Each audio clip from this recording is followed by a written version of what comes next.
February 26, 2021.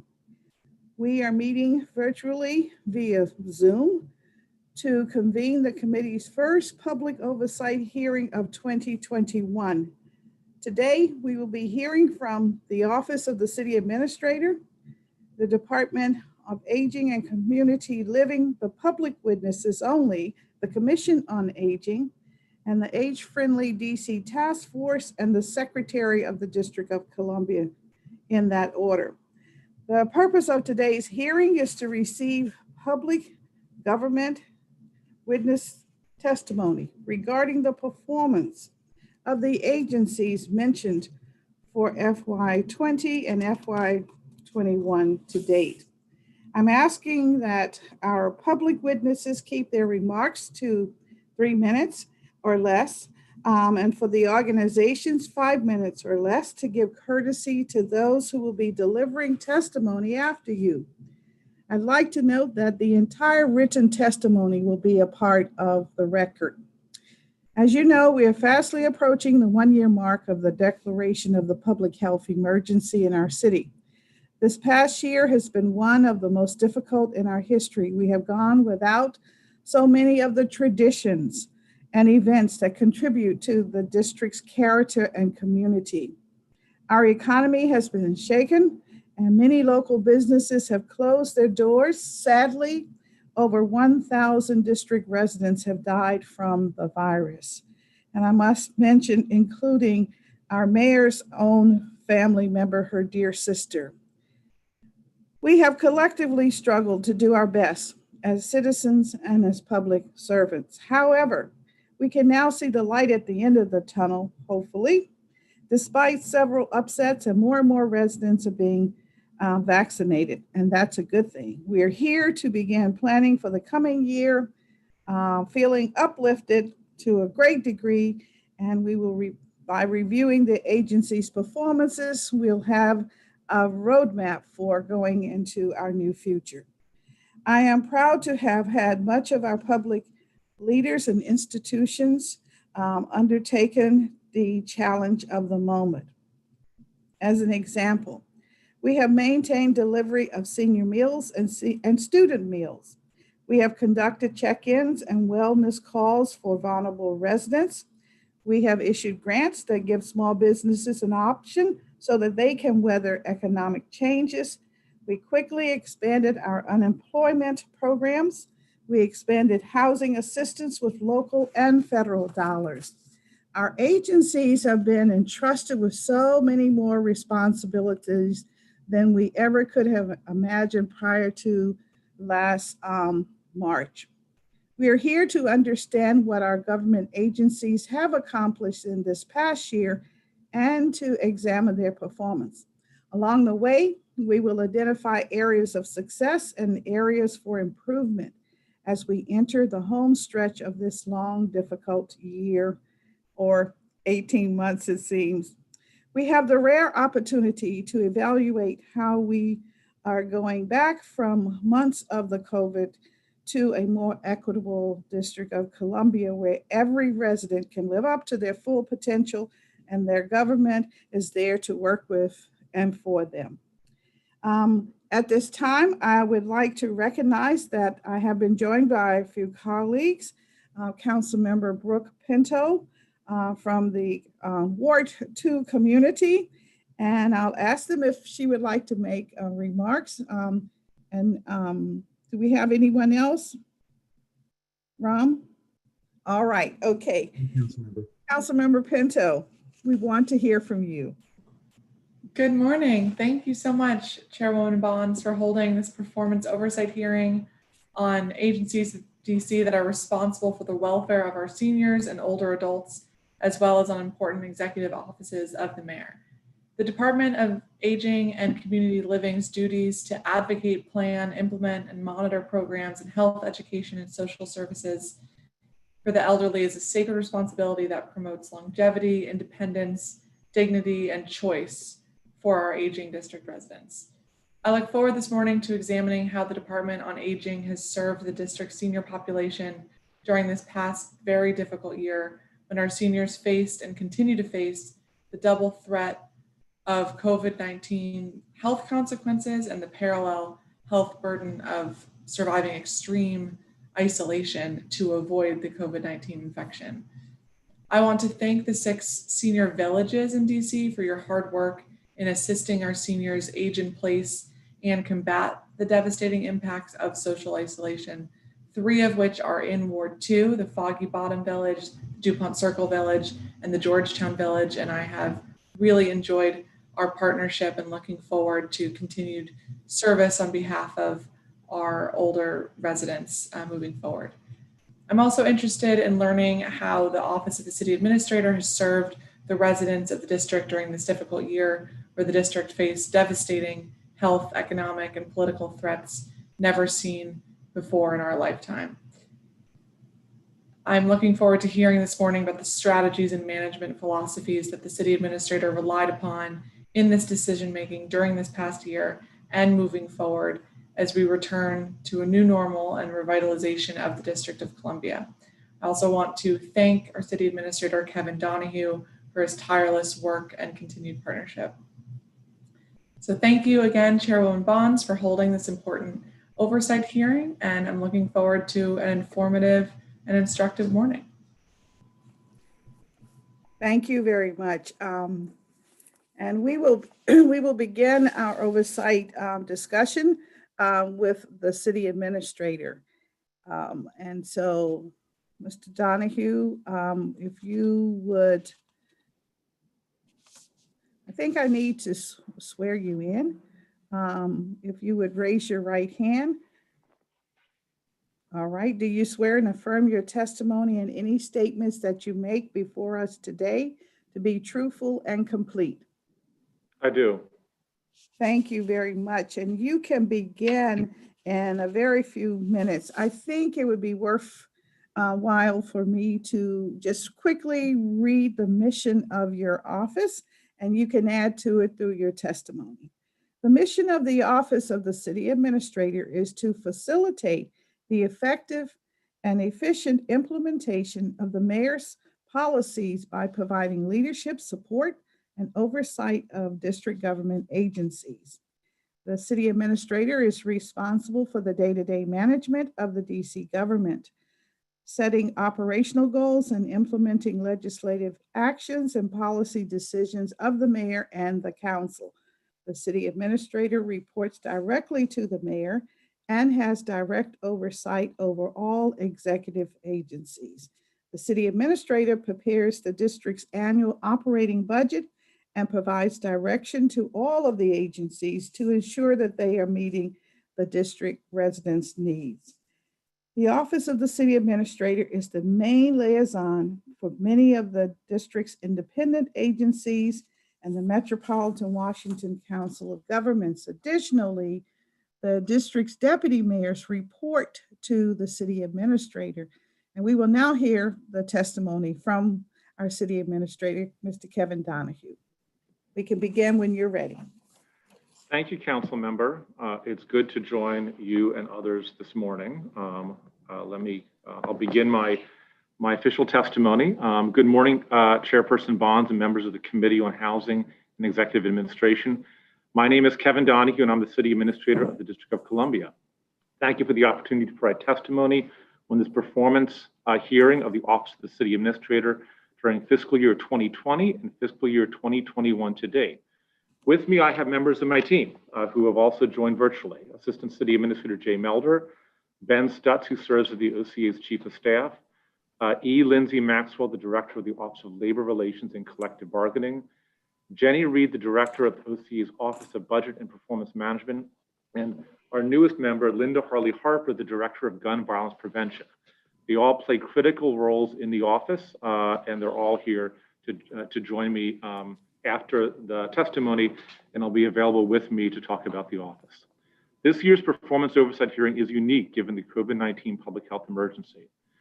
So I want to start by acknowledging the tremendous efforts of our frontline workers across government, from public safety to health to critical city services, such as trash collection, that have kept our city running and provided critical assistance to our residents and businesses. I also want to take a moment to acknowledge the residents and workers who've lost their lives over the past years and recognize their family, friends, and loved ones. I am particularly proud of my staff within OCA who have been involved in nearly every aspect of the district's COVID-19 response. The office over the past year has exemplified the office's mission to coordinate and facilitate the effective and efficient implementation of the mayor's programs and policies by providing leadership, support, and oversight of district agencies. And I'll start today by providing an overview of what the OCA does, what its structure is, and its general functions. And I'll also detail some of our work during the pandemic and beyond. But before I get to that, let me briefly introduce myself to the committee. While I'm new to the role of the city administrator and to this committee, I'm not new to the District of Columbia government or the district. I moved to DC as a 17-year-old college student and have proudly called the city home for the majority of my life, which at this point have been here for more than 30 years.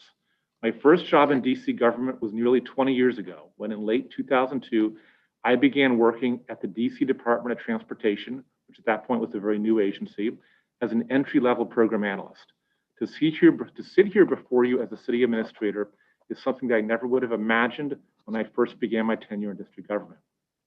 In the subsequent years, I've served in many capacities at both the agency level as well as working within the Wilson building. I have worked directly for 3 city administrators and served under 3 mayors. It is humbling to be able to serve the city I love and spend my professional life trying to make it a more equitable and fairer place to live. Now let me talk about the OCA's functions. The Office of the City Administrator is the central hub of all district government activities. We're responsible for putting together and managing the district's budget like a household balances its checkbook.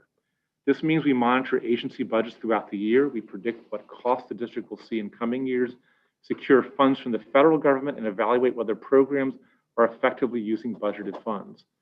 We're also responsible for overseeing the day-to-day operations of government and working with agencies across the district on complex projects, such as closing DC General and expanding access to high-quality, equitable care by building new hospitals east of the river.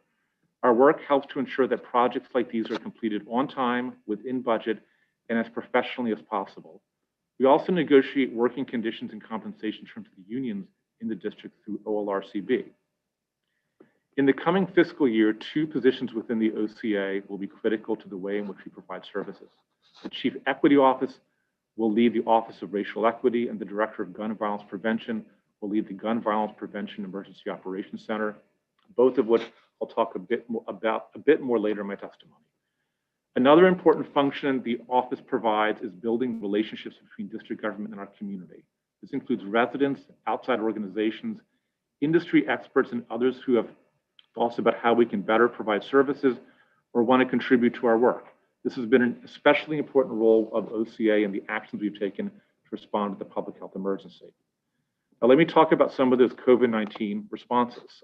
All the staff in my office have been heavily involved in the district's COVID-19 response. Beginning last February, the office began to coordinate and respond to the public health emergency through multiple efforts. Let me just name a few of them. I serve as on the Emergency Operations Center Executive Policy Team. So the EOC is the main body that coordinates the overall response across government to the pandemic. And the Executive Policy Team is the mayor's most senior decision-making body for COVID-19 issues. And I have been involved in all the administration's key policy and operational decisions in response to the pandemic. Within the office, we have the Internal Services Division, which has led the Modified Government Operations and Mission Support Divisions of the EOC since the beginning of the pandemic. These EOC divisions were involved in creating and managing the district's testing sites, establishing the contact trace force, expanding unemployment insurance operations.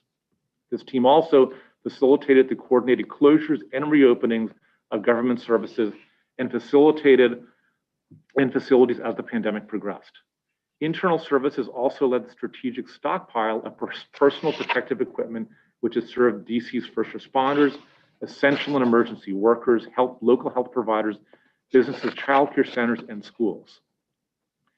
Although OCA's budget and performance management worked heavily on our response to the COVID-19, additionally, I should say, OCA's budget and performance management team worked heavily on our response to the COVID-19 pandemic by rebuilding the district's budget to account for a $1.5 billion loss in revenue and to respond to many of the other impacts of COVID-19.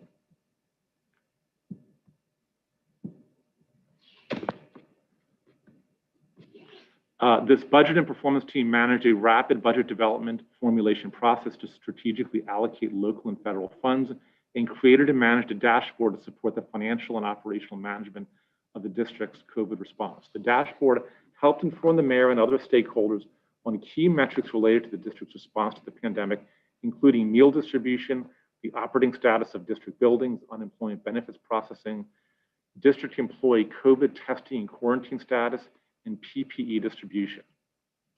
During this time, the Department of Employment Services rapidly stood up the Pandemic Unemployment Assistance Program created by the CARES Act, as well as reinstituted the Shared Work Unemployment Compensation Program.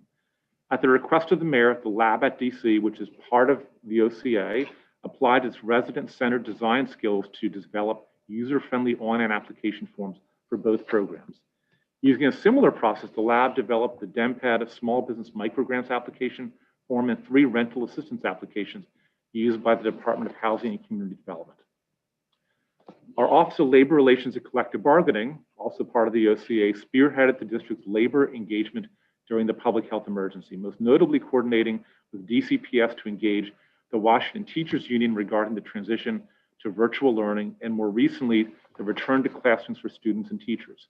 OLRCB has also held several labor management roundtable discussions with union leaders, members of key agencies such as DC Health, the OCFO, and the Department of Human Resources. In addition, the office, along with the school leadership team, including the Deputy Mayor for Education and the EOC, formed a working group earlier in late summer to focus on DCPS issues during the pandemic health emergency. The group worked on preparing DCPS facilities for the safe return of students and teachers, worked through labor and workforce issues, developed and implemented new models for in-person learning. And the group continues to work on making modifications to improve virtual learning and improve the in-person learning experience. Now, let me talk about some of the FY20 achievements and some of our 21 goals. In addition to responding to the public health emergency, the office continued pursuing its longstanding goals of efficiently allocating resources, improving government services, and promoting collaboration. I'll highlight just a few of these. Let me start by talking about the budget process. A key goal of OCA is to continue developing and implementing a data-informed and results-driven performance management program and budget process throughout district government. As part of the FY22 budget formulation process, our budget team conducted evidence reviews for all qualifying budget enhancement requests. This process included an analysis of research studies, case studies, and efforts in other jurisdictions related to proposed investments. Also, as we do each year, the office tracked agency performance through quarterly performance cluster meetings, where each agency's performance indicators and strategic initiatives are reviewed and discussed. There's also a lot of work prioritizing multi-agency efforts that need coordination across agencies. The office will continue to prioritize this work by helping to improve customer service and better serve residents. Some examples: our internal services team worked with both DEMPED and DGS to implement the recent mayor's order that prioritized government leasing in underinvested neighborhoods, and work with partners in the private sector to secure properties to relocate DGS and DC Health towards 7 and 8 in the coming years. And the lab at DC worked with DEMPED to create user-friendly website, which will help match current and prospective homeowners to the district's over 40 homeowner assistance programs offered by 11 different agencies to make homeownership more accessible citywide. We're also continuing to support the Deputy Mayor for Health and Human Services to establish a new hospital at Howard University and a comprehensive healthcare system east of the Anacostia River, anchored by a new acute care hospital scheduled to open in 2024. The OCA's Chief of Staff leads the day-to-day implementation of the St. Elizabeth's partnership with Universal Health Services to track the new hospital's progress and coordinate among other relevant DC agencies. Now, looking forward into 2021, it's impossible to start anywhere except with our continued COVID-19 response. We'll continue to coordinate key aspects of the district response and recovery. This will require adjusting district government operations as needed to safely maintain core services and manage the vaccine rollout. We'll also turn our attention more fully to handling critical aspects of a recovery from the pandemic, such as mitigating learning loss from virtual learning, stabilizing housing for those in crisis, and bringing jobs back to DC. We'll also work in coordinating the use of federal funds. We want to maximize the use and impact of federal funds, particularly federal relief funds. And to do that, the OCA will work with deputy mayors, the assistant city administrator, and agencies to develop spending plans for federal COVID-19 relief and stimulus funds. The effective use of federal funding will help to avoid significant cuts to existing operations and will free up local funds for other important investments. In FY21, additionally, the OCA is going to stand up the Office of Racial Equity. One of the first objectives of the office will be to conduct an equity study to help understand the areas in which the district faces racial inequities. The office will focus on developing an infrastructure to ensure policy decisions and district programs are evaluated through an equity lens, and will collaborate with DC agencies, residents, and external stakeholders to make meaningful progress toward a more equitable and fairer city. And the office recently hired the Director of Gun Violence Prevention, who is leading the Gun Violence Prevention EOC, which we also call Building Blocks DC. In partnership with impacted communities, this gun violence EOC, much like the COVID response, will take a public health approach to reduce gun violence by focusing on the people and places in the district most at risk for gun violence. As part of the effort, the director and the EOC will work to connect this to residents to mental health services, housing, good paying jobs, education, and other critical supports. The Gun Violence Prevention Initiative is a key element in Mayor Bowser's efforts to create a safe and secure city for all our residents and provide a pathway to success for every Washingtonian. In closing, I appreciate the opportunity to describe the performance and accomplishments of the OCA. I look forward to continuing to work with the committee to serve residents of the district. That concludes my testimony. I'm happy to answer any questions that you have. Thank you very much, Mr. City Administrator. My colleague and I will start with 10-minute rounds. I will start with just a few sort of preliminary questions as we heat up. You have made it very clear that you are very involved in the COVID response. And in that role, you are very much aware of the difficulties that individuals have encountered, particularly here recently, trying to access the appointments for the vaccine. And this continues to be viewed or presented as a glitch in the online system. But when people make phone calls, they sometimes encounter similar delays. A lot of frustration continues in the community. And it seems that each group of constituents that we identify as being eligible for the vaccine encounter difficulties. And so you're taking credit for pulling the package together.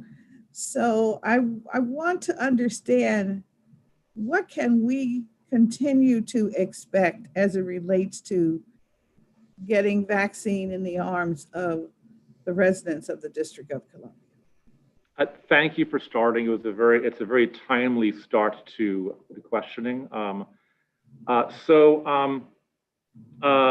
me sort of talk the immediacy and talk a bit longer term. In the immediacy, that we have a system of distributing our vaccine that's both online and also via a telephone call center. And we have to make this system stable and functional. In particular, when there are groups that are now eligible, as happened yesterday, we need to make sure those groups are able to access the vaccine services. Yesterday, we had two, quite frankly, embarrassing challenges. One was a system that was slower than it should have been based on the volume of people coming to the site. And more critically, a group of newly eligible individuals who are those who are under the age of 65 and with identified health conditions who should have been able to access appointments, but were not able to because of problems in the code of the Microsoft system that is both used for people going online, but is also used by folks in the call center who are receiving calls and trying to get people appointments who make who make calls for them. We were able to address and fix those problems yesterday. Unfortunately, most people who called from that new critical group were not able to get appointments in. Some were who were able to call on the telephone. At the heart of this is something that we've talked about on council calls, which is the need to replace the portal that we have now, which by its very design requires a very large number of people all trying to go on at the same time, because we release these vaccines episodically at these moments throughout the week. And transition to a new system that will let people pre-register, or essentially register for an appointment. Even if there's not one available, they'll put their information in. This will level out the number of people. So instead of having, say, 50,000 people all trying to get on at one moment of time when they're becoming eligible, they can do it whenever they have the time, whether it's calling in or going online. As long as we have a system that creates this incredible volume by its design, there's going to be some inherent instability into it. And we've seen that happen this week, and we've seen it happen in previous weeks. By the mid to late March, we will transition to a registration system that's going to allow people to call or go online at their leisure, which I think will address the longer term issues. Now, when we have issues like we had yesterday, it's our obligation to try to do everything we can to make whole to the individuals who called in and were eligible but could not get an appointment. So tomorrow, we're going to have an additional 3,500 vaccines at 9 a.m.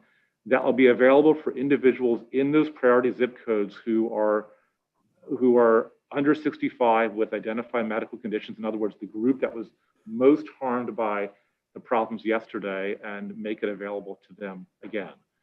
So we have to transition to a new system to be able to move beyond this episodic release that inherently creates enormous amount of strain on the system, the 2 times a week that we open up the system for new individuals.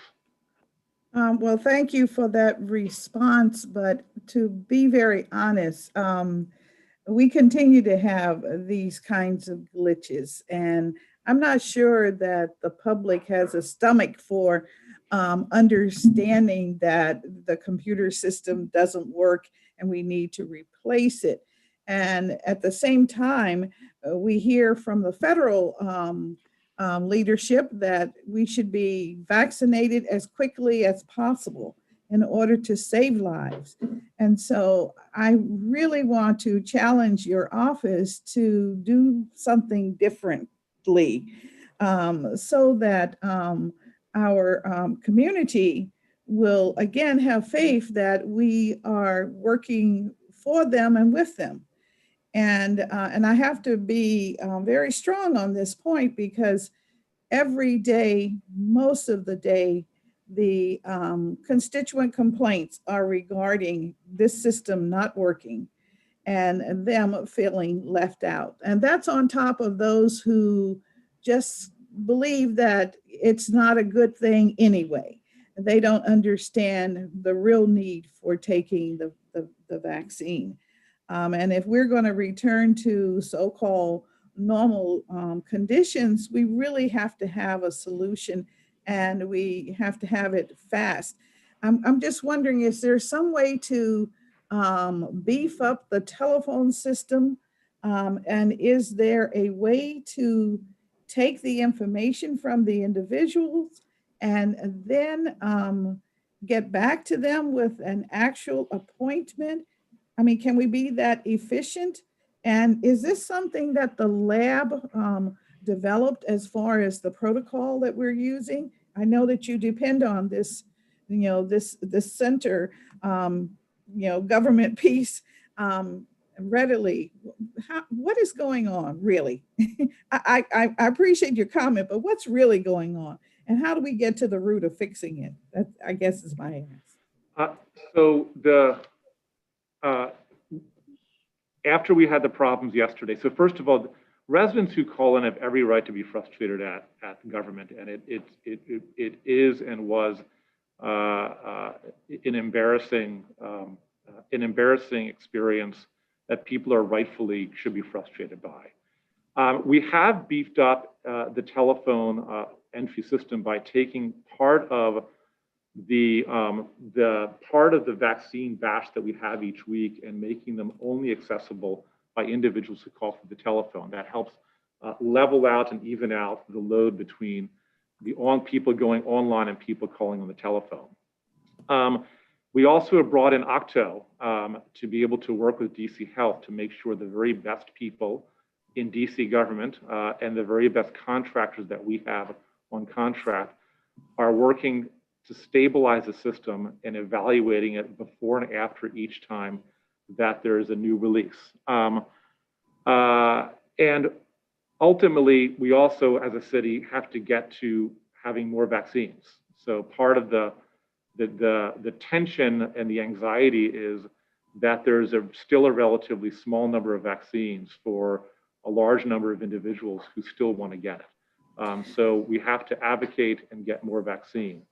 And we understand that, Mr. City Administrator, but you know, the issue is with the vaccine doses that we do receive, how do we guarantee to the public that if we make an announcement, that announcement is good and that they can follow through and at least get to first base, second base, even if they don't get to make a home run and actually get an appointment, that their information will be harvested so that someone will get back to them in a timely fashion. We're talking about today, we're talking about individuals who call and can't even get through, individuals who call and get an error message. Yet we have pre-announced that this is something that's happening. And I know that, you know, you're not working on it day and night. I mean, I know that you have assigned persons who are working on this, but this is a very serious matter. It is eroding confidence in our government is what I fear. And from some of the people who are the most needy of services from the government. So I would recommend that we, through your shop, that we get a handle on this very quickly and that we come back to the public with some indication of what they can expect into the future. I don't want to beat you up this morning, but it is a very serious issue, sir. It is, and it's deserving of hard questions. What you described, Council Member, people being able to get to first base, is something that really is only going to be effectuated by a new system that will let people register. Right now, the system that we've had, even when it works perfectly, is an all or nothing system. So you either get an appointment, you get the home run, or you have to come back the next day or the next week. And I have elderly parents that don't live in DC, they live in a state with a registration system. And when it opened up, they went at their leisure and registered, and that was first base. Now, it took about 5 weeks for them to actually get called for an appointment. But they would get emails saying, we still have your information, we still have your information. And for them, it felt like they did everything they could do. They would get occasional email reminding them that they're still on a list. And then after about 5 weeks or so, they finally got called for an appointment. And I think what you described is where we need to be, and we have to be able to transition to both a new IT system that will let us change the process of signing up. So you can call or go online any time of day or night, and you're not penalized or feeling like you're competing with someone who may have 3 computers in front of them, or someone who's a little bit faster with the internet. I think that's where we have to get to. And it's going to be till mid to late March before we're there. But until we get there, we will still have these intense periods of all or nothing windows that open up. Well, thank you, and thank you for your honesty. I'm pretty sure I'm over my 10 minutes, and I apologize to my colleague. Councilmember Pinto, your round of questions. Thank you, Chairwoman Bonds, and not a problem. Thank you, Mr. City Administrator, for your testimony. I want to pick up where Chairwoman Bonds was asking about the vaccine website. And so your comments were that yesterday there were some issues, and we had followed up with DC Health and we're under the impression that those issues were rectified, that it was just a error, that not all of the eligible categories had been added to the website, and then it created a issue and a technical glitch, and that it was resolved for this morning. This morning, we're now hearing from hundreds of residents who were on, right at 8:50, 8:55, refreshing, and were unable to for a series of reasons. The CAPTCHA wasn't working, the site crashed, they then called the call line wasn't going through or working. And so after the experience they had yesterday morning with this issue, and then to be reassured by most of us at DC Health, the executive, the council offices, that it was all resolved, and then to have it again happen this morning, I'm curious what the process is for checking those issues. You said that there were people who went on to check every time a new system is operating. And so where are the system failures in those checks so that we can make sure this does not happen again?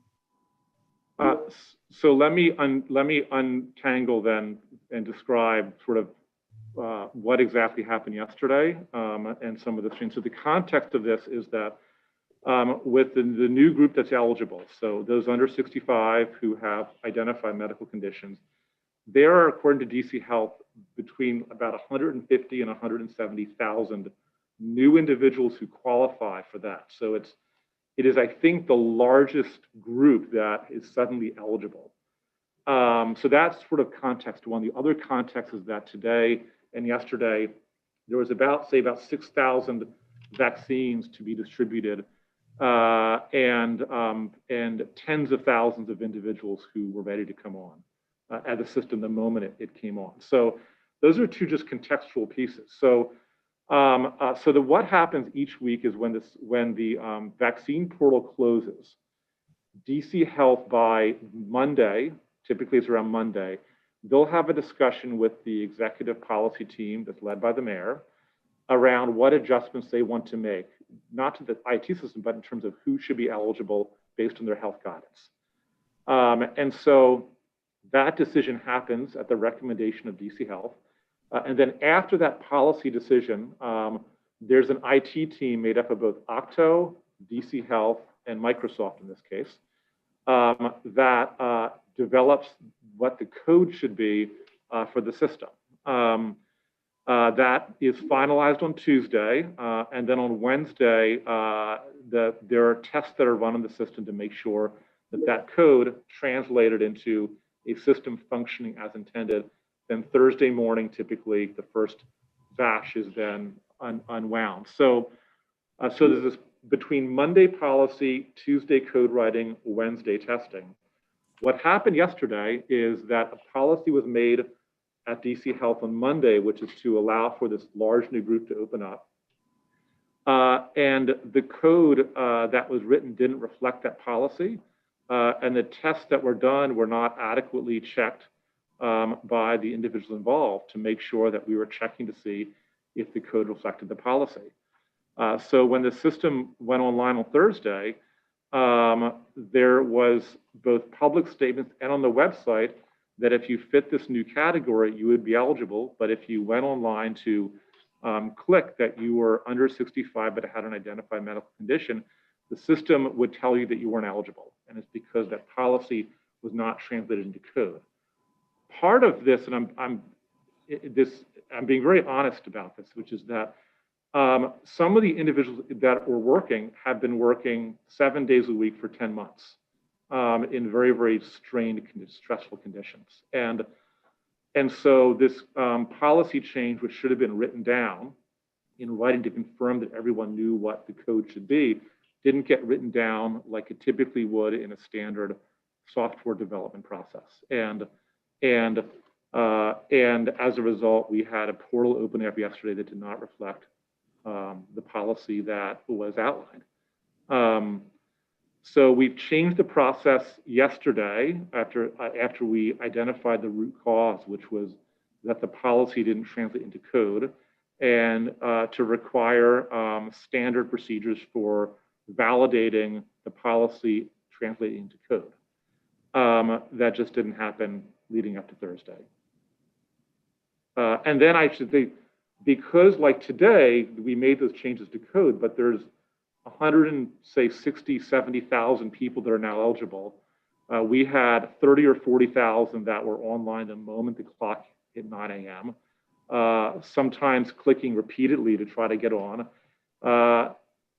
We filled up the appointments very quickly, but because of this all or nothing system that we have, that we want to move away from, when we give out 4,000 appointments, it still leaves 36,000 people who thought they were in fact on at 9 a.m. who were left very frustrated by not being able to get to a first base, as Councilmember Bonds identified. So and that's why we have to move on to this new system to at least let them feel like they've done their part. So is your view that the issues this morning were actually not a technical failure and just by nature of the fact that so many thousands of residents were trying to access the site, then there was supply available for? Yes, yesterday's was an error in the coding that should not have happened. Today, the system was operated more slowly than one might expect a typical internet site to operate, but it's because we had tens of thousands of people who often were trying to, if it wasn't quick, they would refresh.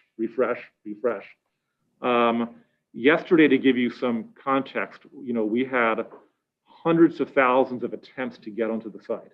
That's doesn't hundreds of thousands of people. That's maybe 20,000 people. If you get frustrated, what's human nature? You do to a website, you refresh it. So, and that's because of the anxiety that individuals feel, knowing that until we have a registration system, there are these windows that open up, and they know that they're going to close quickly. And it creates, it exacerbates the strain on the system by having the same person go to the same site repeatedly. Mm-hmm. Okay, and when it comes to the registration system, I don't want to speak for everybody, but I assume we all agree that that would be a much better system. We've been talking about it for a couple of months. But the vaccine delivery was not new news at the start of this year. We were hoping for the vaccine throughout the course of the year. So why is it still not able to be up and running to have a fully functioning registration and waitlist system? But why did it take until January to start the process to build towards that? And even if we were going to wait till January, why does that take 2 full months to build out that functionality? I will, let me answer the sort of the policy question. I actually want to bring in Jay Melder, who has oversight over OCTO to go into the technical information.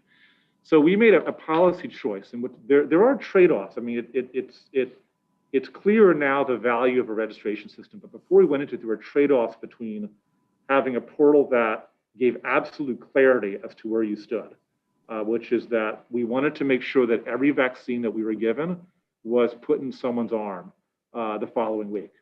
And that was our goal. And by opening and closing this portal that allowed us to fill these appointments quickly, when we had no idea early on if we were going to get 2,000 vaccine doses or 10,000. It let us set expectations for people that, look, this week we have 3,500 vaccines. And it let us be very clear with individuals about what to expect and how difficult it might be if there's 3,500 to distribute. So that was a choice that we made. So that's why it's not that we didn't think of registration. We made a trade-off around trying to have clarity of distributing the vaccine. And when we saw both the frustration and the inherent strain it puts on any even robust website to have 200,000 clicks on it within 5 minutes or 10 minutes. We recognized that we wanted to adopt a practice that had become then more commonplace in other states, which is a registration system where people could put their information in. And I'll have the Assistant City Administrator maybe go into some detail about where that stands technically. Thank you, CA. Thank you, council member. So yes, we've been planning for the vaccine rollout since May of last year. And obviously the technology and the logistics are going to have to follow the policy and the requirements that were set by the CDC and then that DC Health then followed on with. So we're preparing to be as nimble as possible, depending on what kind of vaccine was going to be available, what the federal guidance was going to be, and how DC Health is going to react to the local situations in DC.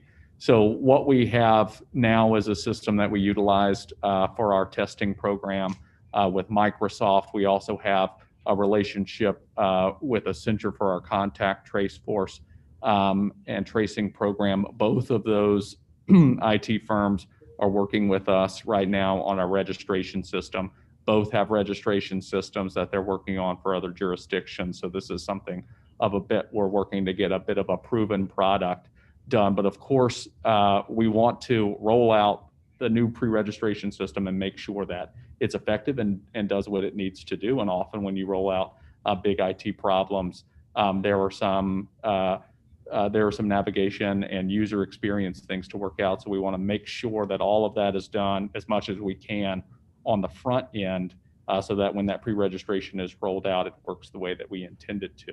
And just a further note on the vaccine system now, I think where the CA is exactly right, where we're measuring risk and we're weighing them and playing to the safe side of the field, where we want to ensure that all of our vaccine is going to reach somebody's arm. And even in this morning where you saw some slowness in the portal, we were able to fill all appointments for all eligible categories in under 30 minutes. And there are still just a few hundred appointments left on the call center. So the frustration and the technical difficulties that people are feeling are real, and we take that very seriously. But the system that we've created provides less risk on the back end to make sure that the vaccine supply we actually have is getting in the arms of eligible populations. Okay. Thank you, Chairman. Thank you. All right. Thank you, council member.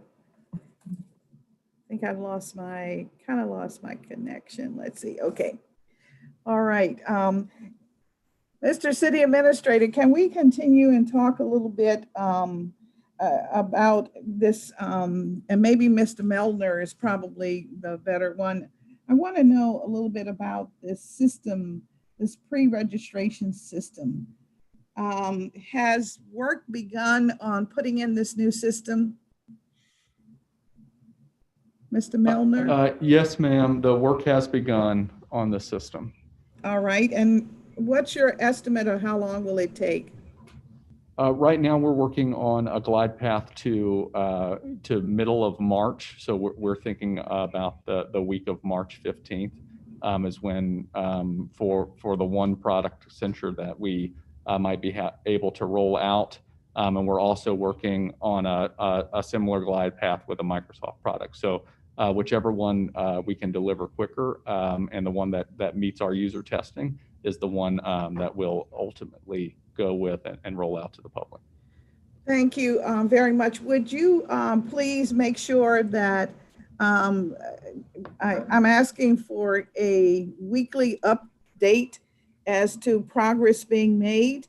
You can make it numerically, 10%, 13%, 25%, or a narrative. Either way, we would like to have that. And if you could continue giving us weekly updates until we have a new system in place from one vendor or the other. Yes, ma'am. Thank you very much. I want to turn now to another interesting aspect of our government where we're trying to do with old systems, and that's the Department of Employment Services and the unemployment insurance glitches that people have encountered? Or are they glitches, or is it that there is difficulty in investigating the various cases, trying to understand, or is it both? It's a bit of both, council member. We do have a very, very old system that is, I understand, to be 30 years old. And if you think about where technology was for any of us 30 years ago, it provides a sense as to what we've been trying to customize and keep alive until now. So the system itself, the way that has manifested as a challenge is that it becomes difficult to program in new lines of eligibility, for which we've had nearly a dozen over the past year based on the federal programs. Because every time we program in a new line of eligibility, we're doing it on an old system that's been customized over and over for decades, and there's risk inherent in that. And we saw some of that a couple of weeks ago, where in programming a new eligibility line, it resulted in part of the payment program getting compromised. I might just hold my phone up to the screen, but. Okay, so sorry. So the system is one of the problems we have in the UI program. The other one is not uncommon to other jurisdictions, is that we've had an unprecedented number of individuals who have needed unemployment insurance. It's gone up, I think, sevenfold, if I remember the data correctly. And so we had a call center that was used to 35,000 calls, 75,000 calls a year, and we have almost 1 million calls coming into it.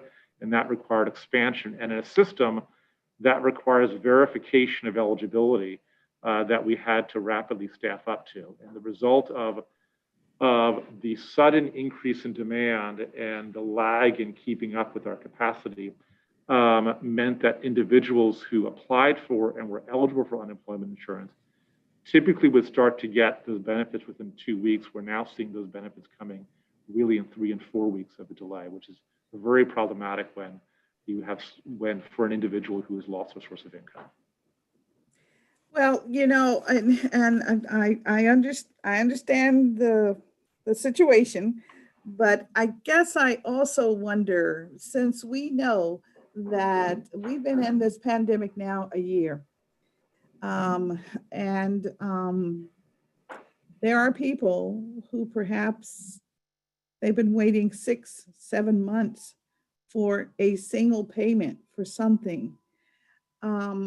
Is there a way to tell them you are not eligible? Is that the reason why they're not getting anything? So they do not continue to indicate that they are not getting what is due? Or do we look at their application and the part of the application that that shows their eligibility, even if they worked in multiple places, multiple states? Why don't we pay them for that part that we know is hold, so that they can at least get some relief?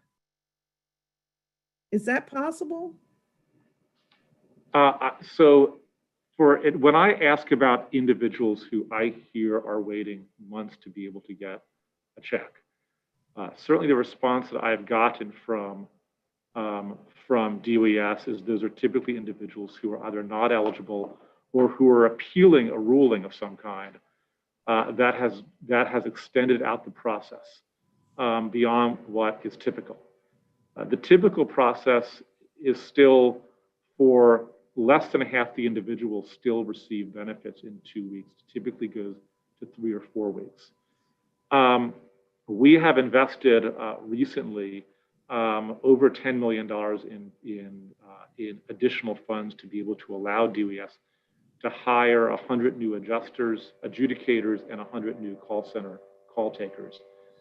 That will probably reflect the capacity that they should have been having for the past several months and allow for their turnaround times to reflect more closely what it was before the pandemic.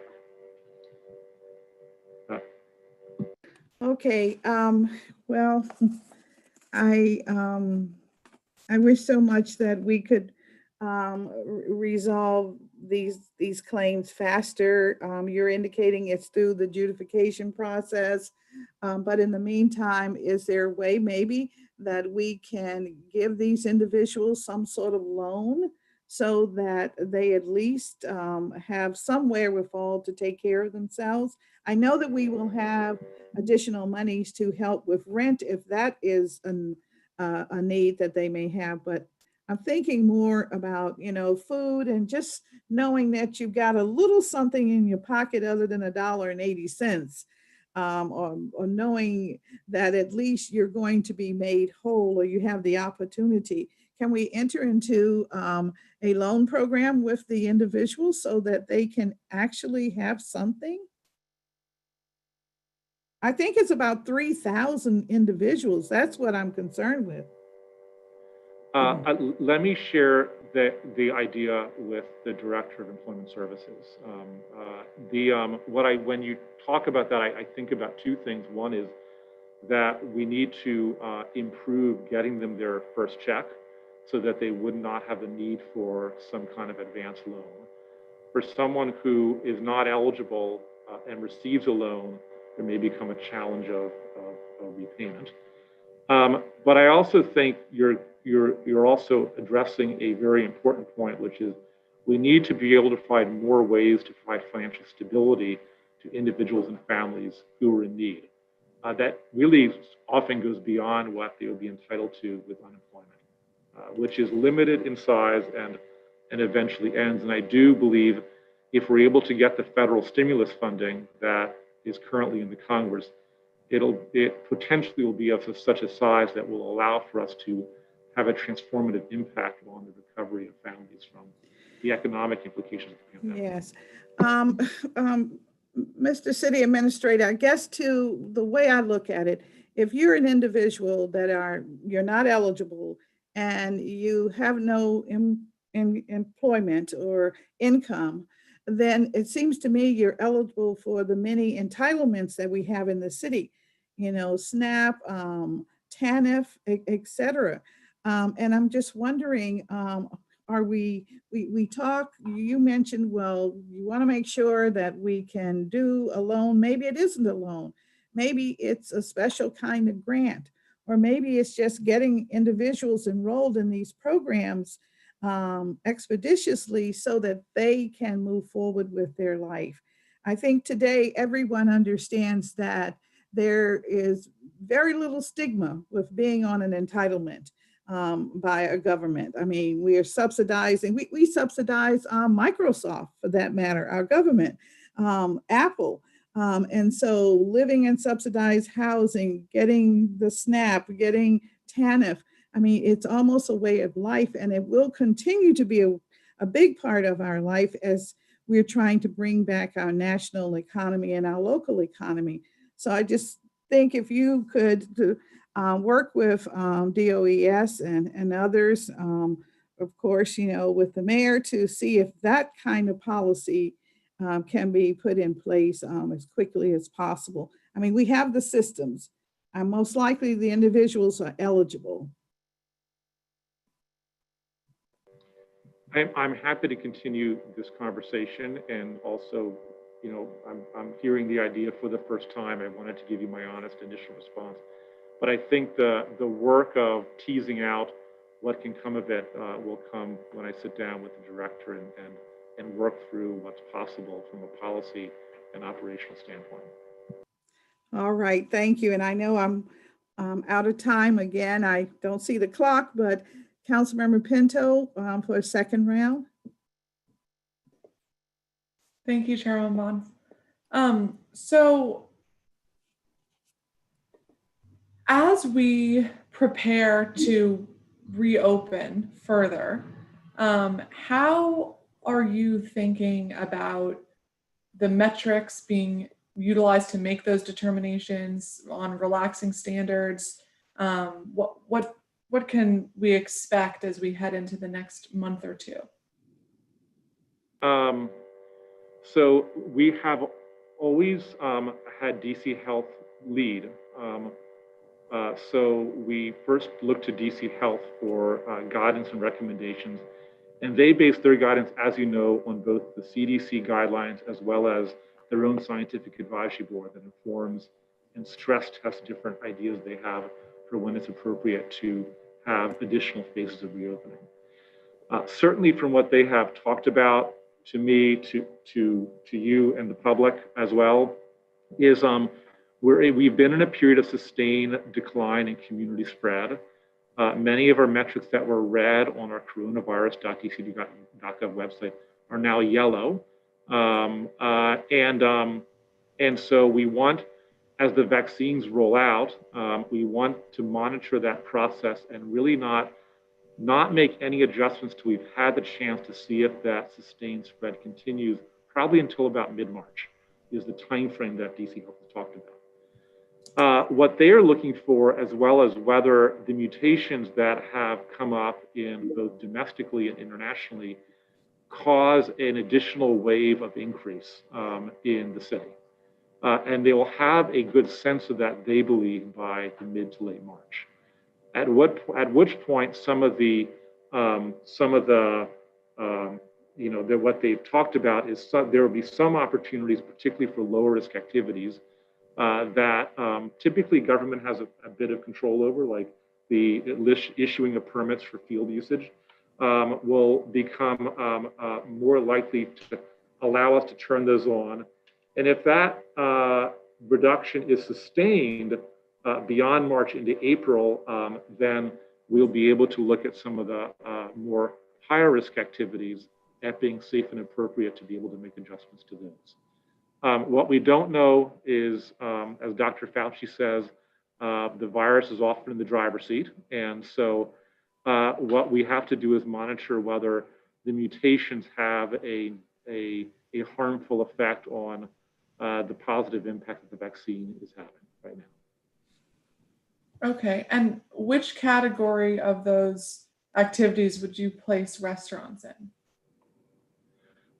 Restaurants has been demonstrated to be a relatively higher risk activity in studies around it because of the extended time in which people have to remove their masks to eat and drink.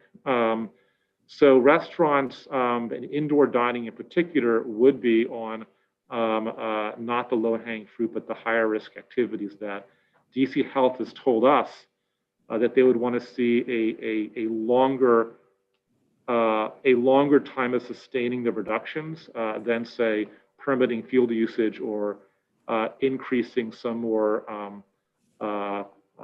lower risk activities, library usage, field usage, things like that don't entail the removal of masks to carry them out. I'm sorry, I didn't hear that last part of the sentence. That activities that can be done while fully masked, and restaurants obviously involve the removal of masks. So right. That restaurants is likely to be on the latter end of it, but it's all assuming we've sustained the reductions in community spread. Okay.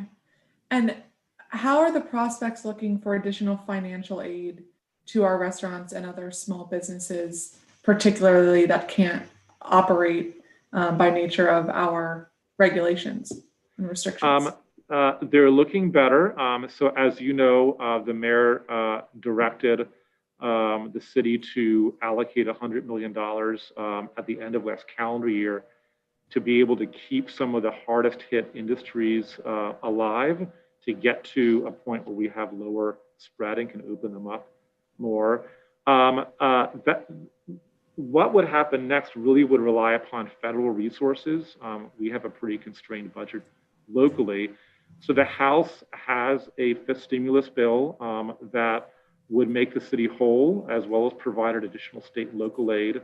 If some form of that gets approved in the Senate, we certainly could see the ability to start to budget for that and get it onto the street by mid to late spring. Okay. Which I define, by the way, as like before Memorial Day. Is if things go well. I define it as before Memorial Day. I realize mid to late spring can be very ambiguous. Okay. Well, thank you very much. I know that a lot of the federal relief depends on our federal representatives and senators. So thank you for your efforts there. You know, we all need and would welcome as much relief and aid as we can get from you. And Councilman, if I could just, I realize that the budget director has her camera on, and if there is anything you could add about sort of when we might be able to expect to see some of the relief. Sure. Good morning, council members. Morning. My name is Jenny Reed, and as the city administrator mentioned, I'm the budget director for the mayor. So we are very hopeful that Congress may provide some additional stimulus for the district and for other cities and states around the country. We expect the House to be voting on their bill, I think today, and passage would come as soon as this weekend. They'll then deliver it to the Senate, and hopefully we'll know by mid-March whether or not the bill is final and what's in it. In addition to the state and local aid that the city administrator mentioned, we also believe there will be continued assistance to businesses. There are conversations about special programs for restaurants, for entertainment venues, and for some of our other hardest hit industries. I also want to point out to our businesses that might be listening that the federal government recently did make changes to the Paycheck Protection Program, which has been the major funding source for business relief through the federal government, that have opened it up to smaller businesses. I think previously businesses with under 20 employees could not qualify, and they've made amendments to that. Our Department of Small and Local Business Development and Deputy Mayor for Planning and Economic Development are both well-versed in all the changes. And if there are any businesses or if any of your constituents contact you and need help navigating the system, please do reach out and we can provide tips and tools for how to access that funding. Great, thank you very much. That is good news. All right, I think I might have a minute or so left. Is that what you think, Chairwoman? All right, one more. I'm not sure. I wasn't trying to choose I don't see the clock either, but okay. you're very close to 10 minutes. Okay, well, I'll just ask about parking enforcement. This is something I continue to bring up on our weekly calls and have brought up to really everybody I can speak to about this. I understand the frustrating limitations of the DMV appointments. And of course, we don't want to harm district residents when they are really in need right now. But there continue to be non-district residents, Maryland and Virginia residents, who come to the district, park here, understanding their parking violations will not be enforced. Not only is the district losing revenue from those tickets, but it's really frustrating for the residents who live in those neighborhoods who can't already have limited access to parking. It's frustrating for the businesses who rely on the turnover of that parking. And I'm curious how you're thinking about parking enforcement and the timeline for reinitiating our old regime. I was told that my mic had some feedback, so I'm going to try without the surgical mask for a moment. That's a very good question. So there were two reasons we initially restricted parking enforcement to only safety issues. One was the way in which parking enforcement officers went out was often as a group, not all of them, but many of them went as a group in a van, and it limited the ability for us to be able to do that safely, particularly early in the pandemic when PPE was not as available as it is now. Second reason is that there's a lot of hardship economically in the district for district residents. And the combination of the two had us change our policy that we've sustained until today. We do believe that we both have the equipment available as well as the protocols in place to be able to expand operationally what we were able to do. So I think that we are actively and closely looking at this question right now, in particular as we formulate the budget, and there's implications financially on what revenue we can put into our revenue estimate if the CFO needs to know, are we going to be enforcing certain traffic violations or not, such as meters even. The second reason is that we have to do, I think, in concert is make adjustments to the policy the city has, which is run by the CFO's office, for how to incorporate hardship claims. So from what I understand to date, the hardship claims, we do have a program. It puts people on payment plans, but it does not include the opportunity for forgiveness or remediation of the amount owed. And so I think while we turn it on, and I think it's important to, because not everyone who doesn't pay their meter is financially strained. Sometimes they just don't do it because they know it's not enforced. We have to make adjustments to the policies we have in place that probably allows for some ability to forgive or lower the amount owed at the same time that we turn on some of those other functions. That's a discussion that I'll have with the mayor probably in the next 2 weeks as we look at some of the budget options and with the CFO to be able to know whether anything is needed beyond policy direction to be able to make adjustments to the hardship programs that we have in place. And I think if we do both at the same time, I think we'll do what's fair for businesses and residents, and we'll have a progressive, humane policy for recognizing hardship, but quite frankly, stop getting taken advantage of by those who can afford it. Mm-hmm. Well, thank you very much. And I'm out of time. I would just posit that, on the website, when you go to pay your ticket, maybe one of the defenses is just, I am a district resident. And maybe we can just phase into just ticketing non-district residents for the time being, because of the hardship component and because of people might not have updated tags and plates because we don't have appointments for them. And I'd say, I know we're out of time, but we certainly would recognize, even when we turned back on parts of it, we would not enforce elements that we know are tied to DMV appointments. But parking meters, for example, there's if we get the hardship program right, there's no reason why we can't charge to turn that on again, which will create the turnover that businesses want to see. Thank you very much. Thank you, Chairwoman Bonds. Thank you. Mr. City Administrator, let's talk a little bit about our upcoming budget process. I know that you and Ms. Reed are knee deep in all of that. And I just wondered, can you talk to us about any changes in the approach that you will have to this budget cycle, different from last year as an example? Has COVID really changed things? Yes. COVID has changed, I think, everything for budget and in life. So let me take it, there's a few layers to that. First of all, there is a recognized acute impact that COVID's had on our city, in which some challenges that we used to have are made much worse and some things are new.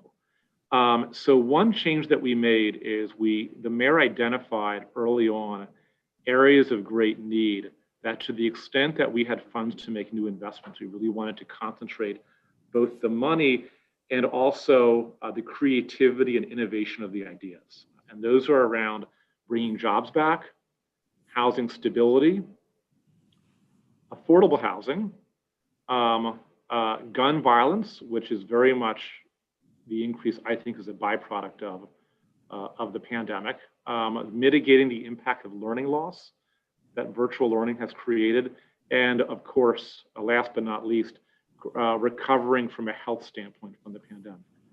So we created cross-agency, often cross-cluster work teams made up of multiple levels of the hierarchy to generate ideas, to look at data, and to be able to start to generate investment proposals, not yet knowing what money was going to be available. I said, create ideas without financial constraint in mind at this point. We put the constraints on later. And that kind of cross-agency work is something that we hadn't traditionally done to the extent that we're doing it right now. The second change that we made is we had a really uncertain budget, and we continue to do, for two reasons. One is that we started the year with a budget deficit that rivaled 2008, 2009, when I also worked in the city minister's office back then. And we had to cut agency budgets. We had to cut the city's local budget by 10% in a single year. And so we came into the process with the expectation that we have to find cuts. We have to do that in a humane way and a way to make government better in the end of it. And that's a process that I think, even if we do get robust federal aid, I think will help us give you a budget that will reflect some efficiencies in how we do things. There's also some activities around the spending that are based on volume. And we just, because we've been shut down or limited openings, some spending just has naturally reduced. So the financial picture has improved, as was the subject of our CAFRA hearing just a month ago. And so I think we'll have a chance to benefit from the scrutiny that we gave agency budgets to try to find savings and efficiencies early in the process, to now allow us to be able to make investments in areas that we have the most acute need. The final thing I'll say is, and this is from a timing standpoint, it's possible, well, hopefully it will happen, that if you hear what the White House is saying about the timing of the federal stimulus, the White House has said that they hope the Senate votes to approve for it in mid-March. Typically, our pencils down before it goes to the CFO is mid-March. And so the mayor wants to be able to put any federal stimulus money into the budget. It's a program that lets the council look at where it is, hold hearings on it, so we can all treat the federal stimulus like we treat other parts of our budget process. So we approached the chairman's office about a week ago about the possibility of changing the date at which the executive would submit the budget to allow the mayor to be able to incorporate the federal stimulus money, which we hope we get, into the budget, and that would be part of the council oversight process. And that's still a moving target, but something that it's hard to create a budget when your swing might be as high as $1 or $2 billion, depending on what happens on the Senate floor. And that's created some unique challenges. Thank you for that response. So have you given consideration to what you and the budget director, Ms. Reed, thought about how waiting to learn what the feds are doing will impact our schedule of preparation for the DC budget and getting it to the council? Do you see maybe what happens if you get the mayor's budget to the council, let's say around mid-April? That would allow for, if the stimulus is passed, it would allow for us to submit the full budget, including all the stimulus money, to the council and include that money as we do our local budget. That would allow for, I think, the most seamless way to provide oversight and make adjustments that the council chooses to make around it. And I want to turn to Director Reed, but I want to say one element about that. When I talked about these cross-agency, like the impacts we want to have, learning loss, housing stability, job creation, one of the reasons why we told the agencies don't constrain your creativity is because we thought there might be a possibility, if everything broke our way, that there would be a third stimulus.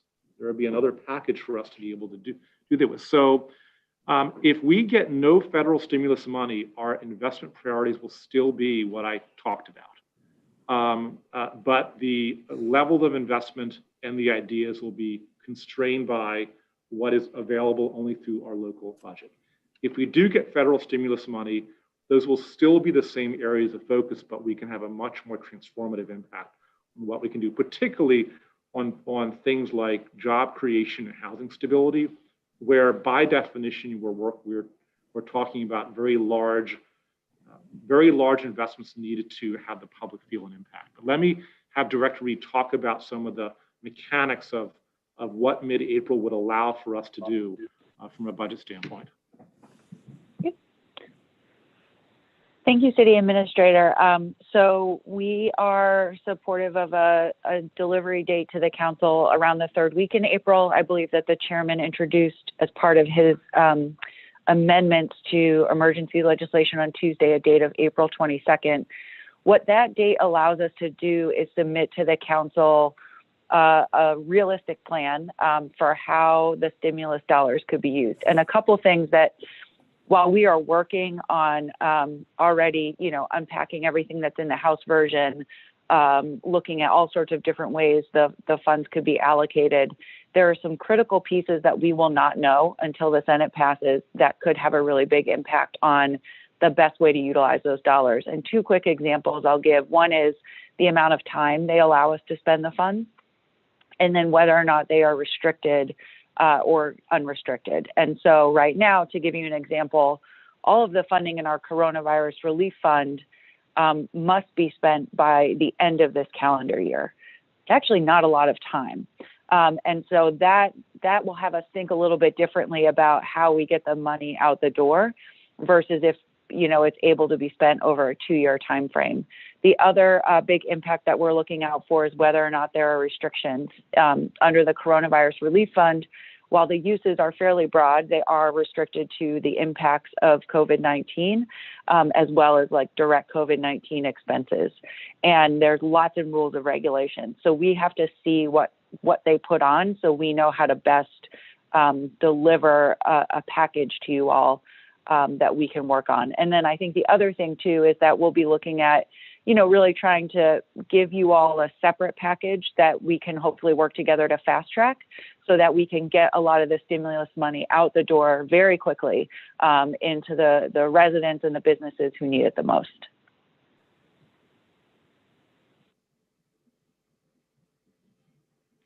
Thank you very much for your response. I have only 25 seconds.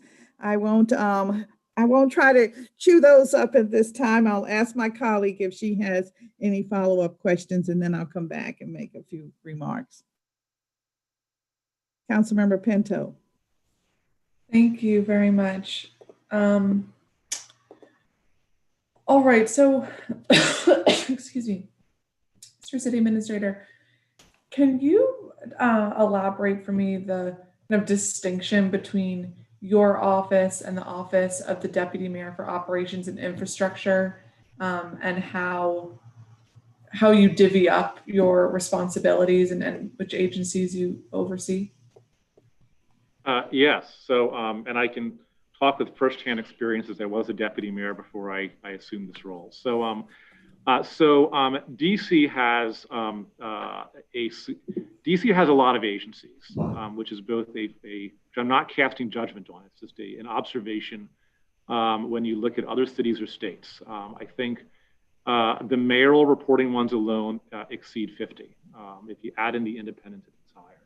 So it's very important for us to have a coherent chain of command, to have the span of control broken up to allow for deputy mayors to provide some more direct and daily oversight over their agencies than if there were no deputy mayors. It would be me and say 55 agencies. So that's just, if you think just in an organization, that's one of the roles that the DMs play. It's just this allows for more appropriate oversight over those agencies. So what the city administrator does is you think that I have an office that produces certain work products that are very important. The budget, the oversight of the execution of the budget, the production of performance measures and insurance that agency performance plans are done, the development and negotiation of CBAs and labor relations. So those are some of the work products. And now we have a new one, gun violence prevention, which has this government-wide view. And those, so the things that the OCA owns are generally things that you cannot break into a particular cluster. They're by definition citywide functions. So that is that's one part of the responsibility of the role that I have. The other one is overseeing a team of deputy mayors. And Demois is the one that you mentioned. So I will interact with Deputy Mayor Babers as I would interact with in many manners, with anyone that we have direct oversight over. So we sit down and work on annual goals and performance. I want to understand to make sure that there's no inconsistency in what we understand to be the mayor's direction. I'll provide guidance and advice to them to help them do the best at overseeing their own agencies. Occasionally I'll get directly involved in some agency operations if I feel like there's a particular gap that is there. And they will report to me, except for unusual circumstances, they'll report to me about their own budget and performance for their agencies, and I'll get that through the deputy mayor. So one way this takes form is when we were reopening schools. I'll pick a different deputy mayor. We had a work group, and the work group, each week we would meet with the mayor, and we would go over everything from labor relations to the distribution of PPE. The deputy mayor for education, he would work with the chancellor of schools and the other LEAs in the city to be able to recognize and have more direct management of what's needed and the provision of resources to them. I would interact with him on that issue once a week with just him, and then again with the mayor. And so, so I will interact and talk with the deputy mayors, each one of them probably 3 times a week, in person or on the phone or on WebEx or Zoom.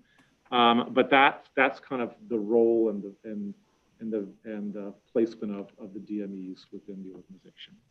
Sorry if I talked longer than I was planning to that question. No, that's very helpful. Thank you very much. I appreciate that. And Chairwoman Bonds, I have to step off for a moment, but thank you all for your testimony and all of your tireless service this year and every year. So I will be back. Thank you, Council Member.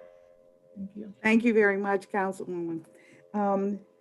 I will now turn back to Mr. City Administrator. I had a question about a couple of your new programs that you are implementing, including, I think you talked a little bit about the gun violence program, and wanted to understand a little bit about when that would be implemented. Is staff on board? Is a program written? Is there work that's begun? Tell us a little bit about that program. I would be happy to, and then I'll have the newest member of the senior team, Linda Harley-Harper, expand on it. So the basic idea behind this position, which was an executive and council created position, was recognizing that, and really when I was the deputy for public safety, if you really get to the root causes of violence in our community, they don't actually relate to the agencies that I would oversee as deputy mayor. They relate to issues around housing, jobs, education, and trauma services. And so there's a recognized need to have a person who has a citywide mandate and citywide view. So the placement of the position is reported to the city administrator, since I have a citywide view and mandate. And the role is to coordinate the delivery and triage of those other, often health and human service functions, to be able to have the greatest impact on gun violence. That might mean customizing services so that they can be accessed by our gun victims or our folks who carry guns. It might mean prioritizing this among the other needs of individuals who are competing for a service. What we've done to give Director Harley-Harper real power, I call it hard power. Soft power is the ability to influence and convene, but real money and people to oversee is we learned from the pandemic, which we had an EOC, which effectively is almost like an agency in government made up of people who typically before the pandemic had other work. And they said, let's create an EOC for gun violence prevention. So let's take individuals who have appropriate experience and knowledge and actually detail them to work under Linda Harley-Harper, like folks now are working the COVID pandemic under Chris Rodriguez and Dr. LaQuandra Nesbitt. And that will give her an organization and a team that she had give direction to and manage. And then as the mayor directed me as city administrator to identify funding for Linda to be able to have, so she has the other form of what I call hard power, which is the ability to command resources. And so we've identified $15 million that is new money. It's not embedded elsewhere that we're counting. That Linda, as she rolls out this program, will have at her disposal to be able to fund the activities that she thinks will have the biggest impact. And let me turn it over to Director Harley Harper to just add a bit more.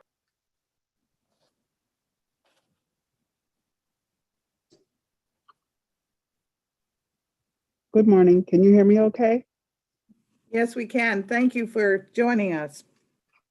Absolutely. Thank you for inviting me, and thank you for this opportunity to talk about gun violence this morning. We have already started the gun violence prevention effort in the city. We have 35 staff from within the entire district government that have been detailed to the effort. And we are beginning to set our stage for how we're going to move forward. I've spent the last few weeks since my appointment meeting with various community members and stakeholders, and I intend to continue that.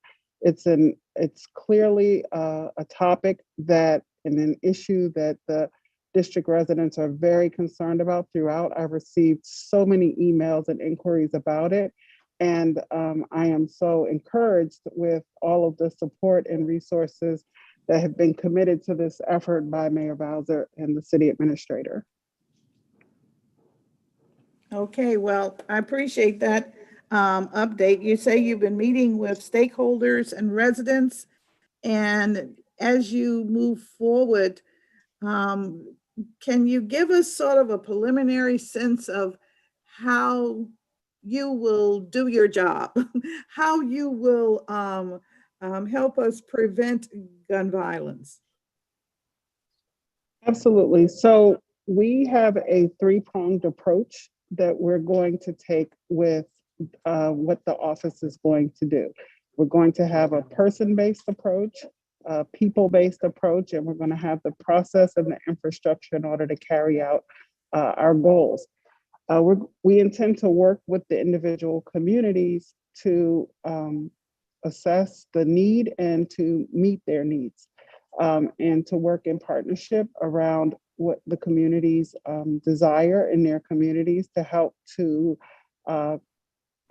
co-create public safety in the communities that we know are impacted the hardest by gun violence and crime. With the people-based approach, we are going to identify those who are most at risk of being victims of gun violence or perpetrators of gun violence and engage them in partnership with the current violence interruption efforts that we have, and to attempt to engage, hopefully to deter and assist residents who are bringing detriment to our communities to engage in a healthier lifestyle and make better decisions. All right, well, thank you very much. I feel like we have a bird's eye view as to what may be going on out there and how you're trying to accomplish your task. That's very important, as you know. That has been one of the biggest sort of hidden issues, sort of something that's been going on a weekly basis for the last year or so, and we don't really talk about it. We've become sensitized to it, or desensitized to it to such an extent that it is still a situation that is dire in many communities and where individuals are losing their lives. So I thank you very much, Dr. Harper, for that, because I hope that there are many that were listening and have a sense of where you're trying to go. May I ask, are the opportunities for community to have input, is it limited to those that are within the so-called building blocks that have been identified, or is it more general? Absolutely not. It's not limited at all. And in fact, I have had so many suggestions and inquiries since my start that we created a email address to allow residents to submit their suggestions and requests and meetings. So I appreciate the opportunity to share that now and encourage residents to send their suggestions. The email address is buildingblocks@dc.gov. And it's building blocks, plural, with the S on the end of block @dc.gov. Okay, excellent. Thank you. Thank you so much. And welcome to the city administrators team. Thank On you so much. behalf I of us, the appreciate it. citizens, thank you. Absolutely. Thank you. Mr. City Administrator, you have a racial equity, I guess, is it an umbrella or just an individual that will be working from your office? Is it similar to the gun violence prevention effort? There are similarities to the gun violence effort. And it's actually, in this case, it's an office, not just an individual. Okay. So let me give some context to this. So I think one of the connection pieces between the two offices, it recognizes an issue that is both very important and government-wide, and therefore benefits from having someone reporting to the city administrator and a team of people, in this case, who, because of their citywide viewpoint, will allow us to have the greatest impact on racial inequity in the city. So this is an office that comes out of the REACH Act and has been part of the work of the OCA for actually quite a long time. And the basic principle is it really goes back about 2 years ago. There was a cohort of government employees that participated in a COG initiative that was run by GARE, the Government Alliance on Race and Equity. And out of that working group, there was an identified need to have a CA reporting function that had a citywide viewpoint. Now, at the same time, the council developed and passed the REACH Act, which had a very consistent goal there. And the basic recognition of the office is in recognizing that in virtually, unfortunately, every aspect and metric of progress in DC, there are inequities that cut along racial lines. And I've worked in DC for almost 20 years, and often in government, we use proxies for talking about race. We talk about geography, we'll talk about income, and this is an opening to really talk head on about race and the differences in outcomes in important societal functions that we see along race. That is not limited to DC, but it's part of the fabric of our country for a long time. And government plays a key role and can play a key role in helping narrow and eliminate the inequities because government played a key role in creating and maintaining those inequities for many, many years. So the office will have work product that it is responsible for that as part of this committee, they will you will provide oversight for. And that work products are developing a racial equity action plan that is specific, that is data-driven, that spells out what practical steps government will take and can take to be able to narrow those gaps. Second, they're also required to help the budget formulation process have a very specific racial equity lens. And what that means, and something that we've started with this formulation process, is when investment proposals are made or cut ideas are made, that we have an overt conversation about the impact of those proposals on narrowing racial inequity in the city. It's not hidden behind other proxies or measures. And third, the office is meant to empower agencies and not be seen as an equity cop. So part of their work product, and the third part is building training for DC government employees and managers who very much are driven by the mission of making the city fair. It's the same reason I went into DC government almost 20 years ago, is we want to not just help the city, but help it be a fairer place to live, recognizing our history. And it will provide training tools to agencies to allow them to be more aware of their own hiring practices, contracting practices, policy development, that will allow for them to carry out their good intentions much more effectively than we could without this office. So that is an active recruitment. This week, there are interviews actually happening for a chief equity officer. It's someone I hope to introduce. I hope to make a selection in the coming weeks and introduce you and the council to the individual once they're selected. Thank you very much. I was curious as to how the issue of racial equity would be handled as a performance measure as it relates to the system that you use to evaluate the performance of the agencies. You kind of touched on that a little. Well, there are, it's a good question, and part of what they have to do is to find the right way to be able to measure progress that we're making. When I've looked at other cities who have equity offices, and there are, a couple of dozens of mid-sized and large cities that have them. So there's some history and track record that we can look at and draw our own lessons to. So some cities, particularly for functions that by nature collect racial data about performance, about usage, about impact, they will build into their measures a measure that, in addition to saying how we're doing overall for a particular service, whether there are differences in that service or the experience based on whether someone is white or someone is Black or brown. And so some cities do have these very explicit racial metrics that are subsets of good metrics that we currently have in performance plans.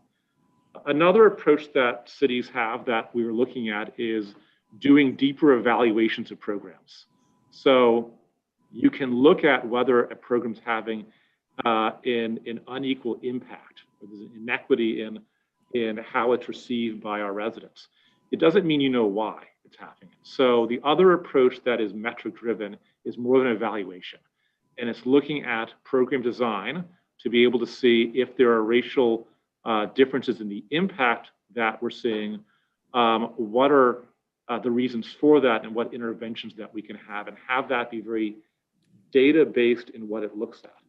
And last thing I'll say is there's probably no, unfortunately, there's probably no aspect of our city that isn't touched by the broader legacy and current history of racism in our city, in our country. One of the 6 areas I talked about, one area where I know the chancellor is having very overt discussions is around learning acceleration and learning loss, where we have already seen, because we do collect administratively data about race for when it comes to academic achievement assessments, we have already seen that everyone is losing ground, but our students of color are losing ground much faster. And so if we see this very direct racial impact of virtual learning and the inability to carry out typical services, that needs to inform how we design what the learning accelerations programs are this summer and next year. And this office we have to do that now, but the office will help accelerate that and provide tools for doing it. Thank you very much. And for the audience that may be listening, I want them to know that this is the first opportunity that the housing team at the council has had to examine the city administrator. He is new to our committee, so forgive us for going deep. We're trying to go deep this morning. I think it's important to understand the important role that the city administrator's office plays in helping us to access the services of our government. I do have just a few additional questions, Mr. City Administrator, and that is, what products or outcomes do you foresee arising from the Police Reform Commission? And have you engaged with the commission? I have engaged with the commission in both when they first started and then actually a few days ago. When I understand they have draft recommendations that will be complete over the next few weeks. So a few days ago, they walked me through the draft recommendations that were subject to change, obviously, because they're in draft, to give us a sense of what might be coming. And I think, so first of all, I'll be an active consumer of that work product they have.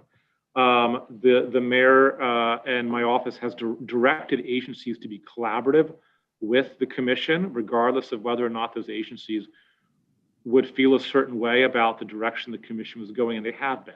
And MPD has been very collaborative in devoting some of its career staff and analysts to provide information, to provide a good factual foundation for their discussions. So I'll receive it as you'll receive the recommendations. And they're very expansive and in a good way. And in my view, to really reform policing, there's several levels you have to address it at. There is what happens within the police department, the officers we hire, the oversight they have, the accountability, the training, like within the walls, the figurative walls of MPD. The second is what we ask and expect from our police department. I call it policing. And that is often a product of our 911 system, where if you call 911, you really have three choices. I call it, you get a firefighter, you can have a medical emergency or a paramedic, and I call it an everything else. And everything else is typically a cop who often unfairly gets assigned things that are not inherently criminal. So I think the commission will have recommendations that address what we expect of our police department. And the third level are the underlying inequities that exist that create unfair conditions that lead to greater instances of criminal activity, that have their roots in trauma, in employment, in housing, in institutional racism. And to really fix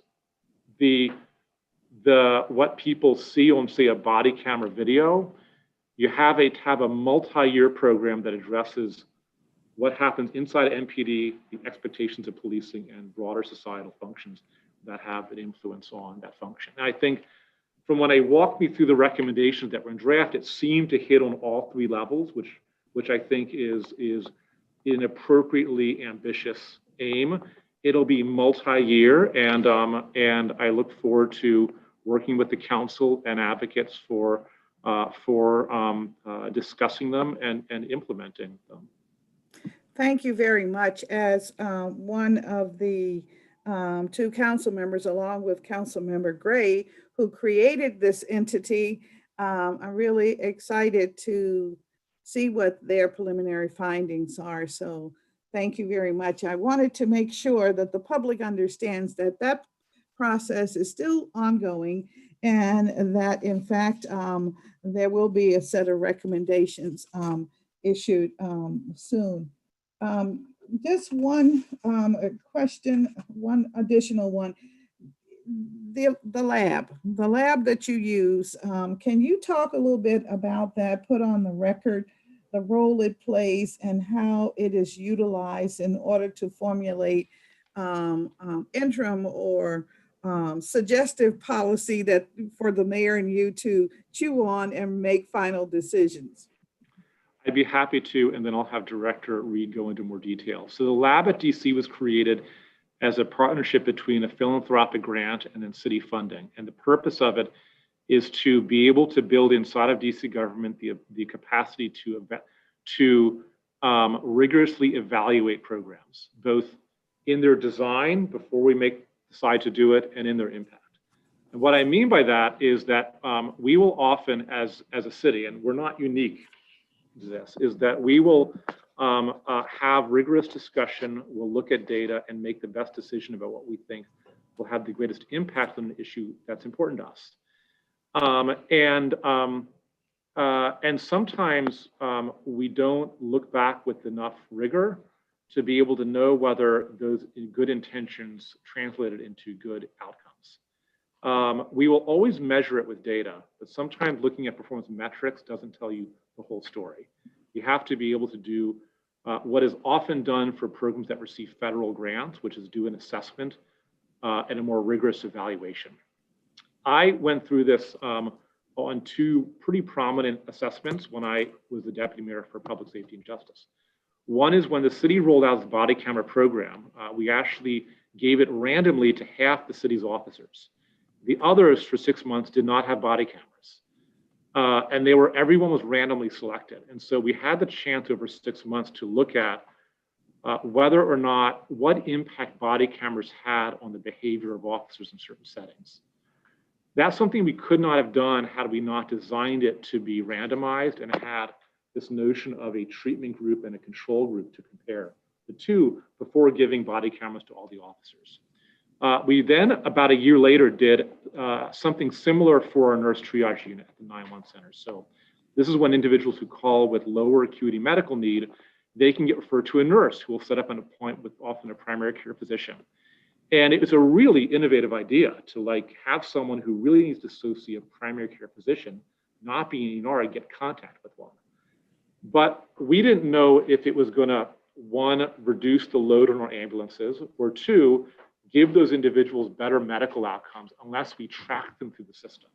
And that's not just a metric, that is a much more sophisticated assessment of evaluation. So those are two examples of what the lab can do that goes deeper than just a typical performance metric that we might have for a program. And Director Reed, I'm sure, will fill in the gaps that I left there. Great. Thank you for the question, Councilwoman Bonds. I think that, we're very excited about the development of the lab that the mayor has stood up in her tenure and brought into the city administrator's office. And one of the reasons to do that, and one of the reasons we decided to place the lab in my team, is to really make sure that they can infiltrate the rest of government to really bring evidence-based practices into everything we do. So really making evidence use kind of the norm rather than the exception. And there's a couple different ways that we do that. You certainly heard from the city administrator, one of their key functions is to help us evaluate policies that we want to roll out. So for example, the nurse triage line, the body worn camera program, those are some of our more randomized control trials that we've done. We also do what people consider faster and more simple evaluations like A/B testing, where you roll out a program and you try it one way and you try it another way and you measure both and see which works the best. Another way that the lab is extremely helpful is when we are really thinking about launching a new policy, bringing in that data and evidence and sort of best practices to the table to help make sure we're setting it off on the right foot. A program you're probably very familiar with that the lab was involved in was DC Flex. So they worked with the Department of Human Services, the Department of Housing and Community Development, as they started to embark on this idea of a medium-term rental subsidy. What does the evidence say, and how is it best designed? Another way that the lab is very important and near and dear to my heart, of course, is by helping us consider different enhancement proposals that agencies bring to us as part of the budget process, and what is the evidence around those proposals. So really, when agencies ask us to expand programs or to create new programs, the lab comes in and looks at the evidence that the agencies submit to us and really kind of does a gut check on it, right? To say, is this a promising practice? Does this have really rigorous evidence? And just because something is promising or rigorous doesn't make it better than the other, but it does let us know what other work we may need to do to keep making sure it's delivering what it wants to do. And then lastly, another key area for them has really been about how do we make it easier for people to access services that government provides? Because one of the biggest barriers that we know people face is being able to get the service in the first place because the process is confusing or the form doesn't make any sense. So there's a lot of work they've done over the years at events we used to hold called Formapaloozas, where we've really taken a more user-centered design approach and taken these government forms to work with people who actually fill them out, the users and the agencies, to make it much easier. And then something you might be particularly interested in, we're getting very soon, we're going to be ready to launch a new website we call Front Door, which is currently in beta phase now. It takes every single home ownership program in the district and makes a one-stop portal. So you enter in some basic info, and then it tells you all the programs you would qualify for, whether it's signing up to purchase a home to I need help renovating my home and everything in between. We're hoping in a couple months to be able to officially launch that. And it's one of the first of, we hope, many areas that we can help bring together the complexity of services and make it easier for people to use. And so that's just some of the way that the lab helps us do our work better and more effectively. Well, I especially want to thank you for your last point because it would make a big difference across the board.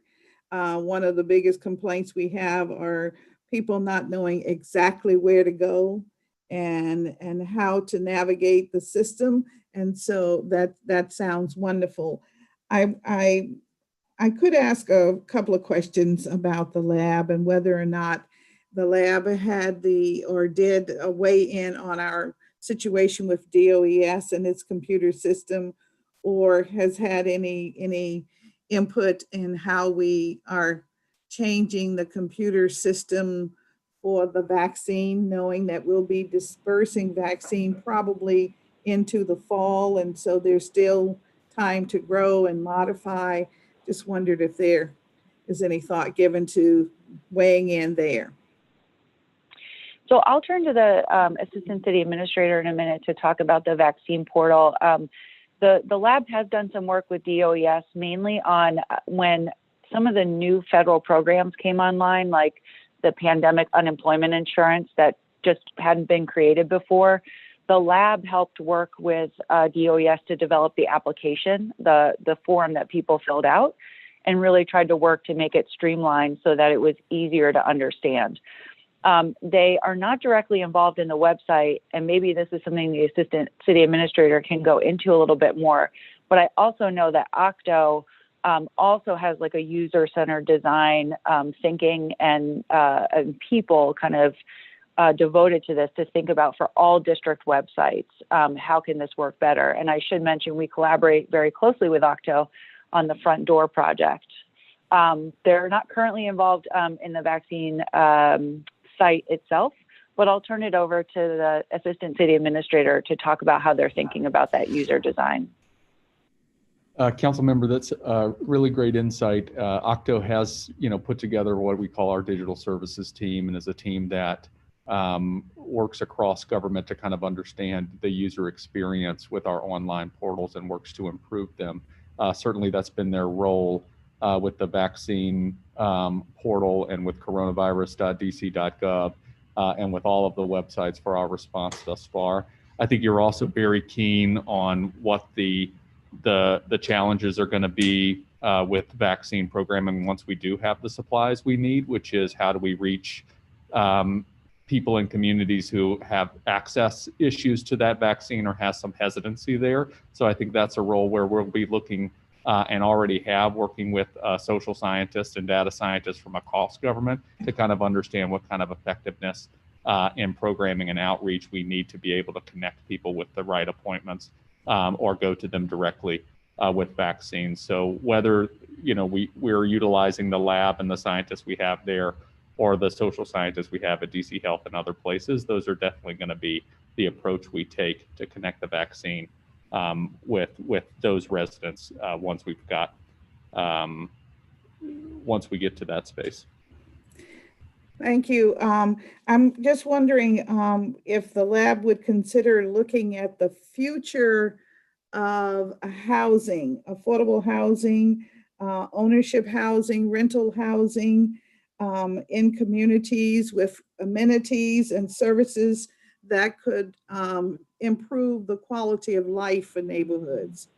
That would be a big study, I know, but I think it would help us to grow effectively in concert with the elements that are subscribed in the comprehensive plan. So I'm just trying to think about, how do we bubble up in our modern government those elements that we know we have to look at in order for us to continue to thrive. So just wondered if there was would give some thought to perhaps that kind of study or that kind of review. I think it's a very good suggestion, one that we'll take to the lab. I think in that area, one of the most immediate things that they'll look at, and quite frankly, will also likely contract with similar folks with similar expertise is if we're fortunate enough to have a large federal stimulus package that I describe as a once in a generation. Let's see, I think it's Lifetime. like the lifetime, and it certainly is probably the last hurrah of federal stimulus for our country.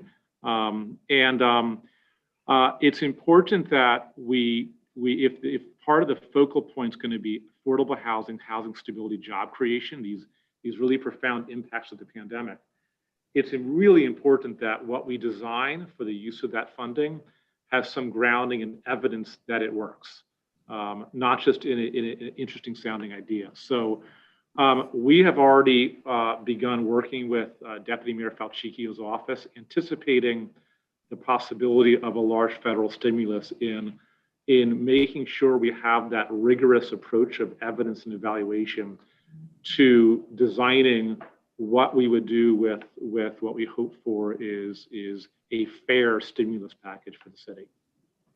Well, I'm excited that you're looking in that direction, and I would request that a part of that include a registry or a listing of all rental housing, not just rent control, but all rental housing. So we have a sense of level of deterioration or improvements, whether or not there's been modernization. I think that is something that's needed. As you know, through OTA, we're working on designing a database to capture primarily rent control units, because that is the housing that the city currently has some regulation responsibility for.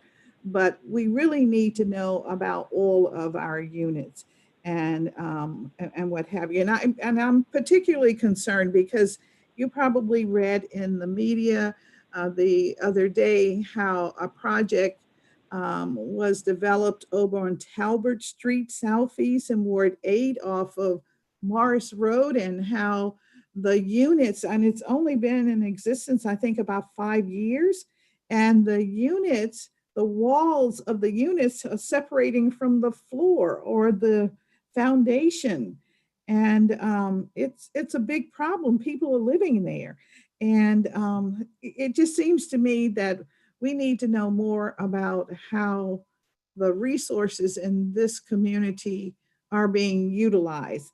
And I almost want to say we ought to know too, even for private market housing, because after all, you're going to lease those units or sell those units to DC residents. And so we have some responsibility for making sure that things are safe, sanitary, et cetera. So I really think we need to look at housing. The housing in the city is our people, and it's our government, because the people are the government. So that's the nexus that I wanted to put on the table, and invite you to let's look at it this way for a change. See, at least examine whether or not this makes sense. Well, I know, as you said to your audience, we are new to your committee, and I know the lab at DC is watching from their home offices, and is something that we hear you loud and clear that you'd like to see their expertise applied to this challenge that's a very important priority to you. And I'll see if there's any detail that Director Reed would like to add. Thank you, City Administrator. I was just going to add two quick things. One is that in terms of corralling all the rental resources in one place, that is something that is on the top of our minds for part 2 of Front Door. We wanted to start with the home ownership programs. As you have alluded to, the rental market is a little bit more complex. There are a lot of people involved that we don't have direct control over. Not that it doesn't mean we can't do it. It just will take a little bit more time. So it's something top of mind. And then also I wanted to mention that the lab did work with Deputy Mayor for Planning and Economic Development several years ago. You may recall DEMP had sent out an affordable housing survey before we really released our affordable housing strategy and goals and targets to understand how people felt about affordable housing in the city, and the lab worked on the design and administration of that survey. And I think that we can continue to utilize the lab to bring in more insights and ideas. And as the city administrator said, we take your feedback very seriously, and we'll start thinking more about that. Thank you very much. And just one other area, and that's the plight of our senior citizens. And we're going to examine some of the agencies today, but one of the major concerns that is arising is affordable housing, and housing where they can spend time together, but not in these buildings, high-rise buildings. They want a different kind of configuration. And they're concerned about the home care aid process.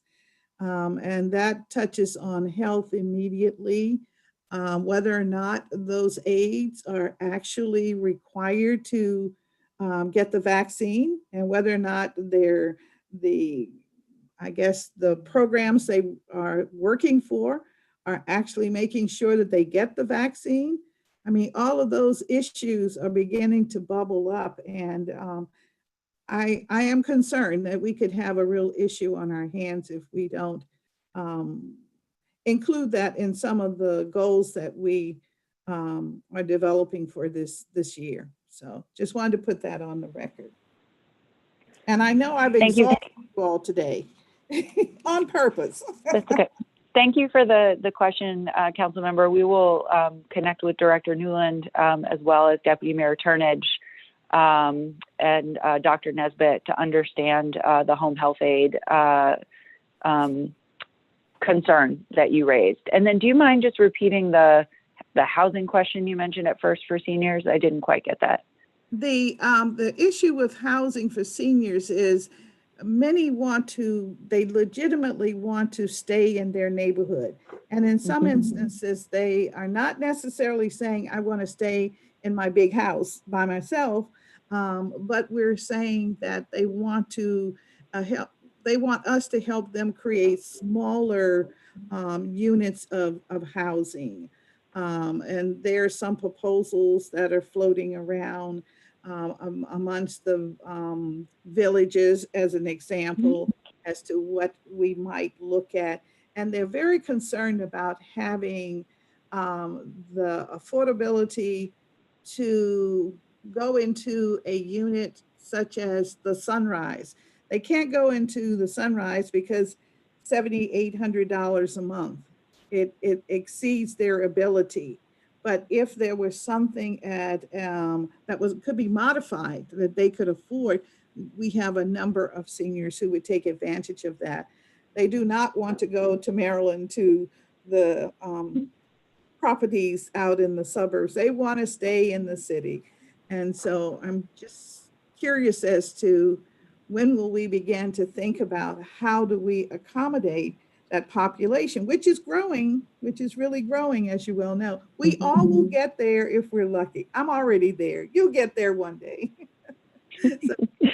Thank you, Council Member. I think that a couple of things I would add. I think that the mayor's goal of setting affordable housing targets in every neighborhood will be really helpful as we think about how to make sure people can afford to age in their neighborhood, even if it's not in the same home that they always lived in. And then certainly we'll take back this comment to Director Trueblood from the Office of Planning and Deputy Mayor Falchicchio as we continue to think about affordable housing strategies.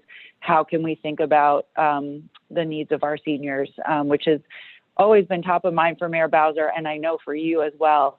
But how can we keep kind of putting our foot on the gas to accelerate these? So we'll be getting back with you. All right. Well, thank you all very much this morning, and I will ask Mr. City Administrator, is there anything that you would like to close on for this particular oversight hearing? There is one.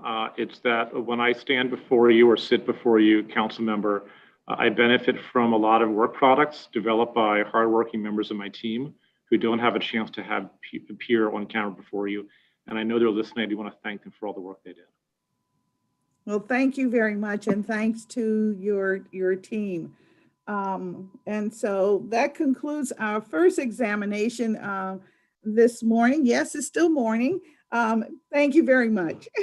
And we'll take a 2-minute break and come Thank you. back to the other witnesses. Thank you.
Well, good morning again, and we will continue our oversight hearing. The next agency that will be examined by public witnesses only is the Department on Aging and Community Living. Let me just sort of get situated with staff. Do we have the witnesses in the queue yet? Ram? Amelia? Okay, we're back. I was asking, do we have the witnesses in the queue yet?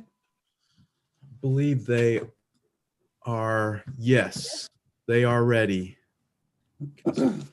All right.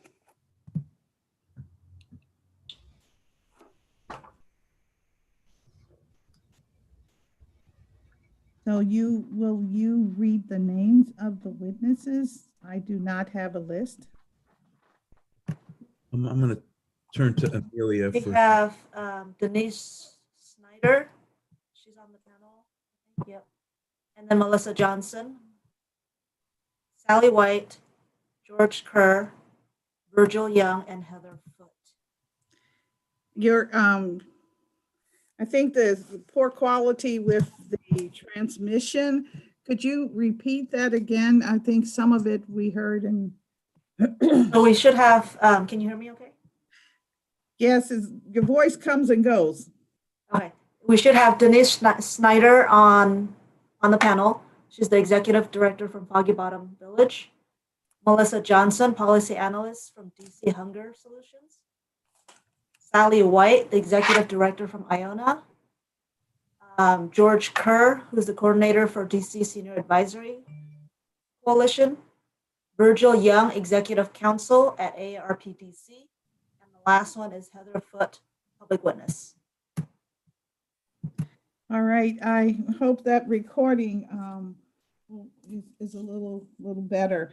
And I'm starting with, Denise Snyder from West. okay, Ms. Snyder. Ms. Snyder, you are on if you are in the room. I am here. All right, thank you so much. Thank you, Chairwoman Bonds, for this opportunity to speak with you this morning. I'm Denise Snyder, Executive Director of the Foggy Bottom West End Village, which is one of 13 villages in the District of Columbia. First, I want to say that all of our villages are grateful for the support of DACL, not only for their invaluable financial support, but also for the collaborative approach that Laura Newland and her staff bring to all of our discussions. During my 2 years as the grantee manager for the DACL grants for DC villages, I've greatly appreciated the flexibility and openness of DACL in understanding the unique nature of villages and the way we support older members. The past year has been trying for everyone, but DACL has shown leadership and creativity in finding ways to support older residents of the District of Columbia while also ensuring the health and safety of both staff and elders. The DC villages were also able to pivot very quickly when the public health crisis was announced last March, reshaping services to be contactless, focusing on addressing social isolation, and moving in-person programs and events to accessible online activities. While some villages services such as in-home support that were previously offered had to be curtailed, we revised other services such as grocery shopping and errand running to be non-contact. These types of services allowed our members to avoid crowded stores or other public sites. Newer expanded services were also added, including regular friendly calls to members. While under normal circumstances, 25 to 30% of older adults suffer from social isolation, during this pandemic, the number of seniors feeling the negative impact of isolation soared. Other services offered by villages included deliveries of meals, tech support by phone, and even dog walking for members who were ill. Some villages began offering in-home assistance after the stay-at-home order was lifted to specifically address safety issues. Simple things like changing an out-of-reach ceiling light bulb or resolving fall risks. With very strict rules to ensure driver and rider safety, some villages also offered transportation to critical appointments, again, keeping older adults safer than if they were on public transportation or using a rideshare program. While most DC villages are membership-based, many of us have expanded our outreach programs and services this past year to include older adults who are not members. Opening online programs, providing up-to-date information on the virus, and most recently, assisting any senior in getting registered for a vaccination appointment are ways we've stretched out due to the pandemic. In closing, I want to again express appreciation for DACL, its excellent leadership, and its mission to ensure good health and happiness for the part of our city's population which is often neglected by society as a whole. I also want to recognize you, Chairwoman Bonds, for your ongoing support of our villages and our mission. Thank you. Thank you very much for your testimony. I just have one question, and that is, you mentioned that when the stay-at-home restriction was lifted, that you had persons who were helping seniors resolve fall risk. And what my question is, are you aware and are members of your village aware of the home safely program we have where we will actually come into their home and install railings, etc. Is that something that your population has been taking advantage of? Yes, our village is certainly aware of it, and I believe all the villages are. Many of us periodically run announcements in our regular newsletters about programs such as that are run by the city to help members remain safely in their homes as long as possible. All right, so you are taking advantage of it. You've actually had members. That's excellent. Absolutely, yes. Okay, and did you meals delivery? Did you see an increase in the number of meals that had to be delivered in your community during the pandemic? Yes, I think, our village was very fortunate back at the beginning of the pandemic that we were the recipient of World Central Kitchen's meals. So we were able to deliver to over 100 residents of the Foggy Bottom West End area. Other villages have done it through other kinds of programs, but yes, definitely an increase, if not because of need, because the older folks want to stay out of stores, out of restaurants, their need to be safe and restrict their circulation with other people is quite important. Yes, thank you very much. I just want to make sure we keep a record of what we have been able to accomplish during this pandemic. So thank you very much for your testimony. You're very welcome. Amelia, our next speaker is. Sorry, it's Melissa Jensen from DC Hunger Solutions. All right. Ms. Jensen, we see you on the monitor. Yep. You can start when you're ready. Okay. Great. Thank you. Good morning. Good to see you again, Good Chairwoman morning. Bonds. My name is Melissa Jensen. I'm an anti-hunger program and policy analyst at DC Hunger Solutions, and my work focuses specifically on the Supplemental Nutrition Assistance Program and senior hunger in DC. DC Hunger Solutions is also a member of the Senior Advisory Coalition, and we also support their testimony and their platform. So thank you for this convening this hearing and the opportunity to testify. DC is #1 in the nation for senior food insecurity. Before the pandemic, that was 14.3% of DC's nearly 120,000 seniors were food insecure, and 20% were marginally food insecure, which means nearly a third of DC seniors are experiencing anxiety about affording enough food and may have to reduce food consumption or quality as a result. And I don't have any post-pandemic or during pandemic numbers, but I think we can all safely assume that these numbers have been exacerbated by the pandemic. So COVID-19 has definitely compounded this crisis of food insecurity. We've seen locally that the numbers have gone across the district from 1 in 10 DC residents having trouble to afford food to 1 in 5. And we know that seniors, especially with those with pre-existing conditions and poor health, are the most at risk for the coronavirus. And food insecurity has profound effects on one's health during normal times. And you can refer to my testimony, a written testimony for some of these, but we are certain that the high rates of senior food insecurity are playing into our high rates of seniors infected and unfortunately killed by the virus. Now, to be clear, we are not saying that seniors are not being served. We know that it is not an issue of a lack of programs or resources. Many senior food and nutrition programs currently exist, and DACL provides nutrition services, including community dining sites, home delivered meals, nutrition counseling, and education. And they are providing those to over 65,000 seniors a month since the pandemic has begun. We also applaud DACL on their COVID-19 response, particularly pivoting from the congregate meal sites to home delivered meals for seniors. There were a few hiccups along the way, but they seem ironed out. And this allowed a critical nutrition service to continue when in-person dining was unsafe. DACL was also able to expand home delivered meals when that demand increased significantly.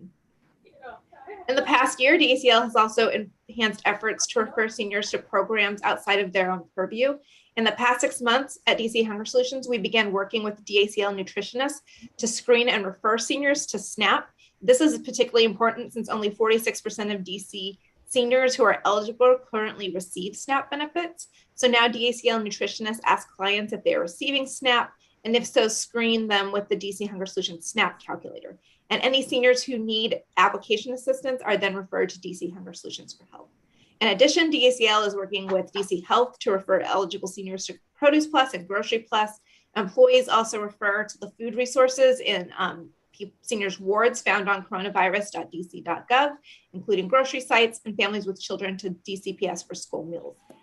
Despite these efforts, the number of older adults struggling to afford food continues to rise, and there's a clear disconnect between the programs offered and the seniors who need them the most.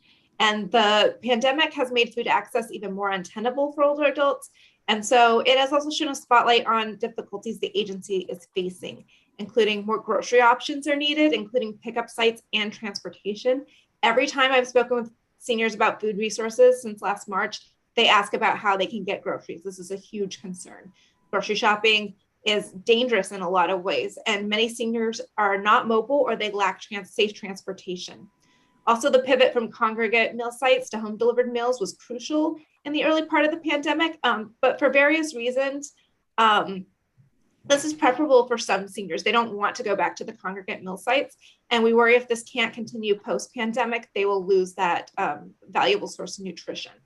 Also, DACL is working on reopening congregate meal sites as soon as it is safe. However, these sites are often underfunded and may need reservations, and last year the mayor's budget cut over $700,000 in nutrition funding from the sites from DACL budgets. We also feel that DACL does not see themselves as a leader in ending senior hunger, but like the proprietors of these programs. And this can put a strain on organizations that are trying to fill those gaps in resources. While I agree that solving senior hunger is not the senior obligation of one agency, we would like to see DACL take more ownership of this issue as they seem the natural leader in the space and make ending senior hunger an agency priority. And I'd like to thank you again for this opportunity to testify and to work together to improve the health and nutrition of seniors. Thank you very much for your testimony. Initially, my questions were of concern as to whether or not your organization has an MOU agreement with the Department on Aging and Community Living. But then as you continue to talk in your presentation, it brings up other kinds of questions. So you are serving really, do you have an MOU? I guess I should start with that. We do not have a formal MOU with the agency, but we have been working with some of their nutritionists. Working with some of their nutritionists, okay. And so you point out things that you believe the agency should be doing. So you are serving really as an advocate. Is that kind of the role you have now? Yes. I see. Okay. I just wanted to make sure because you were pointing out facts and figures related to what the agency is doing. And so they're not here for me to examine today. But we do have a session scheduled a little later, and so we'll talk to them about these points that you brought out. So thank you very, very much. The role of hunger in the community can continue to escalate as we continue in this pandemic. And I think some of the figures you gave us were for families and not necessarily exclusive to just seniors, correct? Am I correct? Yeah, the 1 in 5 is for all DC residents. Most of the other figures, though, I think were all for seniors. Okay, so you indicated that 65,000 seniors are fed every month? Yes, the DACL is currently serving 65. Okay, so it's their statistic. Okay, great. Yeah. I just want to make sure I understand. Thank you so very, very much. And I'll have my written testimony as well that you can refer to. Thank you. Thank you. In fact, I hope that all of our witnesses will submit their testimony in writing so it can be added to the record. Thank you. And Thank you, Chairwoman. Our next witness is Sally White, Executive Director of Iona. Good morning. Good morning, Ms. White. How are you today? I'm fine, thank you.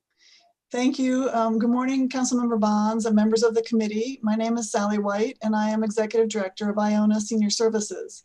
I appreciate the opportunity to comment today on the work of the Department on Aging and Community Living and the work that Iona is able to do through the department's grant support for community organizations. The past year, as we all know too well, has been a year like none other.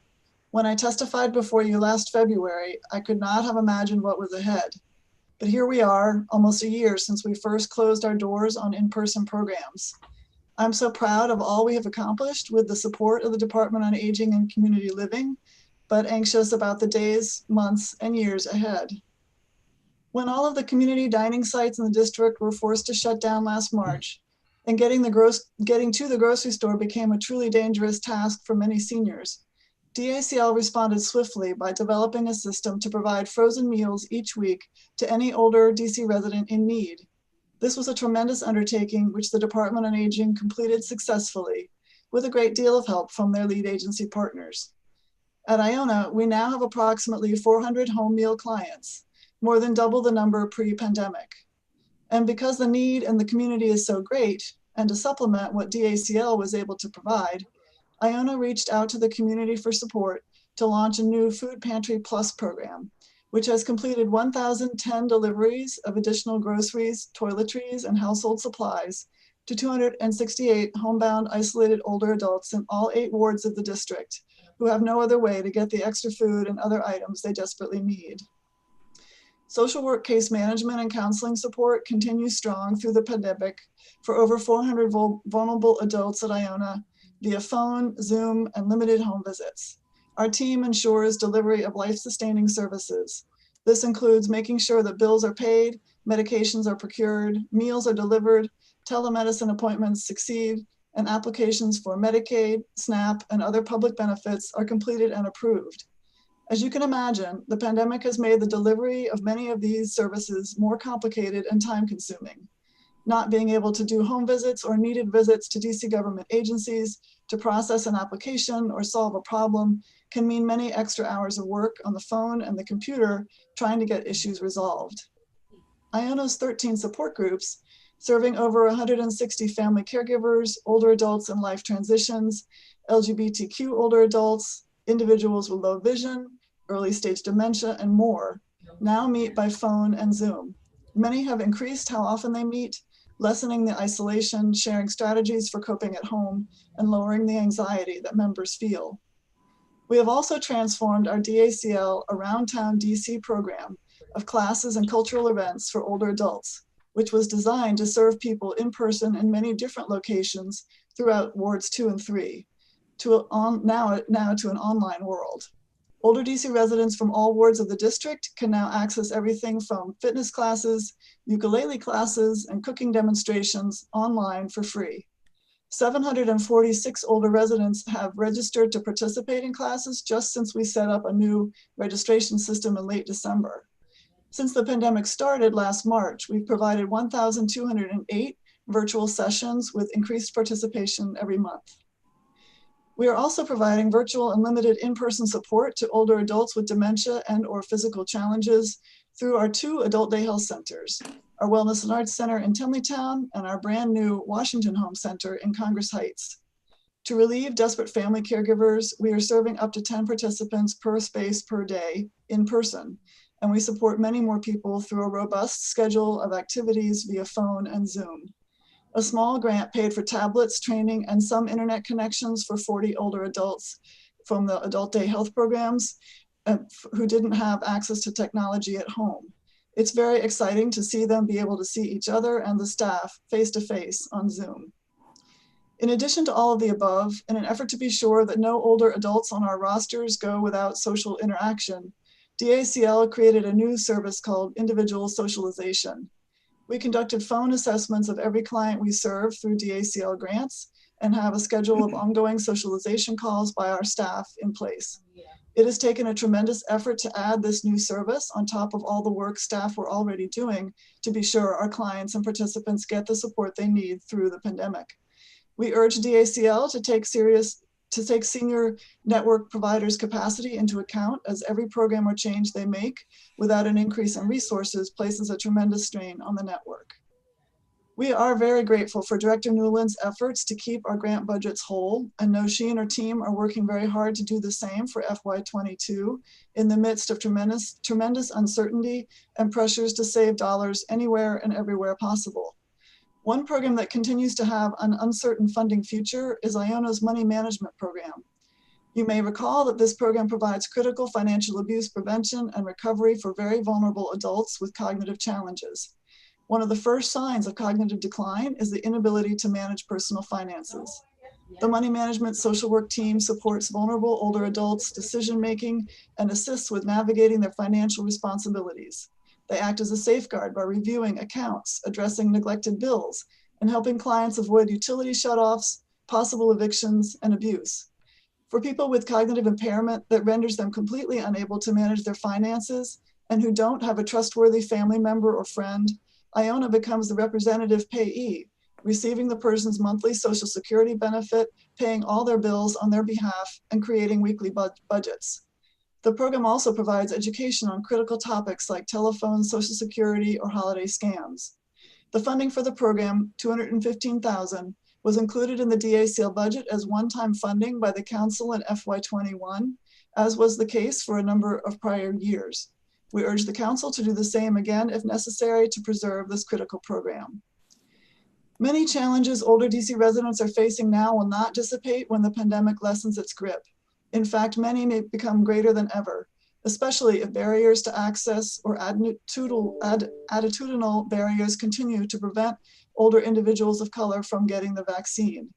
I am submitting, along with my testimony, a report by Help Age USA with the results of preliminary research conducted here in DC to shed light on the experience of older Black and Hispanic adults and explore what is important to them in the decision whether to receive the vaccine.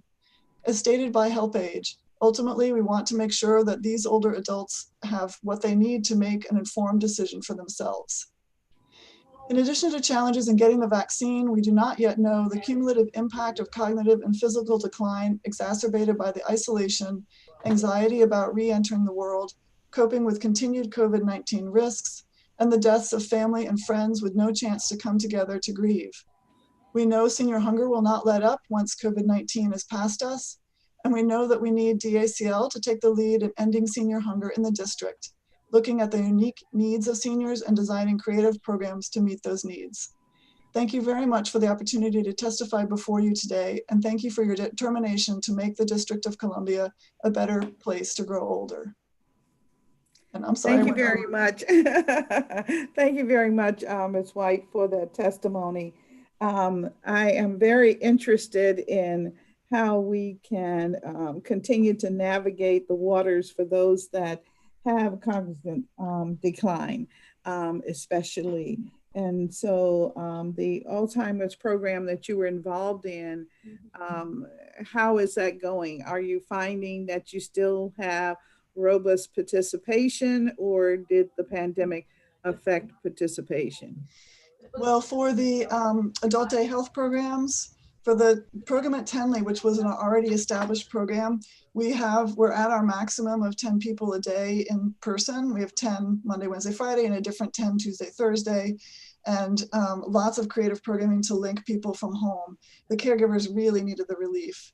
The Congress Heights Center being brand new and that community a little more hesitant to come out during COVID, we don't have as many people in person. We have about 6 people we're serving in person and another 26 at home. But we're confident more of them are getting vaccinated, and we are confident that in the coming months we'll have more people arriving. One gentleman who previously went to downtown clusters and was the first participant to come in person to the Congress Heights site, came in the door, bent over, using a cane, lost weight, quiet, and within a week, he was standing erect, he had thrown the cane away, and was a whole new person again. So we're very hopeful that we can make a really dramatic difference when people can start coming back in person.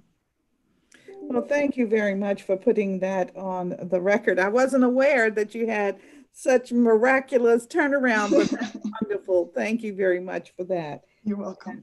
And, as you know, we'll be discussing your thoughts about the money management program and the value of it with the department at a later date. But thank you very much for your testimony. You're welcome. Thank you. Our next witness is? We have George Kerr of DC Senior Advisory Coalition. Okay. Good morning, Council Member, our Chairperson Bonds, and members of the committee. My name is George Kerr, and I am a DC resident and community activist. I am here today in my capacity as the new coordinator of the DC Senior Advisory Coalition, where I lead seniors and providers across the district in advocating for an improved quality of life for DC seniors. As you know, our coalition engages seniors and providers in all 8 wards by hosting virtual meetings. Today, I am briefly highlighting one area of needs around nutrition for the Department of Aging and Community Living. I will be echoing what you've already heard. The needs in nutrition, specific access to healthy food for older adults. As we know, the COVID-19 pandemic affects our city in tremendous ways. It has disproportionately affected African-American communities in neighborhoods also considered to be food deserts. We are grateful to DACL, who quickly shift from a congregate meal site to home delivery for all its programs. Our coalition is also thankful to the many community organizations like Martha's Table, DC Dream Center, and the DC Central Kitchen, who stepped up to the plate and provided thousands of healthy meals for seniors who were not participants within DACL programs or need more than DACL could provide. Today, we ask that DACL continue supporting seniors through this unprecedented time and beyond. As the district begins to gradually reopen, we ask that DACL consider a variety of options to meet different needs. Many seniors will continue to need home delivery meals. Some would benefit from home delivery groceries, and others from grocery stores, farmers market vouchers to help offset the rising cost of food. Those who are eager to come together should have opportunities to meet and eat together in person. Such a tier process acknowledges that many seniors will be hesitant and or unable to venture outdoors for months after the general population begins to do so. The increase in food costs that customers already see due to the effect of COVID-19 will last for some time. Now, more seniors than ever need healthy food to become vital and combat chronic conditions, but have limited resources to access it. So we urge the mayor and the council to preserve the nutrition budget for DACL at the current level of funding through 2022. Our coalition also requests that DACL work with the mayor to ensure that community organizations that partner with the city in providing healthy meals to seniors during the pandemic, and therefore partner with the city in experiencing the significant financial impact, receive a portion of the recovery funds the federal government provides to the district. These organizations, which were vital to social services delivery for communities even before COVID-19, must remain in place to support communities in the future. In conclusion, during this challenging time of maximizing district resources, we recognize that your committee must make tough decisions. Our coalition supports DACL in their task of serving seniors across the district. We believe that a tiered nutrition program, recovery support to vital community partners for seniors, we will be well on our way to building the age-friendly, inclusive DC that we are all envision and that every senior deserves. Thank you for the opportunity to give testimony today. Thank you very much, Mr. Kerr. I'm glad to see that you are well and moving forward. Nice to see you. Just one question, really just a follow-up. You're advocating that the current DACL budget for food be maintained, is that correct? Correct, or increase if possible, but most definitely keep no budget cuts Okay, for any senior programs. correct. I hear you. Okay. Thank you very much for that. And you mentioned something, I think, adding a delivery of groceries as sort of a new program for DACL to consider. Yes, I believe that's, we're hearing more and more from seniors that need different mechanisms to getting healthy food.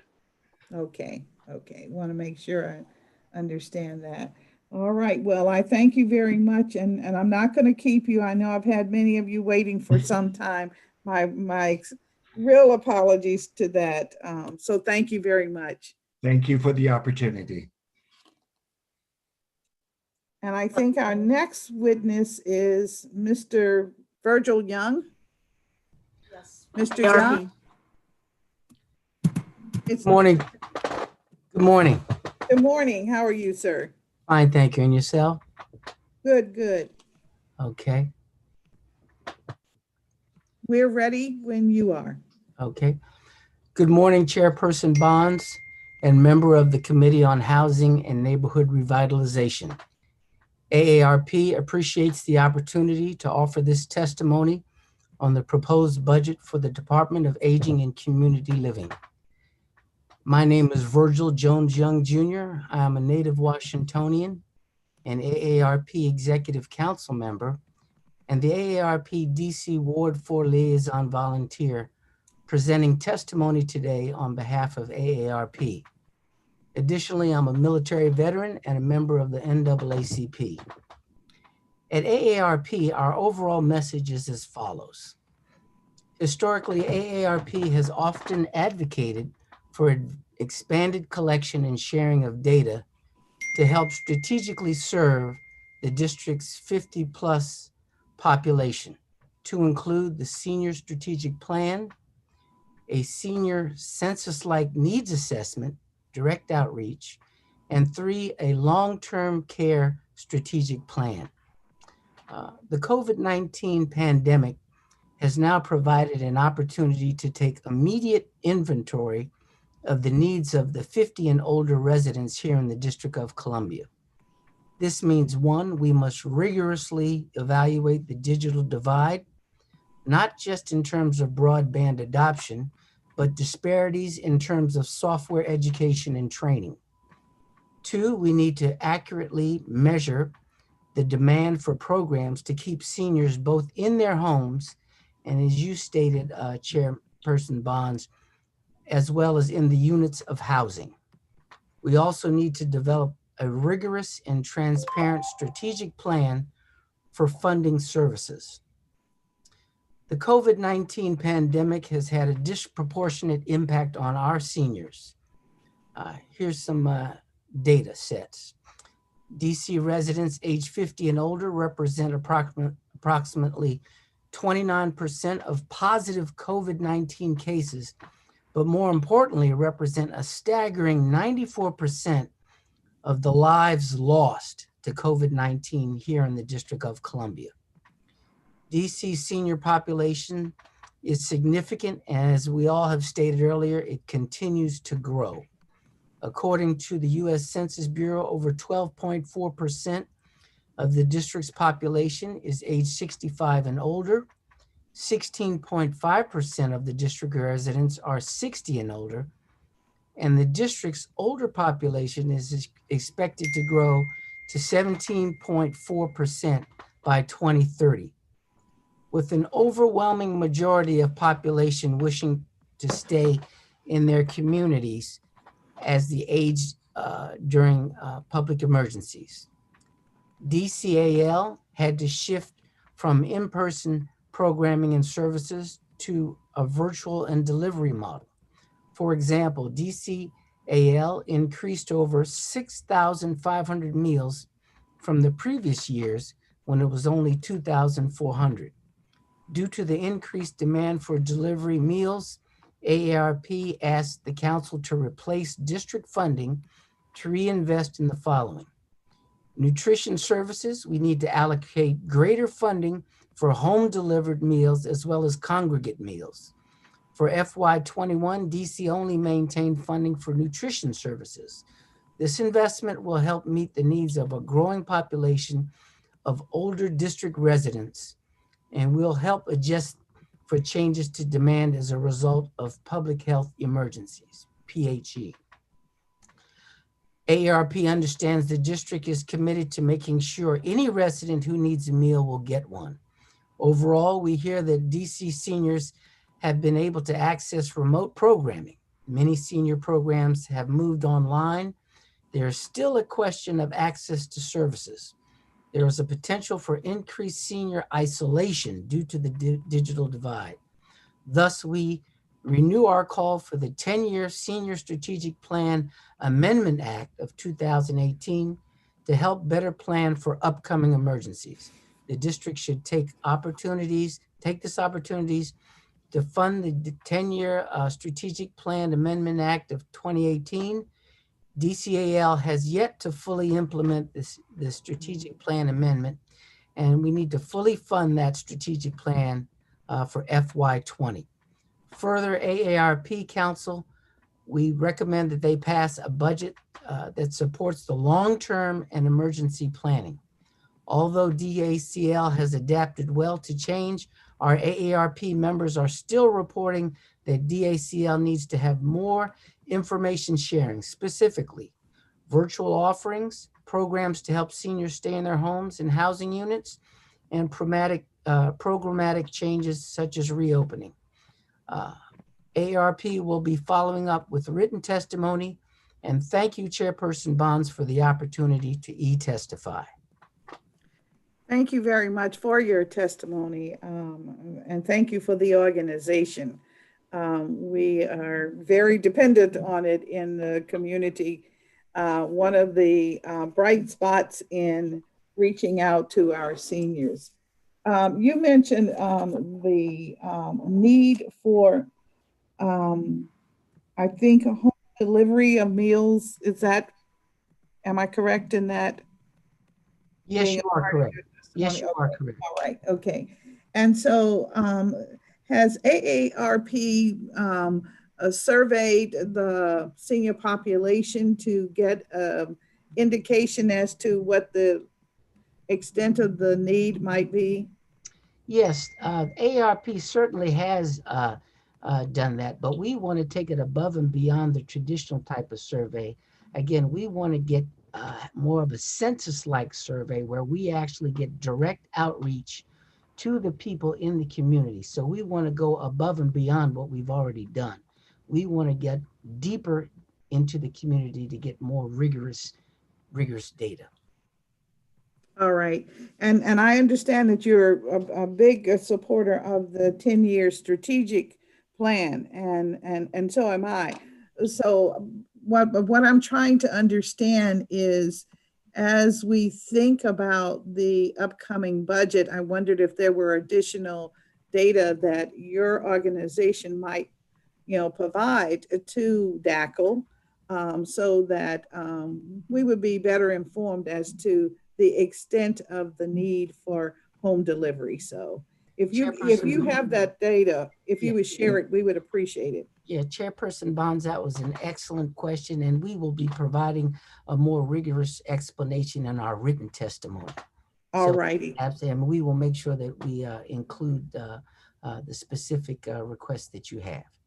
Thank you. Thank you very, very much. Yes, ma'am. And thank you for your testimony. Thank you for the opportunity. AARP appreciates it. And we will now turn to Ms. Heather Foote for your testimony. Thank you very much, Chairperson Bonds. I welcome this opportunity. My name is Heather Foote. I'm a Ward 1 resident and an analyst of older adult transportation. The COVID-19 pandemic and recent efforts to vaccinate the district's seniors have spotlighted challenges for older adults in both transportation, and digital inclusion, especially for those living east of the river and in other underserved neighborhoods. My testimony addresses ongoing practices of DACL that could be emulated by our 2 district departments that provide transportation information and services, and thereby enable the district to better address the needs of this growing demographic across the city. As noted in my testimony before this committee on April 25th, 2019, my primary observation is the need for increased coordination, innovation, and initiative taking among district departments concerning older adult issues and needs. DACL alone cannot do what needs to be done. Other agencies need to continue to step up to the plate, including through allocation of their own staff time and communication budgets. Given time allotted for public testimony, I'm using a 12-step format to highlight a number of successful DACL practices that could be used and adapted by the Department of Transportation and Department of For-Hire Vehicles, among other agencies. I have 12 suggested steps, and I'll mention just a few of them. The first in the 12 steps is to build the data. How many older adults do not own a smartphone or have easy access to a computer? And where do they live? While the senior population is very diverse, the district's high senior poverty rate suggests many without such access, as seen by the challenges going online to register for vaccinations.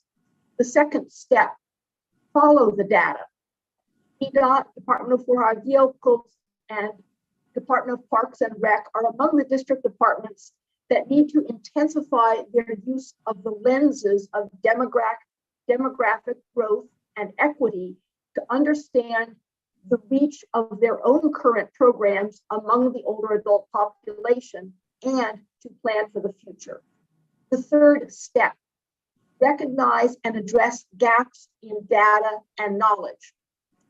What gaps might those providing transportation services explore?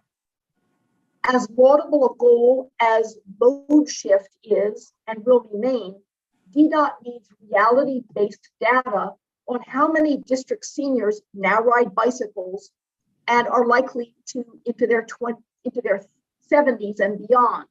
That data needs to be factored into their program prioritization. For the district's non-digitally privileged older adults, how many have the budget, devices, and trust to make microtransit a real transportation alternative? Limited expansion of Transport DC might prove a better investment for this population sector. Another of my steps, prioritize effective communication over cutting edge design.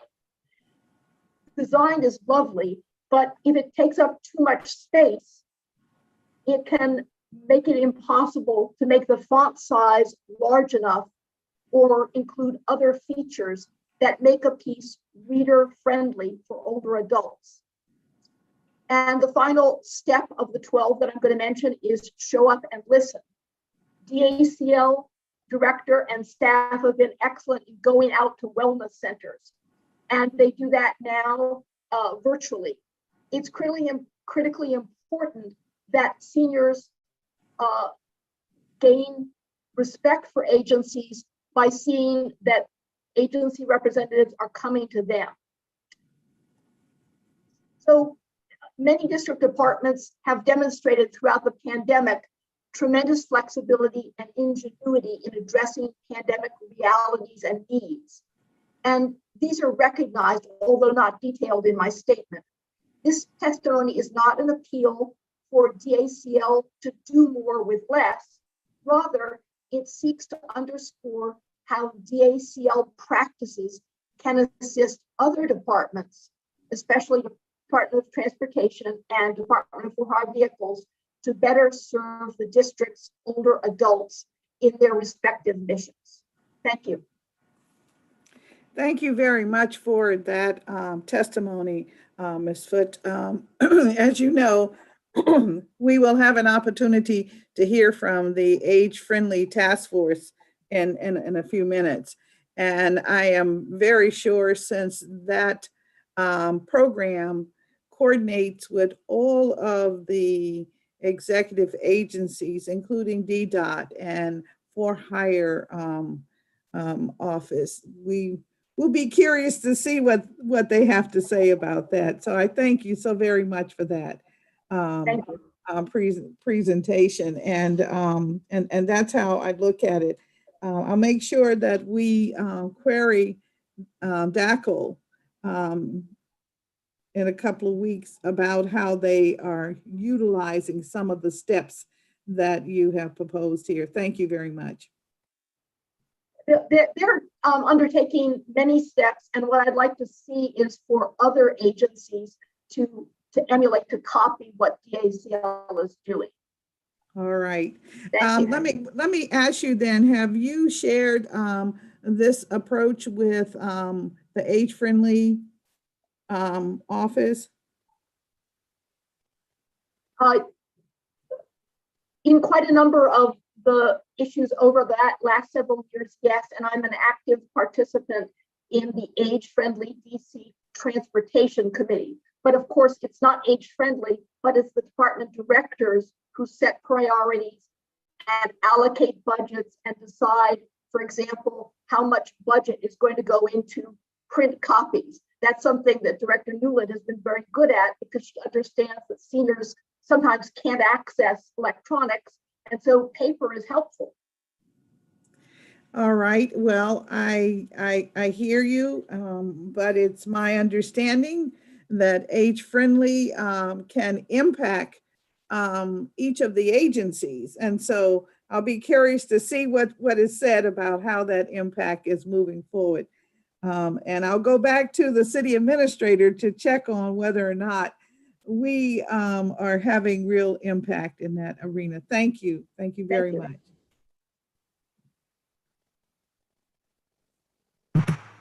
That's all we have, council member. All right, that is all right.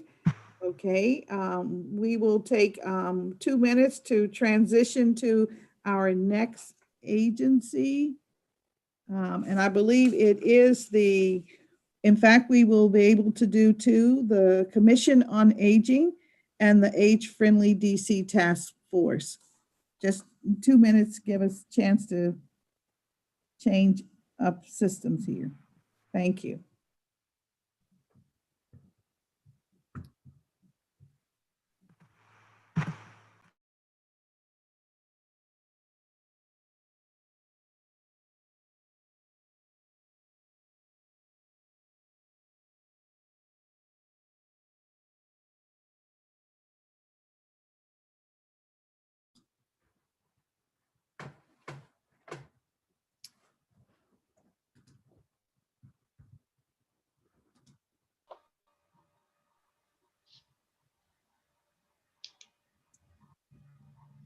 Sam, I believe she said that she wants to do both of the government witnesses together. Is that right? Is that what you heard? We can. I've added both. Great. Thank you, guys.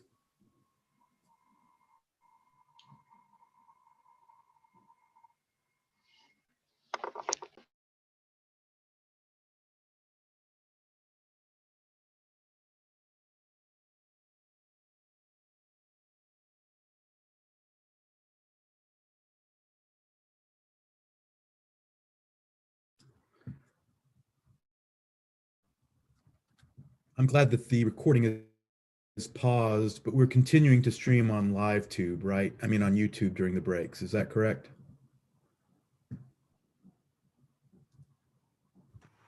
I see it still running. Mm-hmm. Okay.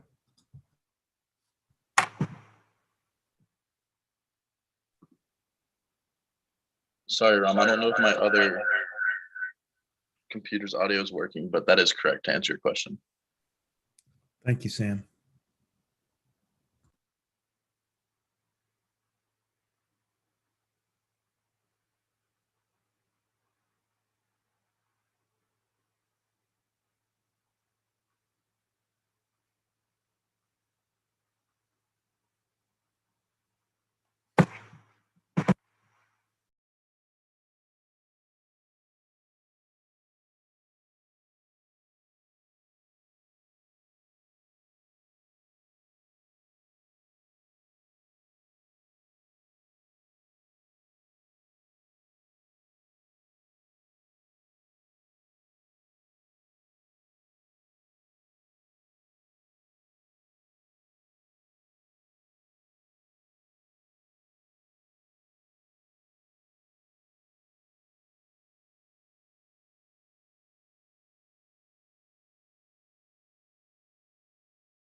So are we ready to move forward?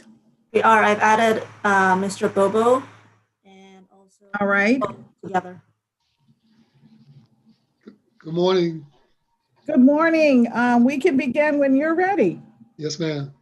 Good morning, Councilmember Bonds and other members of the Housing and Neighborhood Revitalization Committee. I am Gullifor J. Bobo, Chair of the District of Columbia Commission on Aging. I thank the committee for the opportunity to testify on behalf of the Commission on Aging. The commission has served in several roles in FY20 and FY21.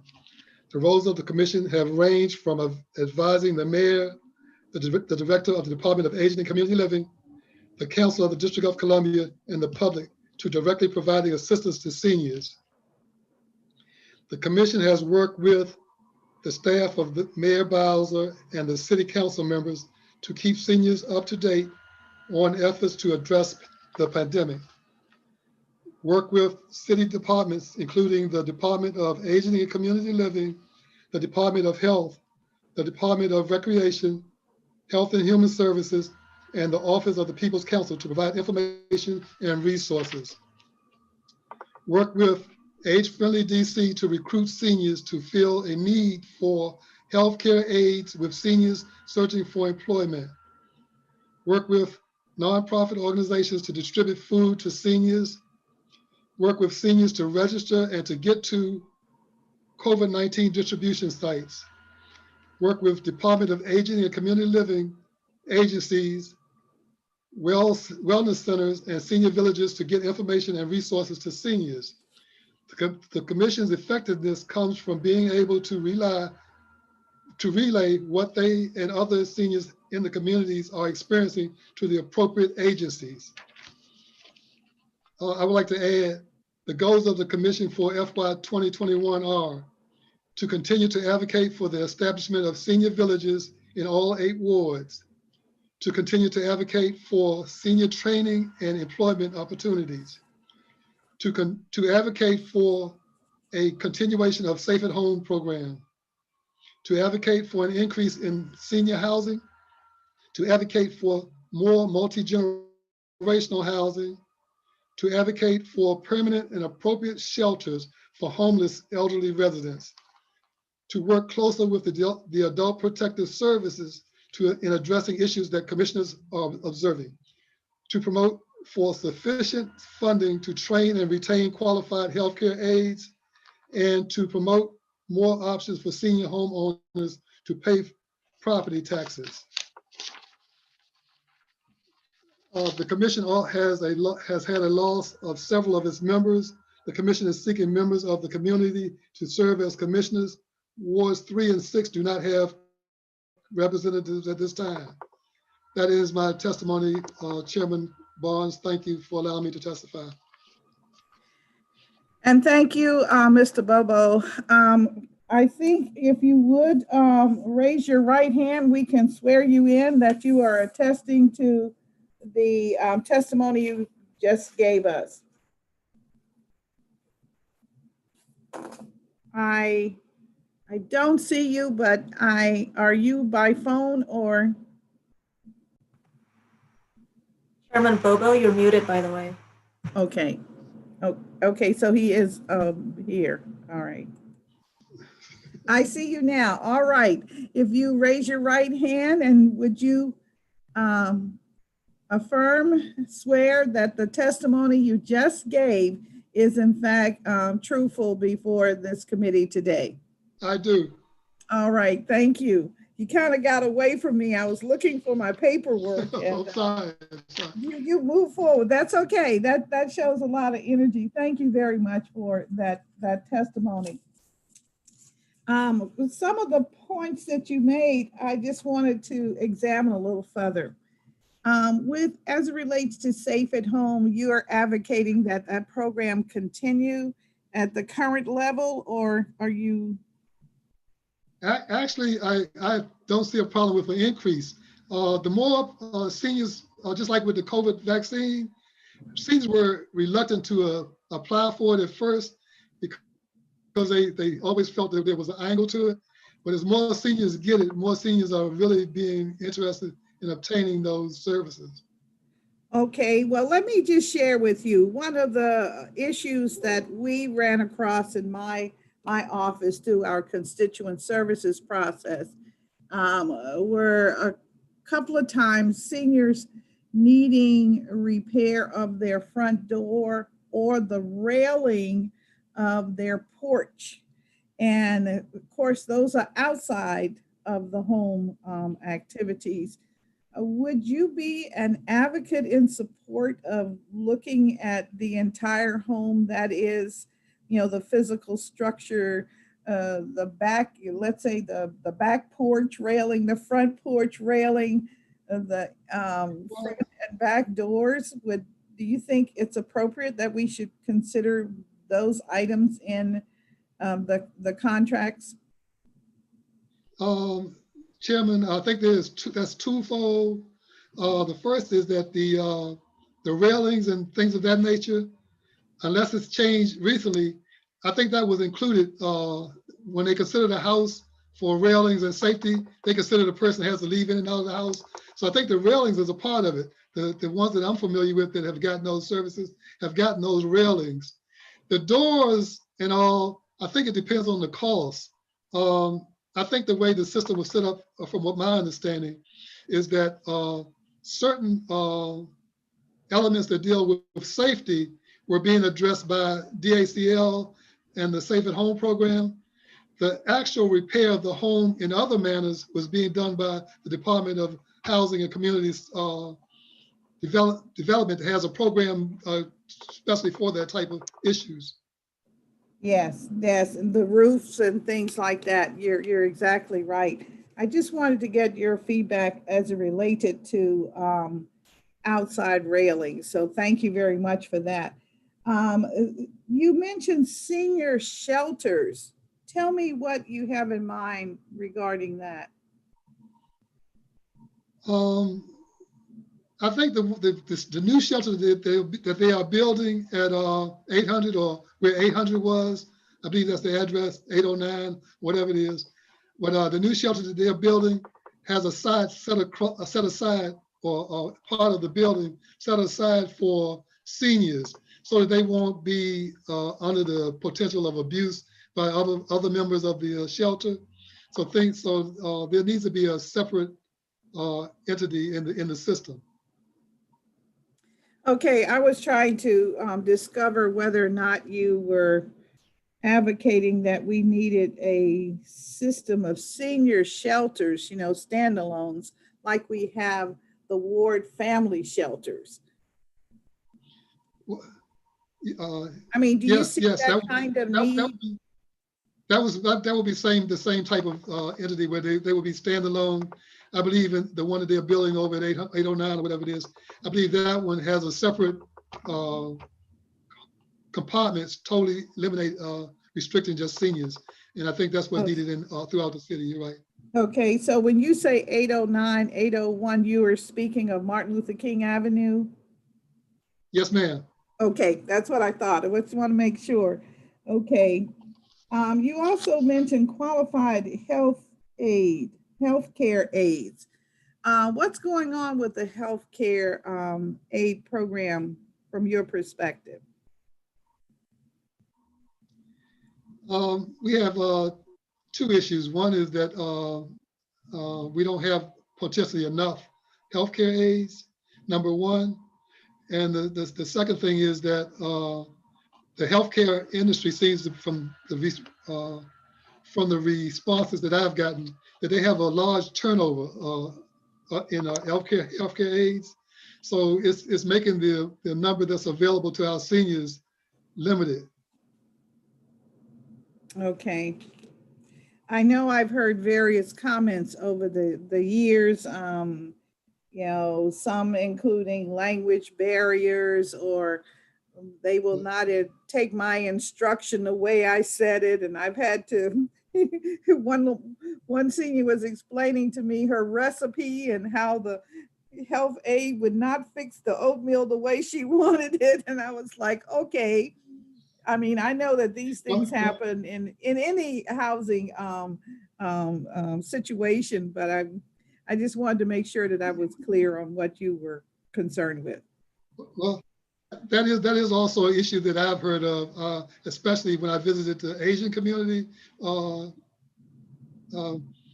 meal sites, and they talked about healthcare aides, and they felt that they didn't have a sufficient number of healthcare aides that could relate or interact with them because of the language barrier. Okay, so there are some language barrier issues. Okay. And of course, your favorite, property tax elimination for seniors. I know that I wish with my heart that we had been able to keep that provision, Well, but we were not able my to. concern, Chairman, is like where I live at, the home values have increased by about 300%. And we talk about in about two to 3 years, about 300%. And fortunately, I might be able to address that, but a lot of my neighbors might have issues trying to address the evaluation of their homes and the sudden increase in their tax liabilities. Well, you know, maybe there is a way for us to look at senior ownership as and the taxes, property taxes as a component of the income. Maybe there's a way to do that. A few years ago, I thought we would do it in tiers. You know, we would take whatever the current rate is, and we would actually, for those who are under 15,000, we would have we would reduce the property tax even greater. And then if you were between 1501 and 30,000, it would be another, reduce it a little less. Because, you know, currently seniors get 50% off of their homestead rate. You're aware of that, right? No, it wasn't, but thank you. Oh my goodness, we've got to get the message out. So we should make that a point of getting that out to all of the seniors across the city, and then talk with them and see if there's more that needs to be done. So let's see if we can't do that through the commission. You know, I'm speaking now as one of your commissioners, okay? Thank you. So let's work on that. Thank you very much. I wasn't aware. We didn't know. Now you mentioned intergenerational housing. What are you proposing there? Right, I believe it was in 2016, 15, 16. They began the experiment for intergenerational housing. And I believe they have one at K in New Jersey Avenue on the Bible Way Church has, and there's about maybe 4 other units throughout the city where the seniors and commingle in the housing complex with young adults that need assistance in providing guidance to their kids. You know, like kids having kids and need that mentorship. And that's the type of programs that intergenerational housing provide. From what I've seen before the pandemic started, I visited 1 or 2, and they seem to be successful. But and that might be a way to address the isolation issue that some of the seniors are having, and address the youth guidance program that we need in our city. Thank you very much for that, because when we say intergenerational housing, it means different things to different people. The other day, I was speaking with the representatives of a village, and their idea was just a little different, a different twist as to housing. And they also had ideas about how there's a process called green housing now, apparently. Something has been given a title where you have sort of a small building. Individuals, residents will have their small apartment, but they would have common area for making meals and common area for socializing on each floor. And so that's another. So there are all kinds of things coming up. it sounds like this is going to be a wild world, and the commission has got to get involved with all of these programs and check them out, Mr. Bobo. So I'm looking to you to provide us with more feedback on these programs. And I think you also indicated you like the village concept, and you're really want more villages across the city. Yes, ma'am. I think Ms. Snyder, when she testified earlier, the things that she exemplified that were taking place, that they were providing their village, are only being provided in 4 of the 8 wards. I think that's a service that every ward in the city deserves, and I continue to advocate for that in all 8 wards. Okay, well, what I find is that some of the villages cover multiple neighborhoods. So they're very large, expansive. And then some are more centralized. Like the Cleveland Park, it's the Cleveland Park community that is their village terrain or territory. You take the Kingdom Come over in Ward 7 and 8. I mean, what is that? My goodness, that is more than 150,000 households. Huge. And so I agree with you. The village concept is just that, the village, and it should be more. Yes, ma'am. I belong to the Kingdom Care Village, and I was one of the ones. That advocated for members of Ward 7, because I belong to the Ward 7 Mini Commission. So I advocated for inclusion, since they didn't have one designated for their ward. So do you think there is a way to take that very large village and break it into little smaller, like maybe there's one we would have for Deanwood and what is that, Eastland Gardens, sort of, and then, maybe something for the middle part, Hillcrest, which is also in Ward 7. And then in Ward 8, you've got Congress Heights, you've got a couple of different communities, distinguishable communities.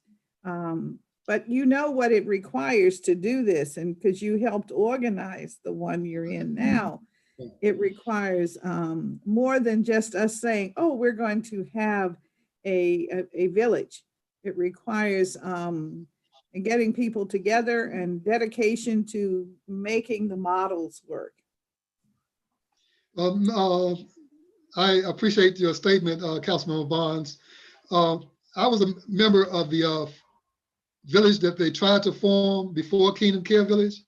I was a part of that effort, and I don't think distinct communities alone can do it because of the amount of resources and volunteers and stuff you need. So I think it has to be a little bit broader than that.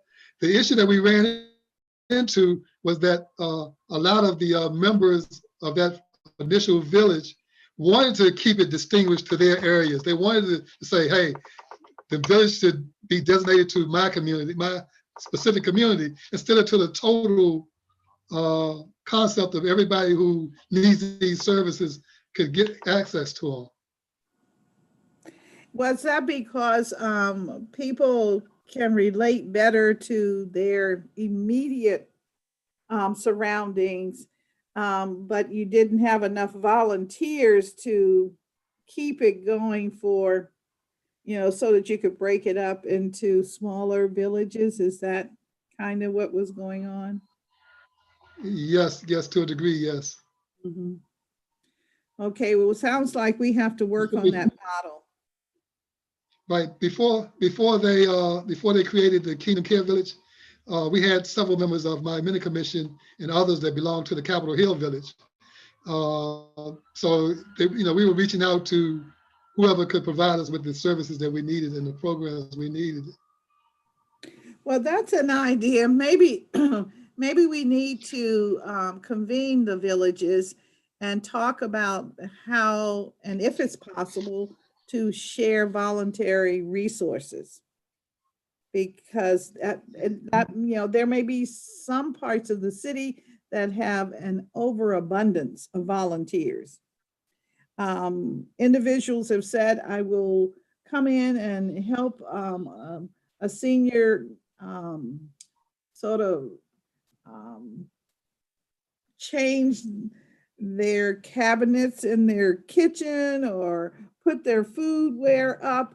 And they've never had a chance. They've been waiting for 5 years because there are so many volunteers that want to do that, or to change a light bulb or something like that. And they've never had an opportunity to do that, or to change the batteries in the smoke detectors. When we have seniors in other parts of the city that really wish they had someone who would go up on a ladder and do those kinds of things. Yeah, I've had seniors that have been out maybe once or twice this year to go to the doctor or to go get their shots. And I was called to actually go out and start their cars because their batteries have gone dead and things like that, and they haven't ventured out of the house. So little things, every little bit helps. Yes, it does. So let's work on that. That's a second task for the commission, okay? Thank you. Yes, ma'am. Thank you very much. Thank you for your testimony today. Thank you. Thank you. We will next hear from the Age-Friendly Task Force. Ms. Gail Cohn, are you in with us? Oh, I see Gail. Okay.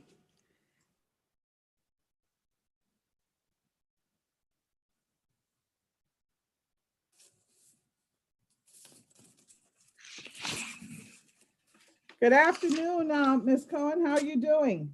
I'm doing fine, Chairperson Bonds. I have been with you throughout, so it's been a very interesting morning and afternoon. I can appreciate what you've heard and see the connections with Age Friendly in many directions.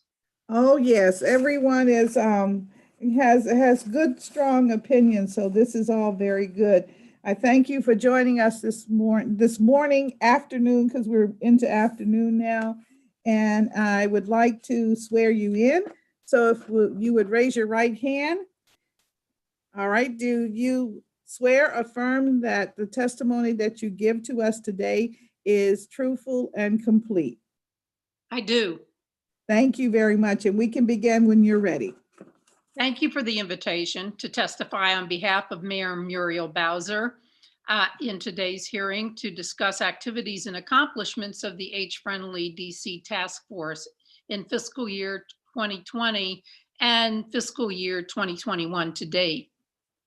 You will remember that the Age-Friendly Communities Global Initiative was launched by the World Health Organization, WHO, and that was less than 20 years ago, to inspire cities to focus on improving access to the physical and social environments in which they live their lives. The initiative was intended to promote changes that have an impact on lifelong aging. At its core, Age Friendly has three philosophies that seek to promote such changes by combating the effects of ageism, and that could be on teenagers by older adults, as well as the other way around, fostering lifelong respect for all residents, which, as you know, feels the same as what I just said, and supporting healthy and fulfilling aging throughout life. You may remember that the Age Friendly program was brought to DC in 2012. That, thanks to the leadership of Mayor Bowser, who continues to forge new and greater pathways to prosperity for residents at every stage of life, Age Friendly has experienced significant growth over the past few years. The success of Age Friendly DC hinges on our ability to strike a deeper understanding of lifelong aging across government and the community. We must address our own healthy aging together with others in the city. As as residents of DC, each of us should be mindful of how our community is shared by residents and visitors of all ages, backgrounds, and abilities. Recognition of shared experiences is why Age Friendly is co-led by district government agencies across every cluster, along with community partners and stakeholders. Looking back for a moment, residents of all ages, district government employees, and community partners collectively continue to make measurable progress implementing the goals of the 2014 to 2017 Age-Friendly Strategic Plan, including, and you heard testimony from Heather Foote as I say this, she's sitting on my shoulder saying this with me, Age-Friendly's DC block by block walk, which you participated in, Councilmember Bonds, which led to DC Department of Transportation's focus on walkability and pedestrian safety, which still is very much a factor. DC's program for all-inclusive care for the elderly, PACE, Services My Way, and affordable assisted living, which together will allow more qualified frail residents in need of assistance choices on places to live other than nursing homes. More attention to the value to the value of an intergenerational workforce, including workers 50 and over. More programming in multiple agencies to include the growing population of older adults, resulting in less age segregated, more intergenerational focused reasons to get up in the morning and do good for others. More inclusion of experienced residents in emergency planning, resulting in training older and disabled neighborhood organizers. And we've had a number of those individuals who have come forward, both disabled as well as active residents who are older. Increase awareness that home modifications for safety are essential for saving lives, resulting in the very popular Safe at Home program. Funding for neighborhood villages, building awareness that neighbor-to-neighbor support is valued by all. That was in the 2014 to 2017 plan. More direct service providers, providing LGBTQ cultural competency training. That too was in the 2014 to 2017 plan. With its 2017 report on the 5 years of progress, DC moved to the forefront of age-friendly worldwide in that network of organizations that have formed in many cities and communities and now states in the United States, when WHO recognized Mayor Bowser and the District of Columbia as a national and global leader in the network of age-friendly cities. Then in 2018, Mayor Bowser appointed the current Age-Friendly DC 2023 Task Force, which utilized focus groups and survey responses from the livability survey that we initiated to ground their work. That fall, Mayor Bowser and the Age-Friendly Task Force released the 2023 Age-Friendly Strategic Plan, which built on city improvements and shortfalls noted by residents and set forth in the new 5-year plan, organizing the areas of focus around 3 pillars. The 3 pillars, which is my elevator speech all the time. We're talking about built environment, changing attitudes about growing older, and lifelong health and security. Those are the 3 pillars under which all of the work that we're doing fall. Age-Friendly DC 2023 supports initiatives led by 38 agencies across the government and 128 community organizations. With the Committee of Housing and Executive Administration questions, you have offered the Age-Friendly DC Task Force the opportunity to shed light on the Age-Friendly DC 2-year progress report. I'm holding up a copy of that report for you to see, which is electronic, not printed, electronic, not printed, because at this point we have less of an opportunity to distribute paper than we do under normal circumstances. It was recently released, this report by Mayor Bowser in January 2021. You will see the work of all 14 age-friendly DC domains, the areas of focus, that relate to one of the 3 pillars.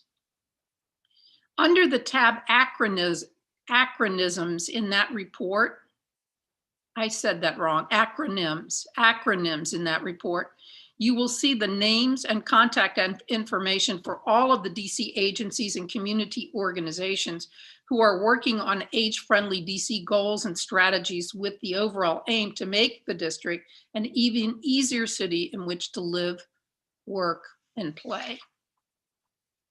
Face-to-face meetings that in the past have welcomed participants from across DC were held virtually in 2020 due to the pandemic. The focus at meetings was on equity, the backbone of the age-friendly initiative worldwide, and on immediate next steps for helping residents across DC to stay healthy, engaged, and able to find fulfilling purposes.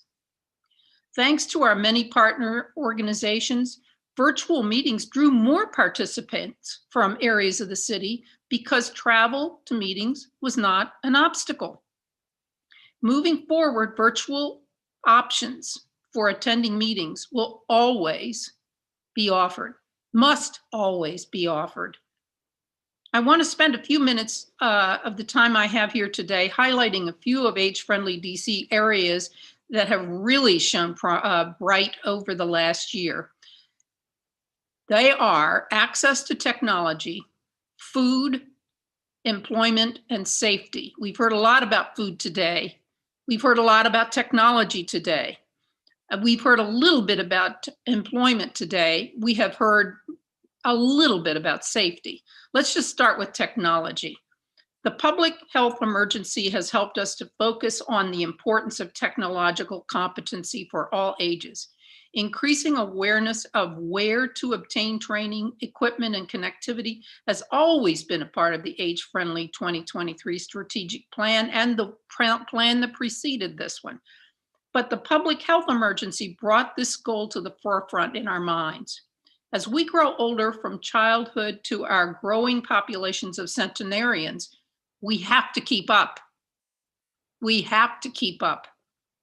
The Office of the Chief Technology Officer, the DC Public Library, the Department of Aging and Community Living, the Mayor's Office of Community Relations, the Mayor's Office of Community Affairs, DC's adult charter schools, I'm going to say it twice, DC's adult charter schools are so important. DC Wellness Centers, DC Neighborhood Villages, our faith-based partners, Comcast, and willing individuals of all ages are making a difference with tech individual tutoring and tech classes. Thanks for taking us, students of all ages, parents, grandparents, and great-grandparents on a speedy learning curve and creating increased access to computers and connectivity. The gap is filling. It may not feel like it yet, but you can see progress. We all want to see family and friends and stay involved with our communities. We want that social isolation.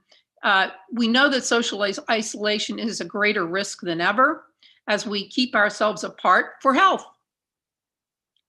Hearing the voices and seeing on screens the faces of a growing number who attended meetings last spring and fall reinforced the importance of inclusion to implement the goals and strategies of the Age-Friendly DC 2023 strategic plan. Let's stop a moment and talk again this afternoon, about access to food.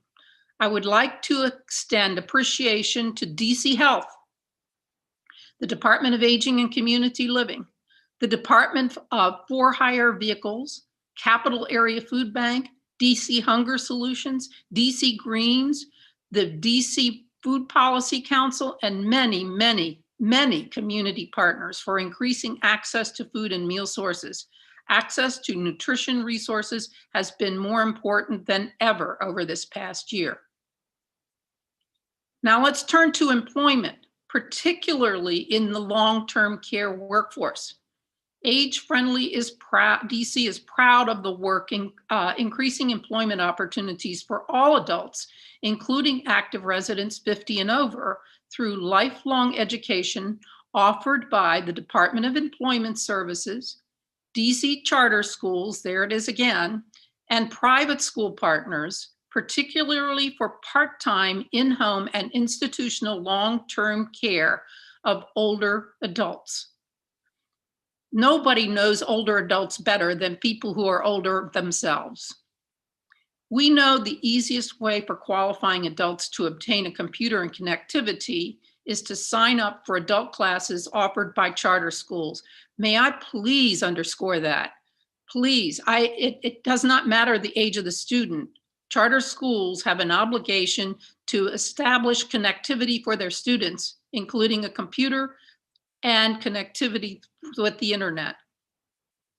Finally, I want to turn to safety. Before and after pandemic restrictions were imposed, we were glad that much had been done in the district to promote lifelong financial planning and prosecutions to thwart abuse, neglect, and scams, resulting in undue influence on trusting adults.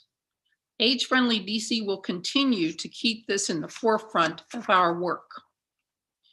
Age Friendly DC sees the home adaptation projects completed with funding from the Department of Aging and Community Living Safe at Home program as saving lives. As I noted earlier, I just think we have to be very mindful of the fact that when we had that conversation about getting out of the house, it's really, really important for people to be able to leave their homes as well as to get back into their homes. And the only way to do that is to keep the entry as part of what's part of Safe at Home.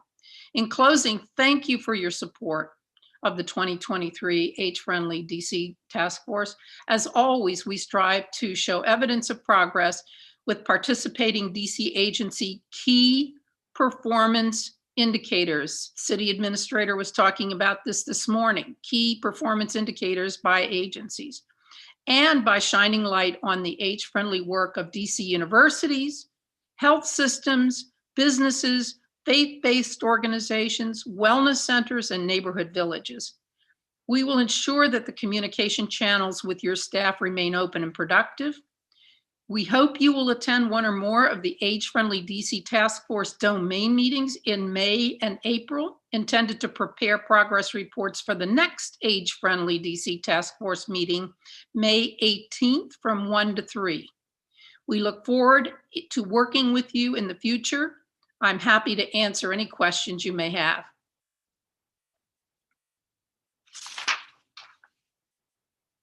Boy. Thank you very much for your testimony.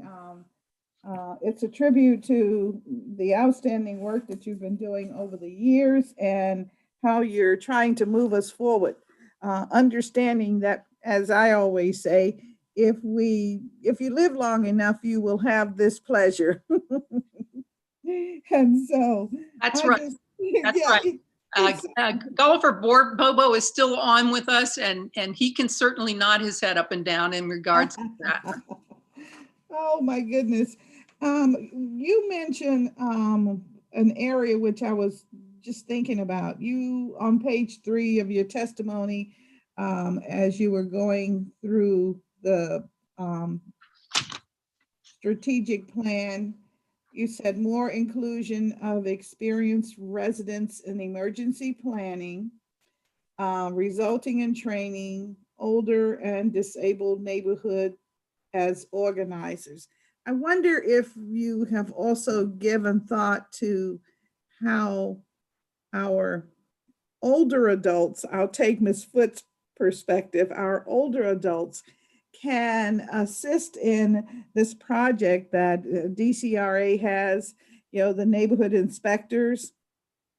I'm just wondering, it just seems to me it's a natural, because as a rule of thumb, we tend to be pretty observant and we're, pretty careful, and many are retired, and would probably, and care about the growth and development of their community.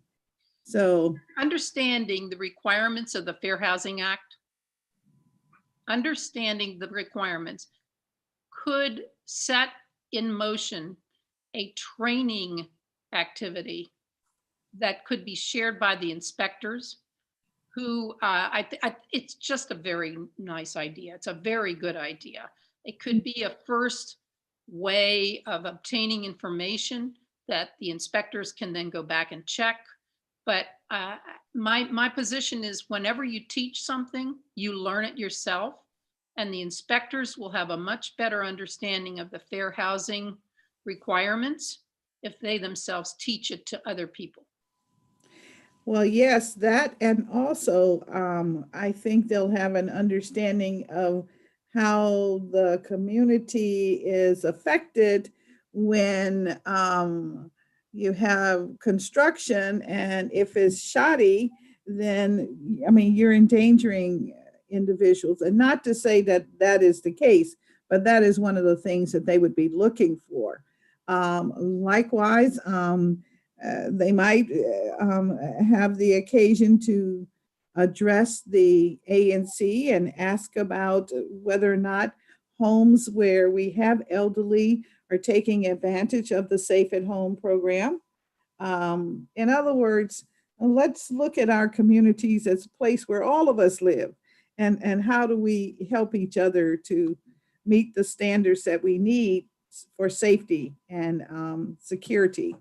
So just a little thought about that. I wanted to add. What you're saying fits right in with the civic participation and employment domain, where we want older adults to become involved because they have very clear abilities that can be used that we're underutilizing at the moment. And that, I think and that has purpose. The whole life game is having a reason to get up in the morning, have a purpose. We need to share that with more people for good reasons. Yeah, I think so. I think that the age-friendly process is beginning to mature in the city, and I think it's an opportunity for more people to understand its goals and what it is designed to do. I mean, is paramount to the survival of our senior population, quite honestly, in community. And I guess society in general, we could stretch it that far. But I'm hoping that more people will show an interest so that each of your committees or task groups will have a citizens, committee that could really be informative, so that we're all digesting the goals a little more and keeping up with how our city is growing and developing. It takes, according to our friends in Ontario, Canada, where there is a very robust movement, it takes 20 years to get the age-friendly actions really moving. So we're in our second 5 years.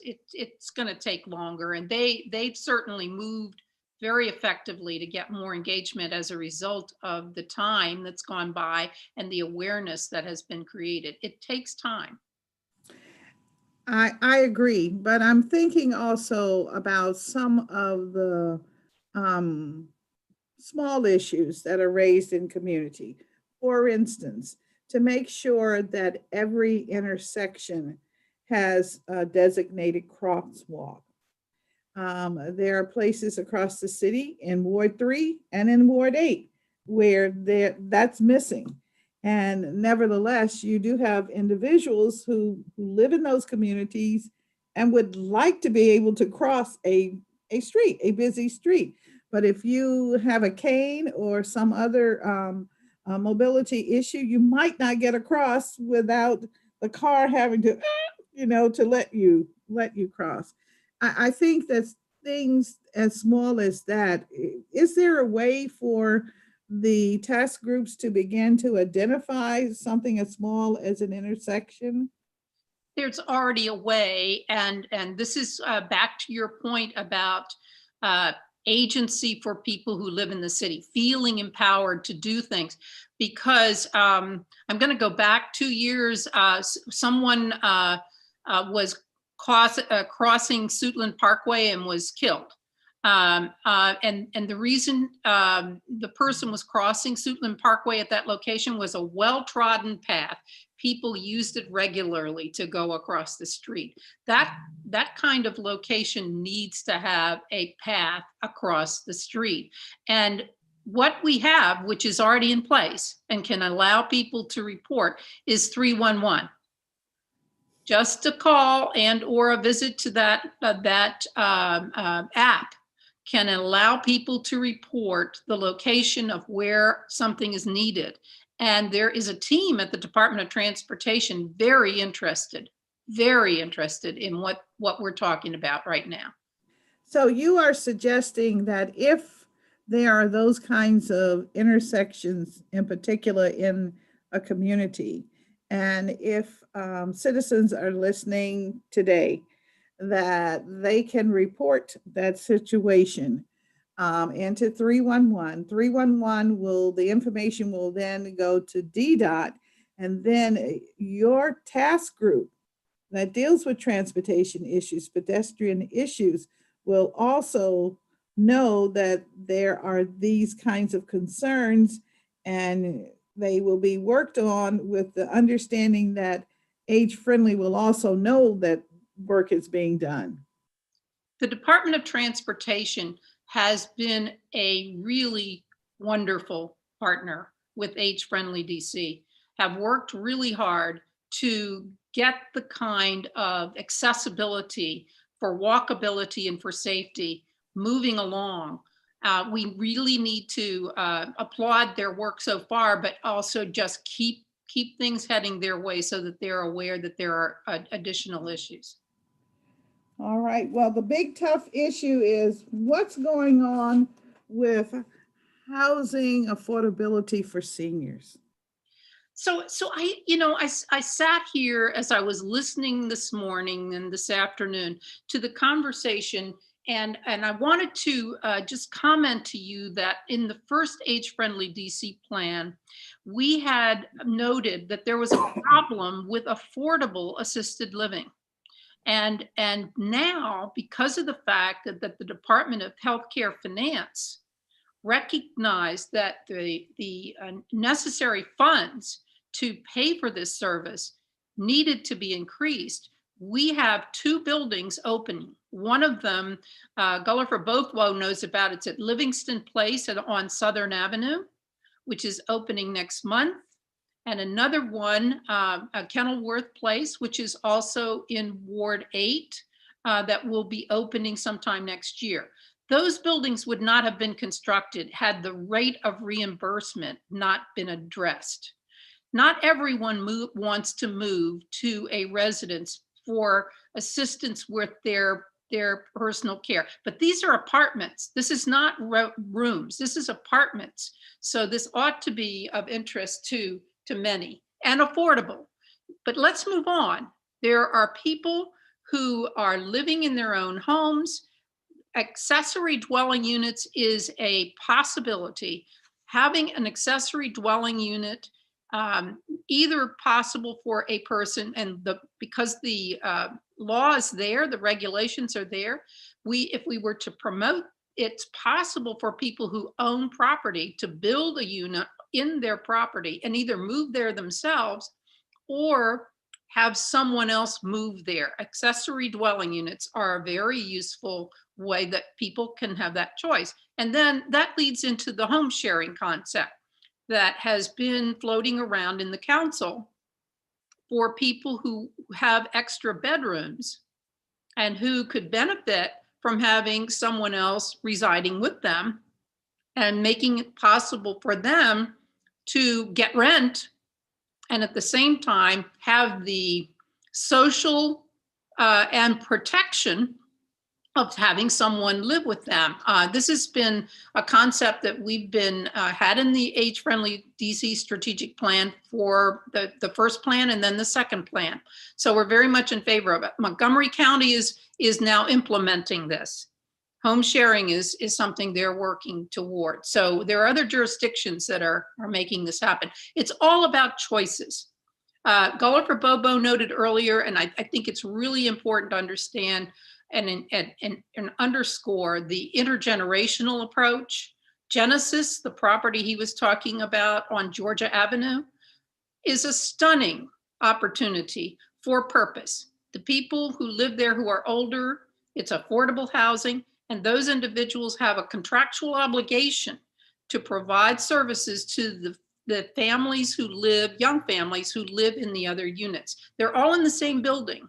And it's a wonderful way for people to keep on growing older together and benefit from one another's abilities. So that, and then he was talking also about Bible Ways Plaza West, which is the grandparents raising grandchildren benefit from having the support of one another. So unfortunately, there are more of them, grandparents raising grandchildren. So we need to be very mindful that that's an option that we should be encouraging. So I agree with you that there needs to be more housing and more affordable housing for people, but we have to have choices. Definitely, we have to have choices. It sounds like we're at a point as the senior population or aging population is growing that we probably need a senior housing plan. At least something that we can all take a look at and begin to see what kind of pieces can be fitted into these neighborhoods. I'm very concerned that we have this, market rate housing that I hear from elderly persons every now and then that, well, I would like to live in the glass and chrome building, but my income is such that I can't afford it. I live on a fixed income, and I think that it would be refreshing for us to be able to obligate at least 1 or 2 units in every building so that we can begin to get our seniors dispersed into the general population, because there are quite a few households that have been identified as being kind of isolated. And I think getting people in with others will help us to relieve them of that concern. You brought up earlier, and I just want to underscore that this is very much an age-friendly DC strategy that we support, and that is the DC Comprehensive Plan Amendment has been laced with age-friendly activities. It's laced.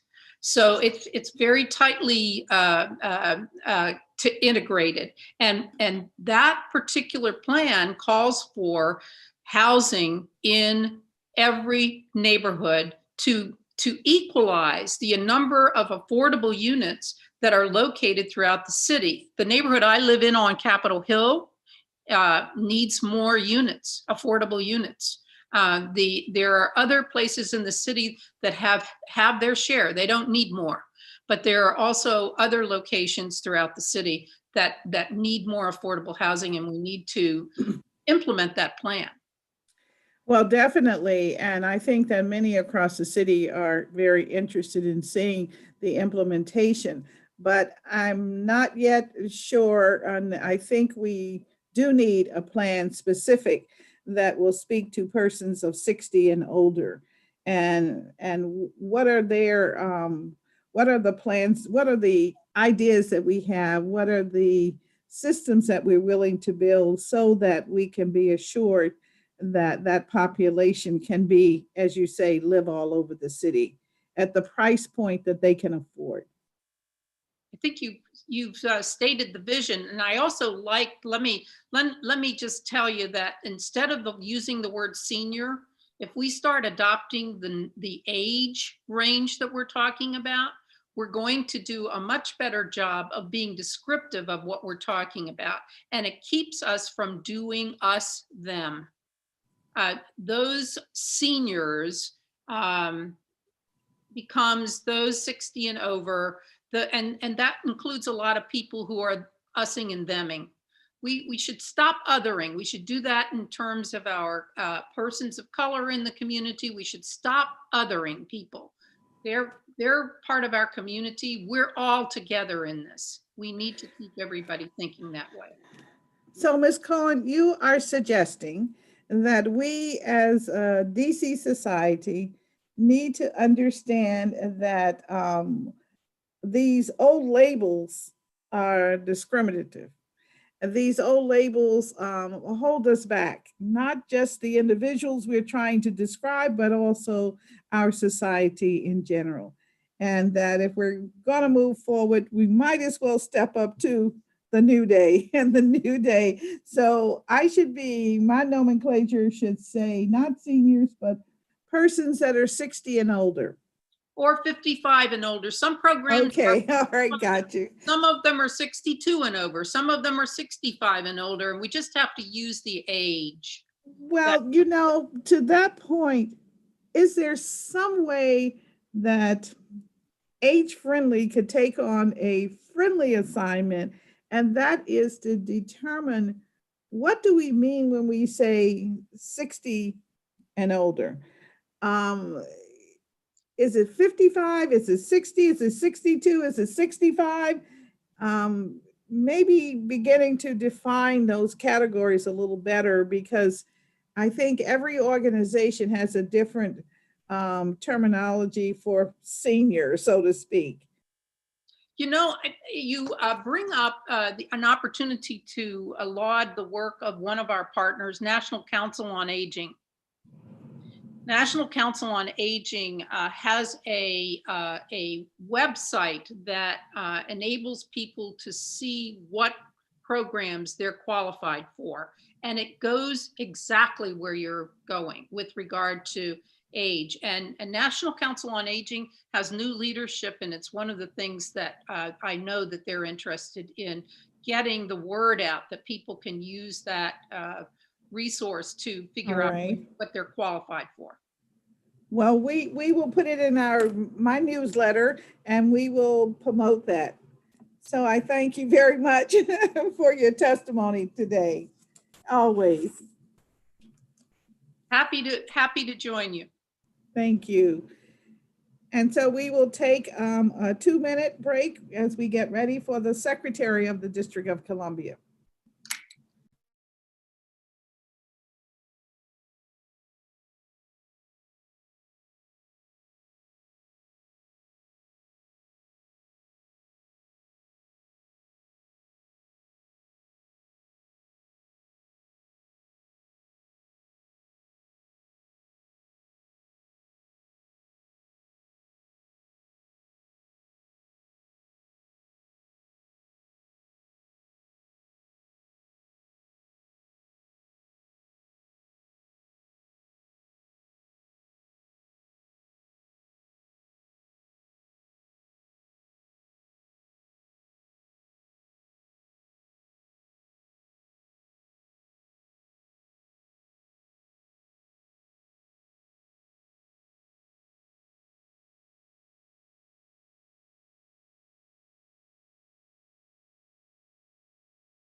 All right, we can.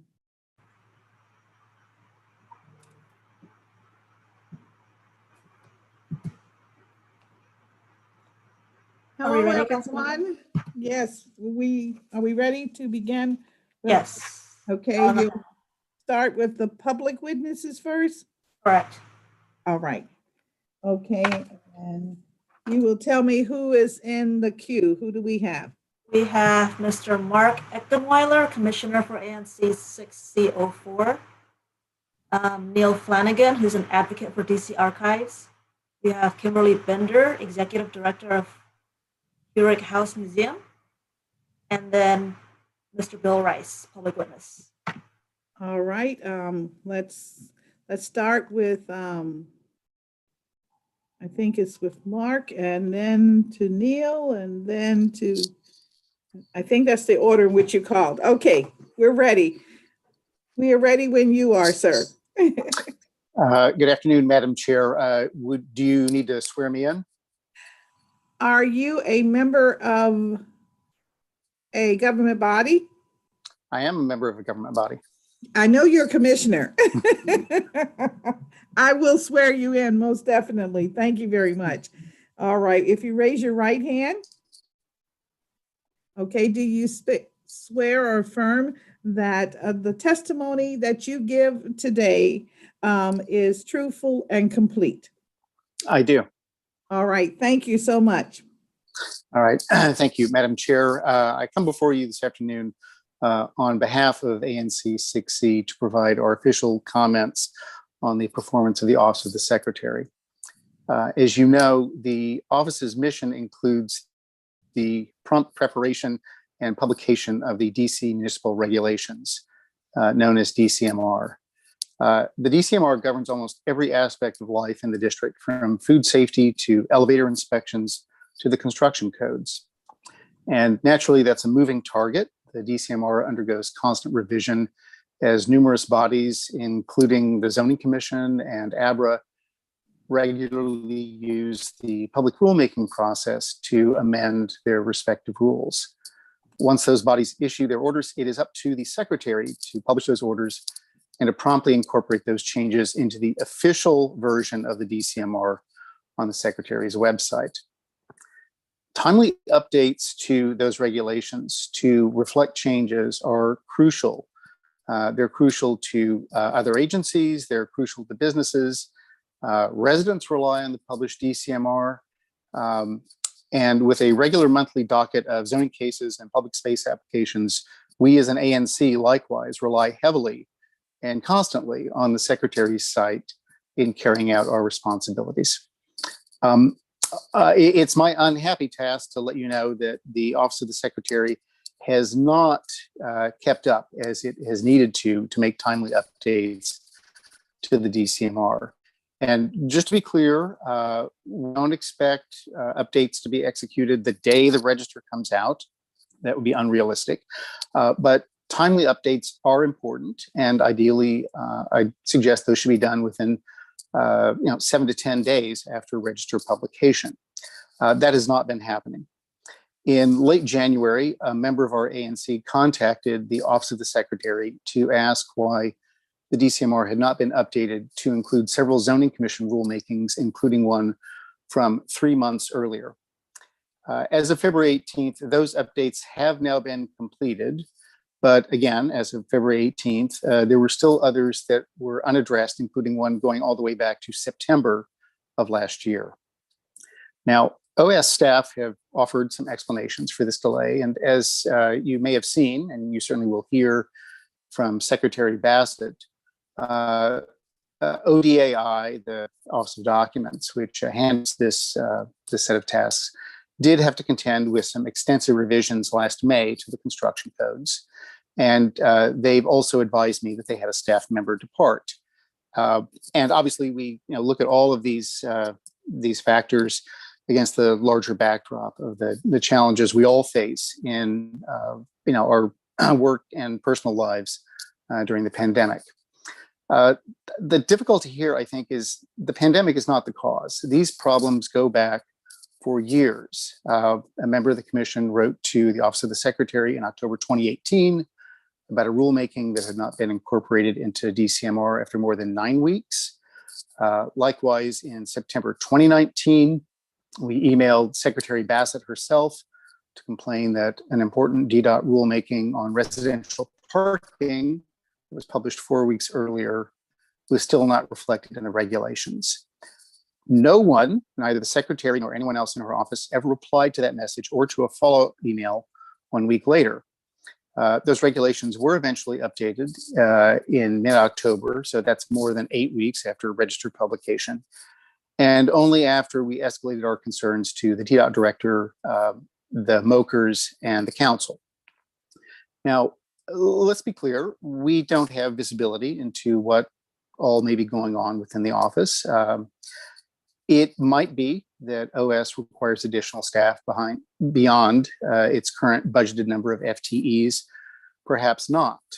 But we encourage you to inquire closely as to how this longstanding problem, which again, I want to emphasize, this predates the pandemic, to inquire as to how this will be addressed and future recurrences will be prevented. Because I have to tell you, as the chair of our ANC Zoning Commission, I absolutely need to have confidence that when I'm looking up a zoning reg for a case that we have before us for review, I need to know that what the secretary has published is accurate. I shouldn't have to go chase down, the last 12 weeks of the register to make sure that what I'm looking at is in fact the current text of the regulation. So with that, that concludes my testimony. I appreciate the opportunity to testify, and I'd be happy to answer any questions. Thank you very much for your testimony. And as you know, this is the first time I've had the secretary in this committee. And so we're excited to work with the secretary.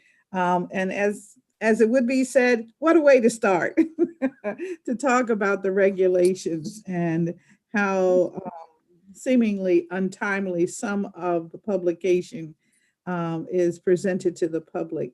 We will ask the Secretary's office about this. So I thank you for your comments. I also have to ask, I think you've offered one solution, perhaps.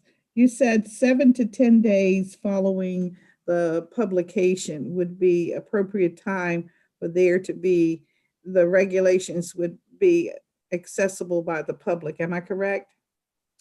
That's it. I think just as a rule, just as a general rule, that seems perfectly reasonable. Nobody, as I say, nobody expects same day or even next day service, but the law has officially changed. And once those orders are published in the register, they are official. They take effect immediately that day. And the longer that what's in the DCMR is out of sync with what's been published in the register, the greater the chance for confusion and perhaps error going forward. All right. And so as an ANC commissioner, that's something I once served as well. I know that we depend a lot on the register itself. And you're suggesting that you don't necessarily follow the register. I'm trying to understand what the imposition is. If you read it in the register, as you say, it is law upon publication. So where is there the glitch? So I'd say it's twofold. Just speaking for myself, I am one of those few depraved individuals who does indeed check the register, if not the same day. I go through the summary of orders, upcoming hearings each and every week. But remember, when the regulations get amended, there are changes, for the zoning regs, for instance. Those typically will span multiple titles. There'll be multiple, textual insertions and deletions. And even though I think I'm pretty good at dealing with the regs, that's a lot to hold in your head. And I shouldn't have to do that because it's the job of the Office of the Secretary to execute those changes, those amendments to the DCMR. So there's one-stop shopping. And that takes me really to the second point, which is most people are not like me. Most people are not following the register every week. They're not reading the rulemaking orders. And if they're going to the Secretary's site to look at the regs, they simply go there, without any foreknowledge. They're hoping, and I think expecting, that what they find is in fact authoritative. And unfortunately, that has not been the case on several occasions. And let me just add one other point here, and that is there is nothing on the site that would alert the casual reader to the fact that there are pending updates that have not yet been made. Now, maybe that's an interim solution as the office deals with this backlog, but it's problematic that there is no warning label, if you will, to tell people that what they see in the DCMR may not reflect all of the most recent orders that have issued in the register. Thank you very much for that. I hear you, and I don't know if you were on earlier today when I was speaking with the city administrator and the lab and how they take on issues like this and try to work through some solutions. So I have an idea to approach the city administrator about the possibility of taking this on long-term to come up with a solution. But in the interim, I agree, if there was an alert to the public that it is only the reference here and it affects other parts of the code, but just so people begin to understand what is going on with the publication of information. So thank you for that. Thank you very, very much. All right. Thank you, Madam Chair. Thank you. The next one is Neil Flanagan. All right. Mr. Flanagan, All right. you're on when you're ready. Are you a commissioner? I am not a commissioner. All righty. Okay. Thank you. Go right ahead, sir. Thank you, Chairperson Bonds, for the opportunity to testify and for assuming oversight of these small but important executive agencies. My name is Neil Flanagan. I live in Ward 5, and I am a native of the District of Columbia. I've practiced architecture for a number of years and have been researching the history of the District of Columbia for over a decade. I am here before you representing the DC Archives Advocates, a group of archives users, archivists, and interested residents who want to ensure that the documentary heritage of the District of Columbia is safe, secure, and accessible. In furtherance of that goal, we ask that the committee ensure that the archives be staffed, item 1, that the archives be staffed with a public records administrator and other vacancies be filled to ensure that researchers can resume work at the archive once it is safe to do so. Second, that facility planning and archival processing be accelerated in anticipation of funding becoming available for a new permanent facility at the University of District of Columbia. And finally, that the committee ensure that Chairman Mendelson staffed the Archives Advisory Group established in last year's budget. This year was a banner year for the illustrating the value of an archive. In the wake of national uprisings against police violence, many turned to examine racism in their own communities. Some of this accounting included questioning the stories told in our historic places. Others asked whether those commemorated through monuments and names were worthy of a diverse public's memory.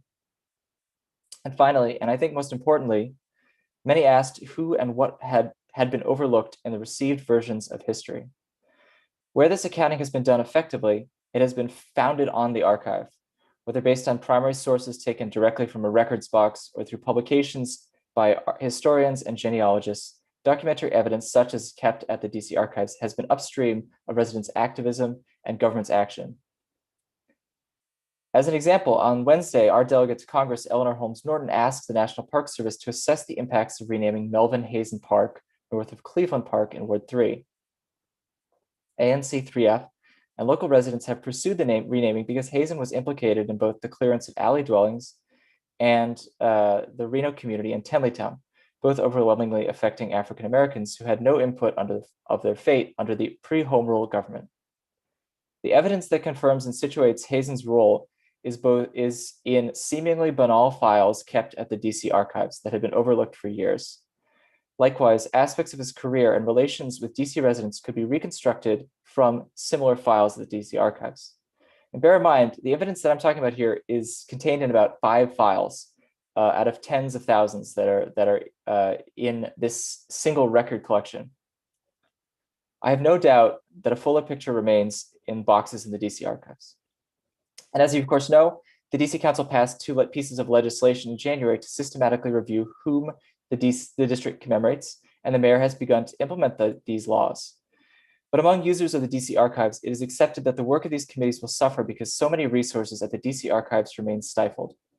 Here we have a long-awaited political moment, and the resources are not ready. Similarly, the history-going public is thirsty for new stories, and institutions are grappling with attracting non-traditional audiences.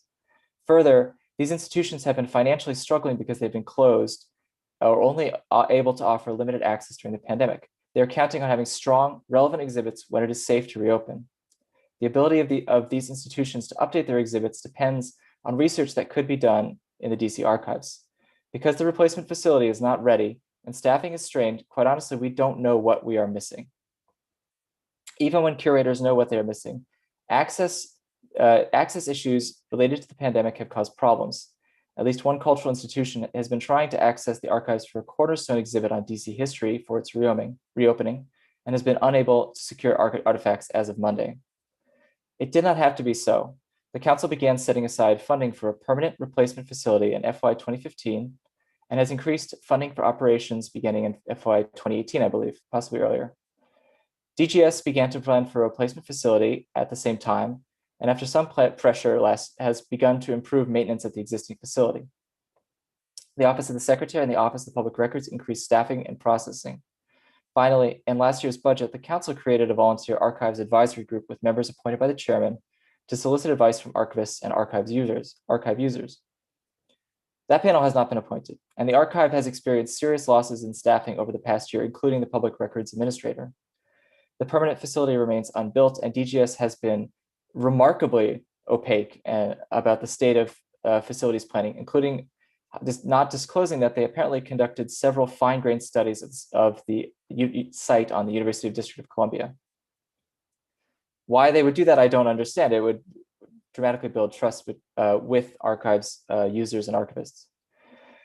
But this remains an extremely popular topic. Last year, I and Kimberly Bender, as the DC Archives advocate, sat before the Committee on Government Operations, providing testimony that included executive directors of the National Building Museum, Dumbarton House, Lincoln Cottage, Tudor Place, Humanities DC, 120 citizens, which has subsequently grown to about 160, and 12 ANCs, supporting a resolution in favor of improved funding and leadership on the DC Archives.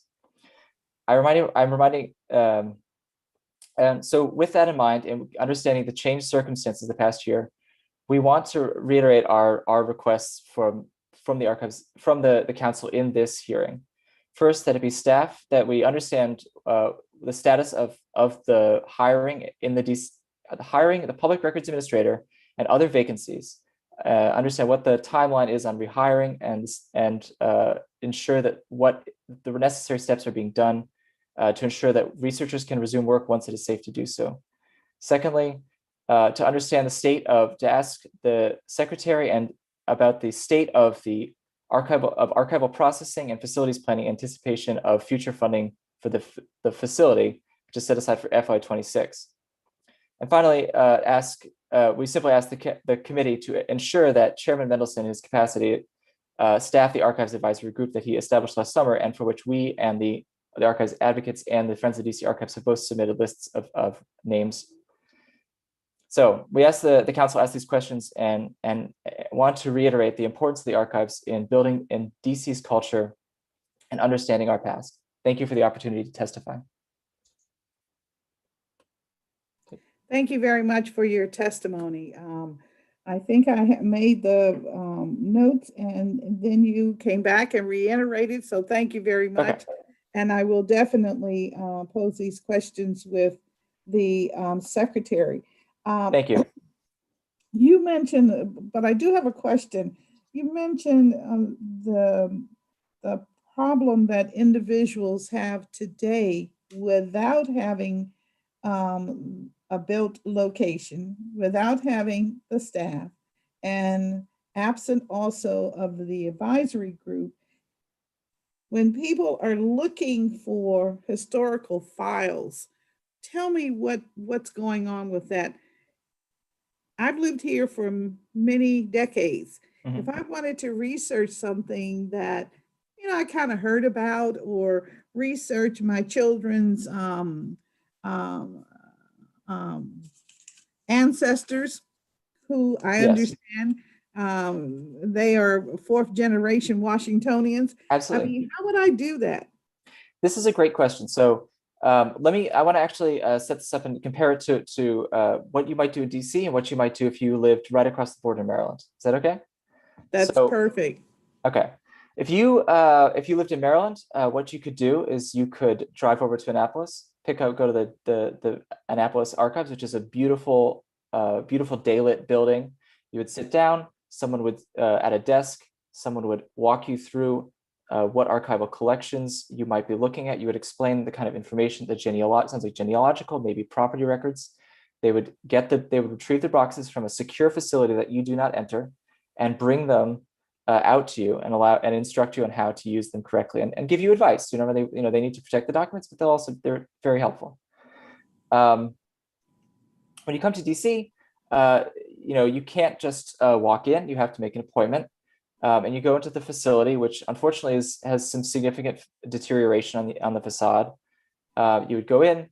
The staff is very friendly and they are very helpful, and I certainly believe that. You go in and they might take you to a room. Until recently, it was a room in which records were also stored, and you could not have prepared what files you were looking for necessarily beforehand. Whereas in Maryland, you can look in their catalog online. In DC, very, very little information is available online. So when I have gone there, I actually had to go multiple times to look at a card catalog in there, and then look at the files I wanted, and then come back a second time to actually look at the files. Now you're in the record room, which is very not recommended. It's considered a massive security risk because you could just wander off and take something. Now that would be the process. You able to look at them. So it's in some ways it's not impossible. It's just a few more extra steps that can make things a little bit more challenging. Land records have a very limited access hours, whereas and they're only digitized after 1920. Whereas in Maryland, you can go back to St. Mary's City, 1600, and look up they've digitized the records. And now in DC, they only go back to 1920s. And that's the kind of thing that we're looking for to be on equal grounds with states as a state level archive. Thank you very much for walking me through that. I appreciate it. Thank you for your testimony. Thank and you've given me a few questions to pose to our Secretary of the District of Columbia. Thank you very so much. Thank you. Next one, council member, we have Ms. Kim Bender. All right, Ms. Bender, all right. Hello. Thank you, Chairperson Bond, for the opportunity to testify today. My name's Kim Bender. I'm the founding executive director of the Hyrick House Museum, which is in DuPont Circle, and we focus on DC history. And I am before you today with significant concerns about the Office of Public Records and DC Archives. Last year, I testified before the Committee on Government Operations at the Office of the Secretary's Oversight hearing and expressed my concerns about the ongoing physical degradation of our public records. The majority of what I said then is still true now. The district's archive is the largest and most important collection of DC history in existence, akin to a library, but it is treated as old, useless paper. As a humanities administrator and historic researcher, I oversee similar collections and need access to the DC archives to accomplish my work, and am deeply concerned about their lack of proper management. Last year, I testified about how difficult it is under normal circumstances for researchers and the public to access these records, which is some of what Neil was just talking about. And I described the lack of best practices that I observed when I was finally able to conduct research on site. I also advocated for increased funding and transparency related to the construction of a new archives facility at the University of the District of Columbia. Last year, we had just learned right before we testified of a site study that was never published and have heard very little else about what's going on, despite Councilmember White's questioning of DGS at their hearings last year. Neil Flanagan and I also presented testimony from a group of supporters that included the executive directors of all of the museums in DC that focus on its history: the National Building Museum, Dumbarton House, Lincoln's Cottage, Tudor Place, and the executive director of Humanities DC, and over 120 citizens, including many archivists and librarians. As Neil mentioned, 12 ANCs from across the district unanimously adopted our resolution about protecting the archives. And since last year, we have started the DC Archives Advocates and been joined by hundreds more supporters.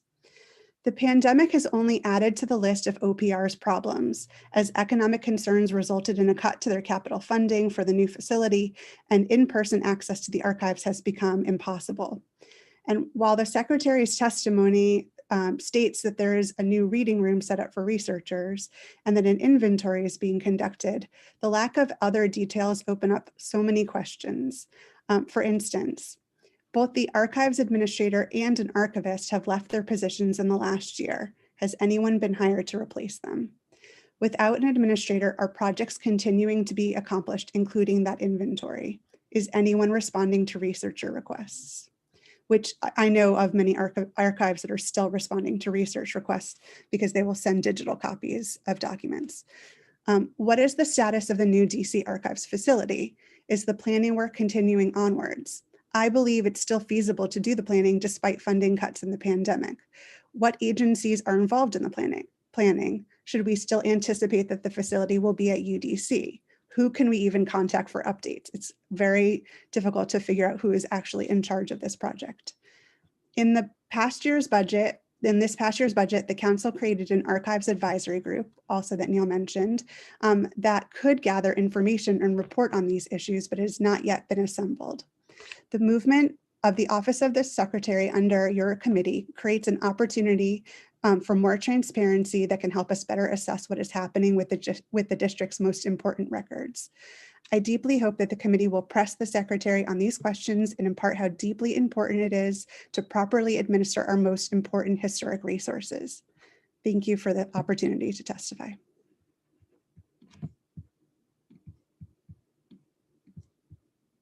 Oh, I'm early. Thank you very much for, thank you. I was struggling to try and get access. Thank you very much, Ms. Bender, for your testimony. We will add your questions to the query of what's going on with the archives. As someone who grew up here, I have a very strong feeling about the archives and the maintenance of our records. And there are a few members of the public that constantly are reminding me how important these records are. And so I will follow up on these matters. Thank you so very much for your testimony. Thank you. I think it's pretty clear. There's one question. I believe you're saying that at this point, you're not sure if the archives will be located at UDC on the campus. Is that? The last time we had conversations, we actually had a conversation, Neil and I, with the administration of UDC last year. And at that point, it seemed like it was still happening.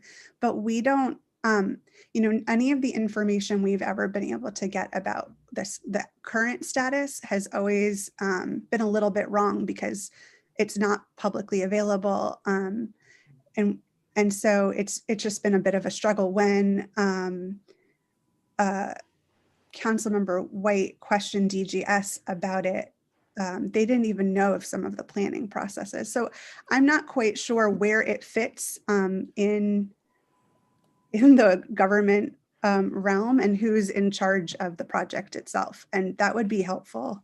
So that's a long way of answering your question. No, I appreciate that. So now I've got I've got more information to dig for. Thank you so very much. Thank you for your testimony. And The last witness is Mr. Yes. Bill Rice. I'm sorry, you were. Oh, the last witness is Mr. Bill Rice. All right, thank you.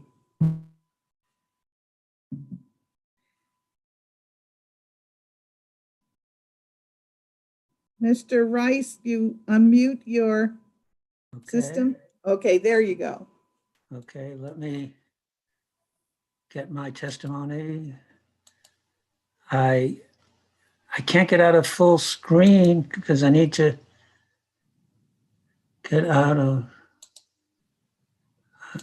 Oh, here we go. Okay. Thank you, Councilmember Bonds, for allowing me to testify. I am representing the Friends of the DC Archives, which was formed some 7 years ago as a group of professional archivists and concerned citizen interested in the preservation and management of the DC government's records and archives. Very much in tune with the two previous witnesses you heard, and a lot of my testimony reflects their concerns about the status of the archives itself and the new building, and especially the relationship of the DC archives to other state archives in the country. The district, as you know, does not have a modern archives facility, which we need, in fact, as a jurisdiction with a long, distinguished, and important past, and as a key missing element in our quest for statehood.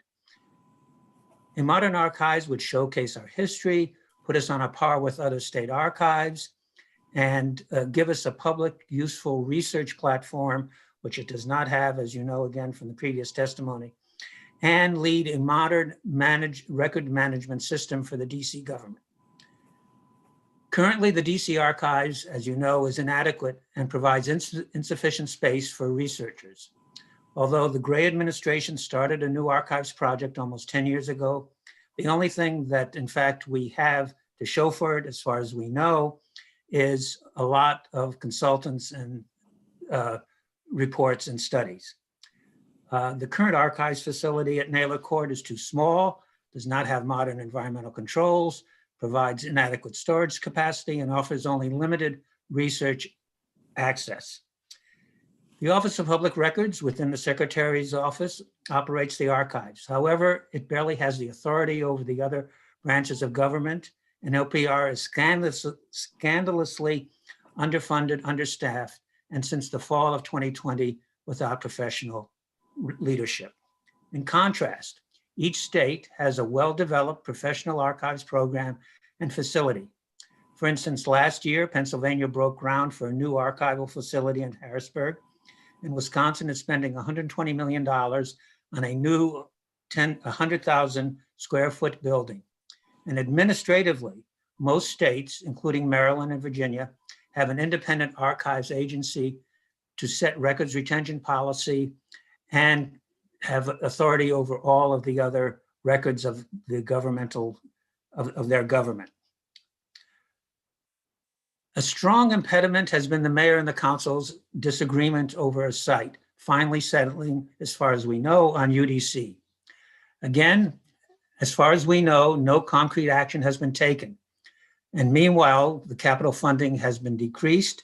The project start date has been postponed.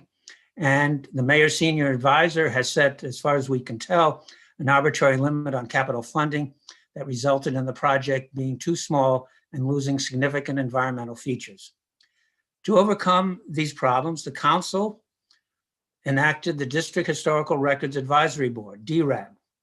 It had two major features, a general advisory body and a special task to study the status of all DC government archives and records management programs, which I know from my previous employment with the DC government are scattered all over the place, but and include important records that should be under the archives and should be accessible, should be preserved and accessible. However, this body was never funded and does not exist. And as you just heard, in the 2021 Budget Support Act, the council set up the Archives Advocacy Group, The name actually has the word advocacy. Its purpose, to consider such matters as schedule, cost, building attributes regarding a new archives facility. As with the DRAB, we and the Friends of the DC Archive enthusiastically advocated for and supported this group. However, unfortunately, it does not exist because no appointments have been made, and like DRAB, it is an unfulfilled promise. This neglect of this important state-related activity must be reversed, starting with the activation by the Council of the Advocacy Group. In all of this, we want to make sure that you understand we do not fault the Secretary, Kim Bassett. She has kept the archives running and secure during COVID-19 and is actively recruiting, as we understand it, a new top-flight head of public records. However, the Office of the Secretary is an operating agency, not a planning or construction agency, a reflection of the lack of essential planning capacity within the DC government, which results in this case, a mixed bag of facilities and a lost opportunity for possibly shared facilities, possibly at UDC. We reiterate that the district needs a modern, technologically sophisticated archives, one that preserves and showcases our history, is the district's central records management agency, and is an asset in our quest for statehood. As was previously stated, we very much appreciate your interest in this project, council member. And as you just said, you have a very strong feeling about our records. And we hope that you take the lead. And just speaking for myself, this is not part of my prepared testimony, but I really implore you to get to the bottom of the status for our new archives, work with other related agencies. For instance, the DC Public Library has gone through a whole process of inventorying and moving several times the Washingtoniana division in and out of and back into the Martin Luther King Library. A cooperation between the archives and the DC Public Library, I think, would be a great asset for both. And we look to your leadership in the budget and over the next year and beyond to make this project come into being. Thank you very much. I'm of course available to answer any questions. Thank you very much, Mr. Rice. I have to do a disclaimer. Mr. Rice can frequent my office when it's open again to the public, as he has over the years. So Okay, thank sure. you very much. Yes, I know how strongly you feel about the whole archives process, and you've even made it clear to people like me who have been involved in government for years that you want us to keep our little snippets of paper so that we'll have a full record of what transpired in the history of our city.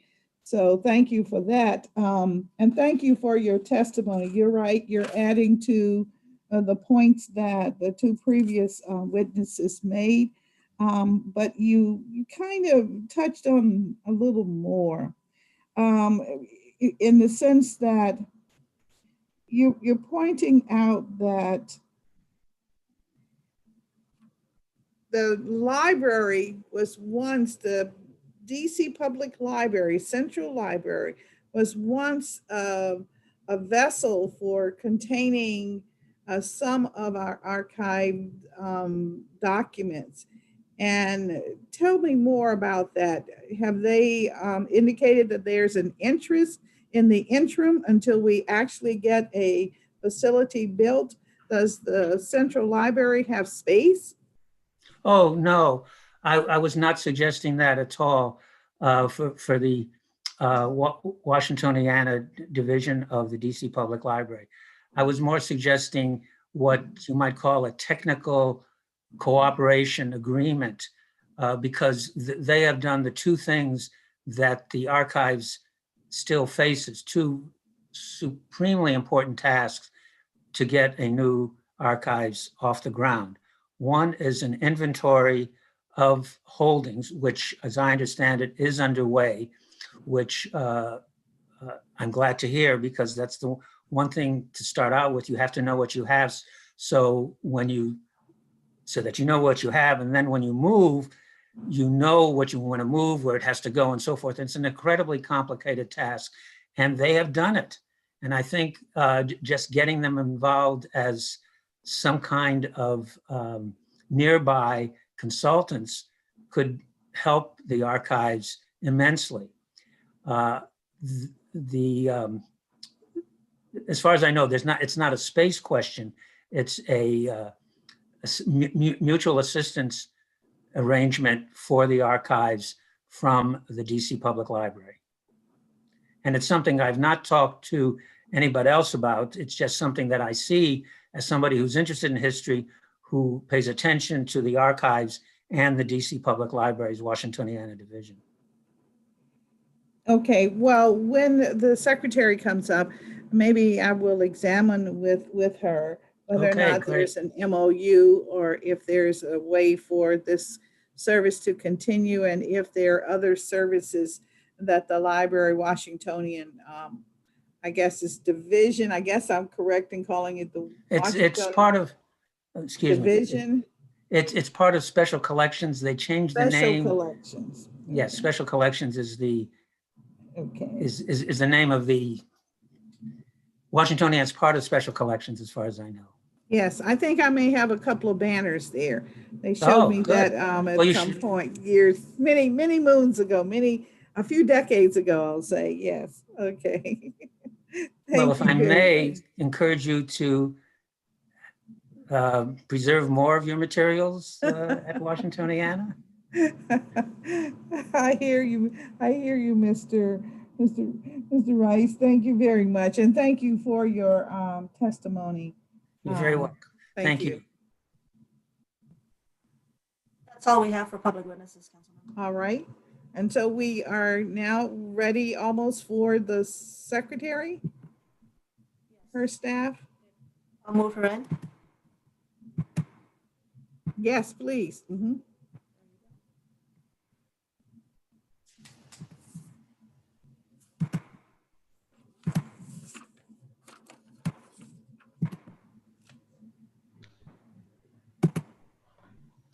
Getting my own camera. Mm-hmm. So Bassett is on the screen. All right. Okay. All right. Very good. I see her up in our, yes. Thank you. We will now receive testimony from our executive witness, the Secretary of the District of Columbia, Ms. Kim Bassett, and I will swear you in if you will raise your right hand and repeat after me. I swear and affirm that the information that I share today is complete and accurate. I swear and confirm that the information I give today is complete and accurate. Thank you very much. Thank you. And you can begin when you're ready. Okay, good morning, Chairperson Bonds, members of the committee, staff, and guests. My name is Kimberly Bassett, and I'm the Secretary of the District of Columbia. I'm pleased to be here to discuss the 2021 performance oversight for the Office of the Secretary of the District of Columbia. Today, I'm pleased to be joined virtually by my senior members of my team. Alma Candelaria, she's our Deputy Secretary who joined our team last year. Victor L. Reed, the Administrator of the Office of Documents and Administrative Issuances, and also serves as OS's General Counsel, and the heads of each department, and those individuals are the Directory of the Notary Commission and Authentications, Judy Gold, and the Director of the Ceremonial Services Unit, Betty Akers, and the Director of Protocol and International Affairs, Dr. Patricia Elwood, and finally, Weewick Rembrandts, our Operations Manager. Senior Advisor to the Mayor, Beverly Perry, will share with the committee on March 18th some highlights for the Office of the Secretary, And I want to take this moment to thank Mrs. Perry for her leadership. And today I'd like to share more details about the activities and accomplishments for the Office of the Secretary by each program. The Office of the Secretary is comparable to Secretary of State's offices in other states and U.S. territories. It is the official resource for protocol, legal records, District of Columbia history, and ceremonial recognitions for public, governments, and the international community. Our office is also the official custodian of the corporate seal of the District of Columbia. The Office of the Secretary is comprised of 4 offices and 1 unit. Office of Notary Commissions and Authentications, Office of Documents and Administrative Issuances, Office of Protocol and International Affairs, Office of Public Record and Archives, and the Ceremonial Service Unit with a total staff of 27.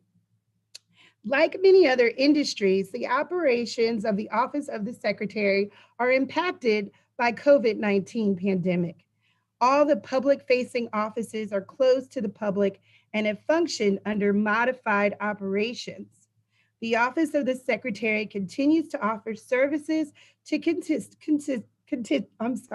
services to constituents and have made adjustments under the district's COVID-19 guidance.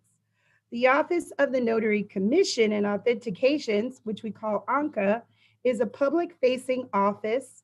The COVID-19 public health emergency has severely impacted the operations of this office. The revenue declined by 35%. ONCA, however, has continued to process online applications for persons to be commissioned as a notary public through its web-based platform. ONCA's ability to process these applications has been important to the notary community. ONCA processes between 50 and 75 notary applications weekly. The notary application process is as follows. New applications receive orientation notices with a series of questions through email. Once the office reviews the accuracy of these responses, the applicant will be scheduled for a virtual orientation and a temporary oath of office by phone. In February 20, the office processed 1,401 applications, which was 35% less than the applications processed in FY19. Since 2020, the office has started processing authentications by mail-in request. The demand for authentications is high, even though it's not at the same level as pre-COVID-19. The number of documents authenticated in FY20 was about 40,364, a decline by 35% compared to FY19. The decline was probably caused by a decrease in foreign travel due to COVID-19. The fourth quarter of FY20, OS developed an e-notarization platform, an upgrade to the current system, which will allow the office to implement e-notarization. Implementing the e-notarization is a top priority in FY 2021, and we anticipate that the system will be up and running in the next few months. The Office of Documents and Administrative Issuances, ODAI, has continued to publish the District of Columbia Registered every week, uninterrupted, since the public health emergency was declared by Mayor Bowser in March 2020. The staff drafts, processes, and publishes the register remotely while teleworking. During FY20, ODAI reviewed and processed and issued 23 COVID-19 emergency orders. And during this health emergency, ODAI has published 900 plus pages of the construction codes supplemented of the 2017 in May of 2020. And this project began early 2018. The first proposed rulemaking was published on September 28th, 2018, and the second proposed rulemaking was on July 26, 2019. ODAI, in collaboration with the Mayor's Office of Legal Counsel, drafted and compiled the FY 2019 annual FOIA report. The report of more than 600 pages was filed with the Council on February 14th, 2020. The office has also published 393 rulemakings in FY20, in process and published over 129 mayor's orders. The Office of Protocol and International Affairs continues to serve as a liaison to the diplomatic community and international community in Washington, D.C. In COVID-19 environment, OS had to pivot on how we engage with the diplomatic community in DC. Since March of 2020, the Secretary and the Mayor have begun accepting meetings with diplomats virtually through video conferencing and phone calls. Without the ability to attend meetings and embassy events in person, our office looked to creative and safe opportunities to remain connected to the diplomatic community and engaging them in a unifying way. The We Are DC social media campaign was established, which consists of two prolonged approach. First, we engaged embassies on social media, connecting the greater DC community to their international neighbors. And two, we increased our correspondence with embassy staff and partners, which led to additional meetings and conference calls with ambassadors and diplomats. Previously planned events, such as the ribbon cutting of the virtual library in our sister city of San Salvador, which was executed in the beginning of February 2021, were moved to a virtual platform, still allowing participation and projects to move forward while remaining at home and socially distanced. OS has served as an informational source for the diplomatic community during COVID-19 health emergency. We've been assisting requests regarding mayor's orders and guidance, stay-at-home orders, international travel, embassy operations, and district-wide operation status, economic recovery, and reopening, COVID-19 testing, COVID vaccine eligibility, and accessibility to our partnership with U.S. agencies, such as the U.S. State Department. OS served as a community liaison for PPE, donation and delivery on behalf of embassies working with OCP to collect and distribute masks, gloves, and other PPE materials kindly donated to the city on behalf of the Embassy of Vietnam, China, and the Taipei Economic and Cultural Representative Office, TECRO. The Mayor's Embassy Neighborhood Task Force has also been very effective in satisfying and solving embassy neighborhood issues. The task force continues to function in a COVID-19 environment by addressing and solving issues via conference calls and email. Now to our ceremonial service unit. It has been impacted by COVID-19. The requests for ceremonial documents continue, and the office fulfills requests for commercial documents electronically instead of traditional paper documents. In addition to regular ceremonial documents, OS began writing proclamations and other ceremonial documents for virtual conferences and events, and some of them we highlight on social media. The office processed over 568 documents in FY20, which is less than half of the documents that the office prepares annually before COVID-19. such as proclamations and letters of appreciation, greetings, welcomes, retirements, congratulations, and condolences.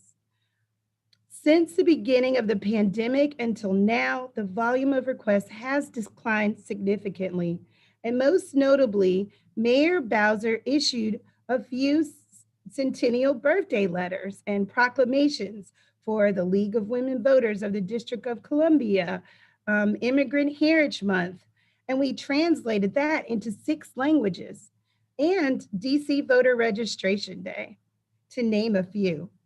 The Office of Public Records, OPR, it's been closed to the public since March 2020. The staff used this time to process and research requests backlog and to make preparation for our future move in a new OPR and archives facility by conducting a box-by-box inventory.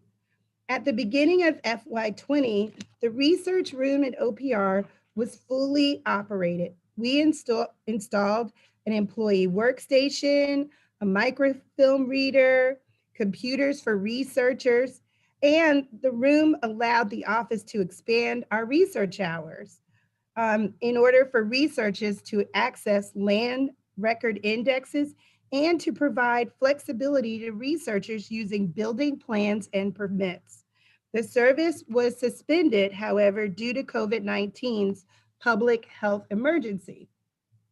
In FY20, OS restructured the records management function in OPR to better manage records retention and destruction by classifying a vacancy in OPR as a record management analyst, and this position will manage the records retention schedules for district agencies.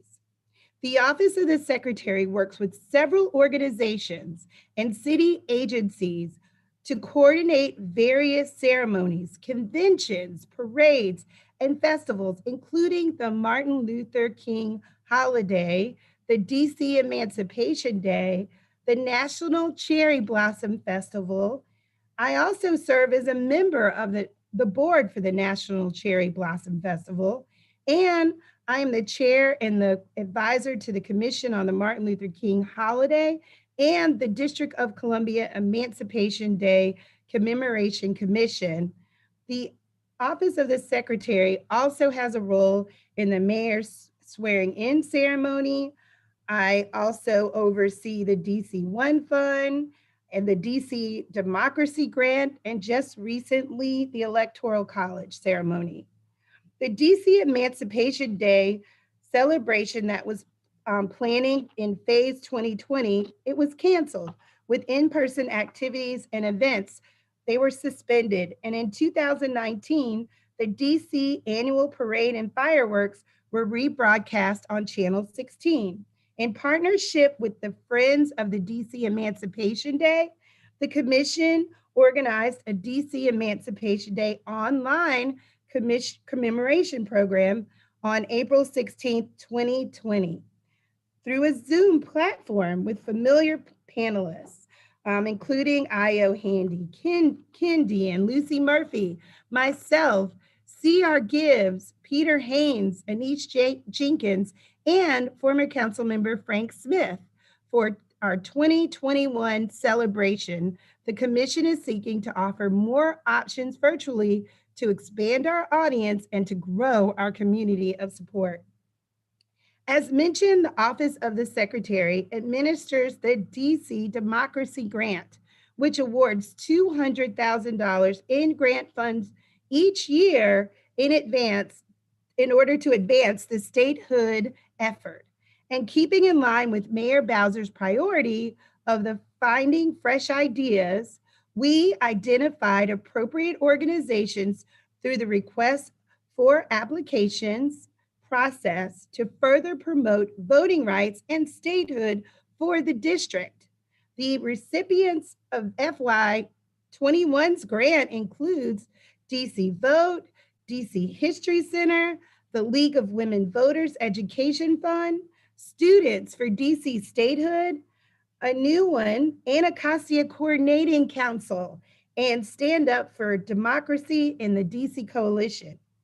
The Office of the Secretary also executed successfully the DC One Fund Giving Charitable Campaign. This year, it was chaired by our Deputy Mayor of Operations and Infrastructure, Lucinda Babers. And in 2021, during a pandemic conducted in a virtual environment, agencies held their events virtually with the presence of nonprofit representatives.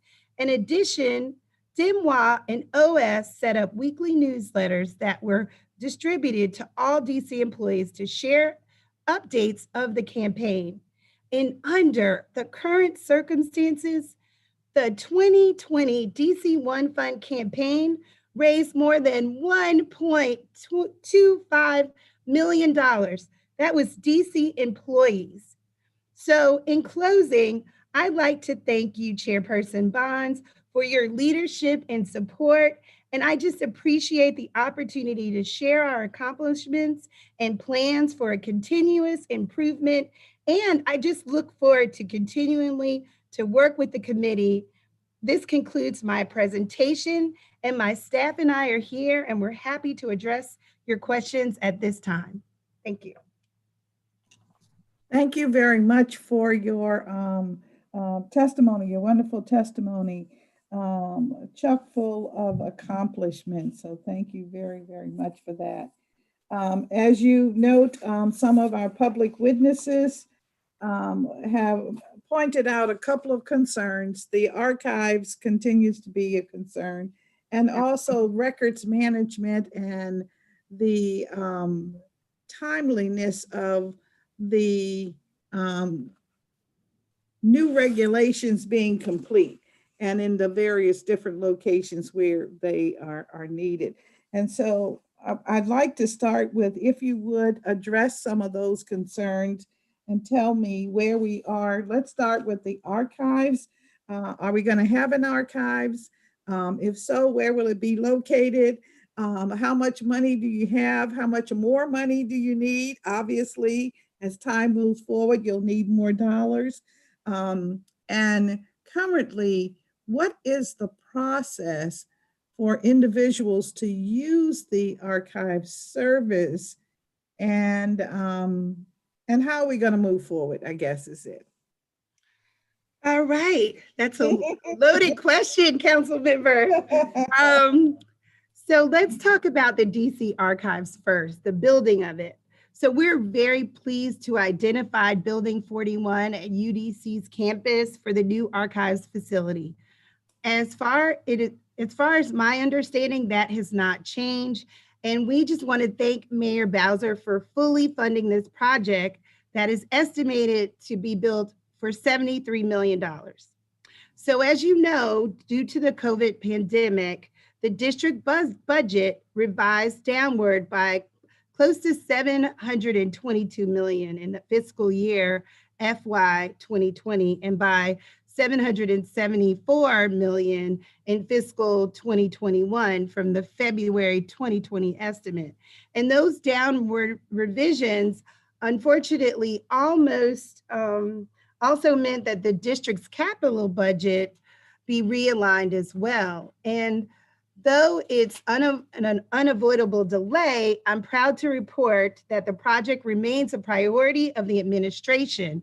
And that's evident by significant amounts of funding that has been devoted to do it over a 6-year capital improvement plan.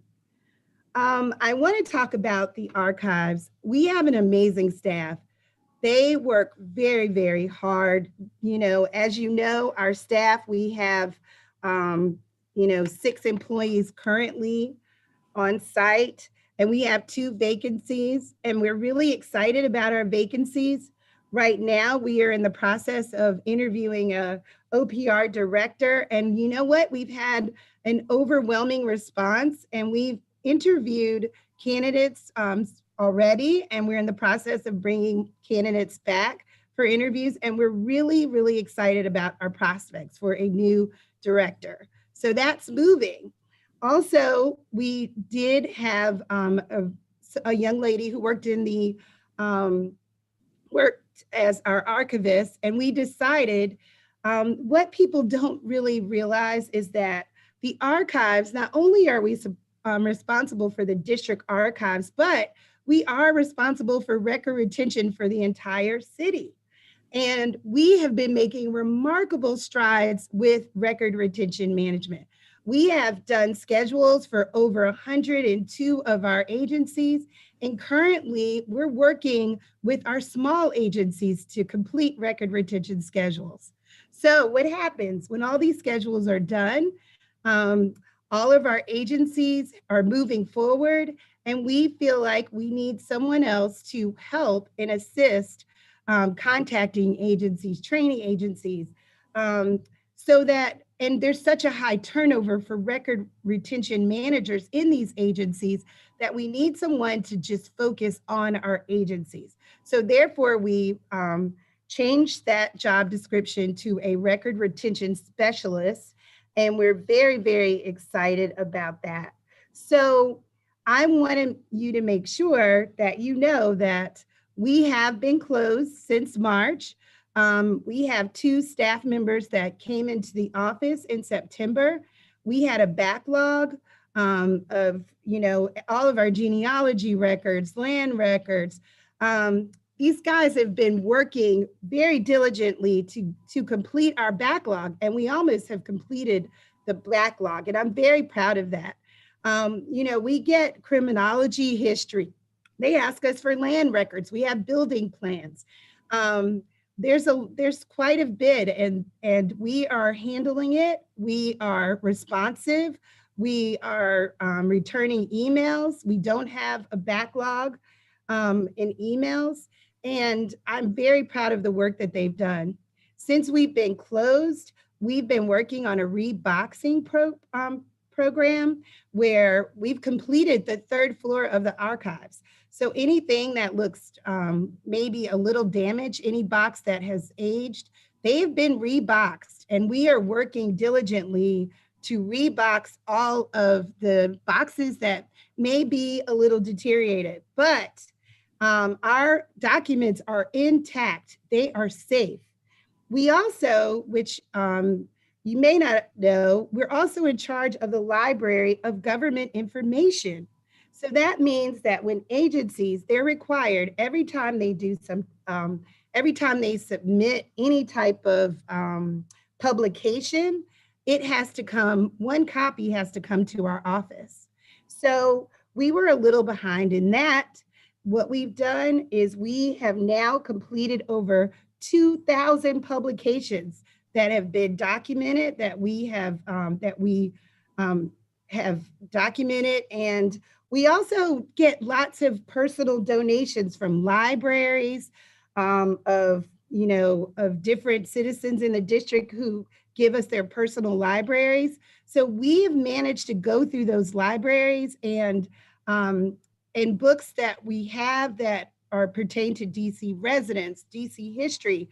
We have kept those, we've cataloged those, and we have managed to even make space. Because as you know, it's not going to be like our facility that we get, our 100,000 square feet facility. So we have to make room. And so I'm very proud of that as well. So we have gone through quite a bit of those. We also get donations from repositories. When something closes, they bring us all of those, their books. We've been going through those repositories as well, making sure that there is nothing on the floor in our archives. Things are protected, they're up in their shelves. And I'm very, very proud of that. So yes, we do have, during COVID, we have had shortcomings. And yes, we do only have 6 staff members currently, but we are working very hard to make sure that we are assisting DC residents, and we're doing the very best we can, and we're answering phone calls. We're, again, I said we're responding to emails, and I can't remember the other question you asked. You're pretty much, not only are you in the zone, but you have pretty much answered the questions that we were posed. I do have a few additional ones, and that is who responds to research requests when the public is in need of research? Another thing that I forgot to mention is that we also right now have the Loretta Haynes collection. So we are assessing that collection too. We finished the Jim Graham collection. So things that come in, we're working on those as well. We get phone calls, and we have special assistants in that archives that know where documents are. We respond to birth certificates, death certificates. There's at least 3 people in our office that know how to get to documents. So when people say it's hard, we don't know where things are, we know where things are, absolutely. We have an older facility, so things may not look as pretty, but we definitely know where things are. So we have our assistants that answer the phone. We have a system called Axiom. They put the request into into our database. The person who is responsible for that category responds. They go out, they get the information, we scan the information back to the requester. So we do have a process, and we follow that process strictly. They send me weekly reports weekly. Also, I've made several trips to the archives during this pandemic. And we also have a very good relationship with DGS. We formed a very good relationship. My staff, they every morning they walk around the archives. We check to make sure that there are no leaks, there's no any type of problem in the archives. And right away, we can pick up the phone in DGS. They usually come within 2 to 3 days. So I'm very proud of that relationship as well. We have worked with them to come up with a very good situation. So I'm very happy about that relationship as well. But yes, we do have everyone in that office is able to take a request and respond to requests. Okay, so you do not feel that you are understaffed at this point? I feel like we are working with the staff that we have to maximize what we can. Okay, and so as we move forward, if there were an opportunity for more staff, you have a way to put them to work. Absolutely. I mean, I'm impressed with the different services you're doing. I mean, going through these, the handling of personal library donations, reviewing books, trying to, and then former elected officials, Jim Graham's collection. It sounds like it's a lot of paper and a lot of reviewing. I would imagine you have a criteria of what it is that you are looking for, or that you would keep, or would be considered archived worthy documentation. Is that right? This is all part of our succession planning.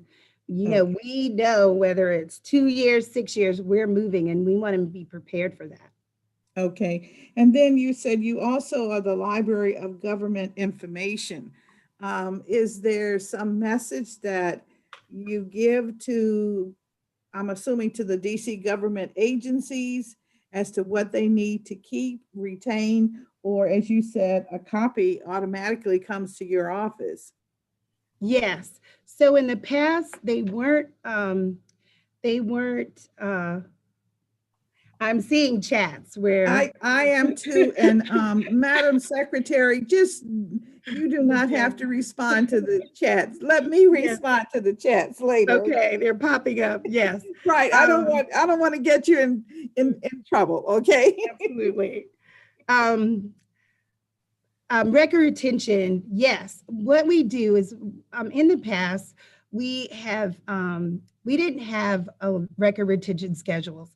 And since the mayor, our former secretary, and legislation, we have come up with, we have a vendor that helps us to get schedules, record retention schedules completed. And in that process, we're training. We also talk about, and we also inform them about the importance of the Library of Government Information.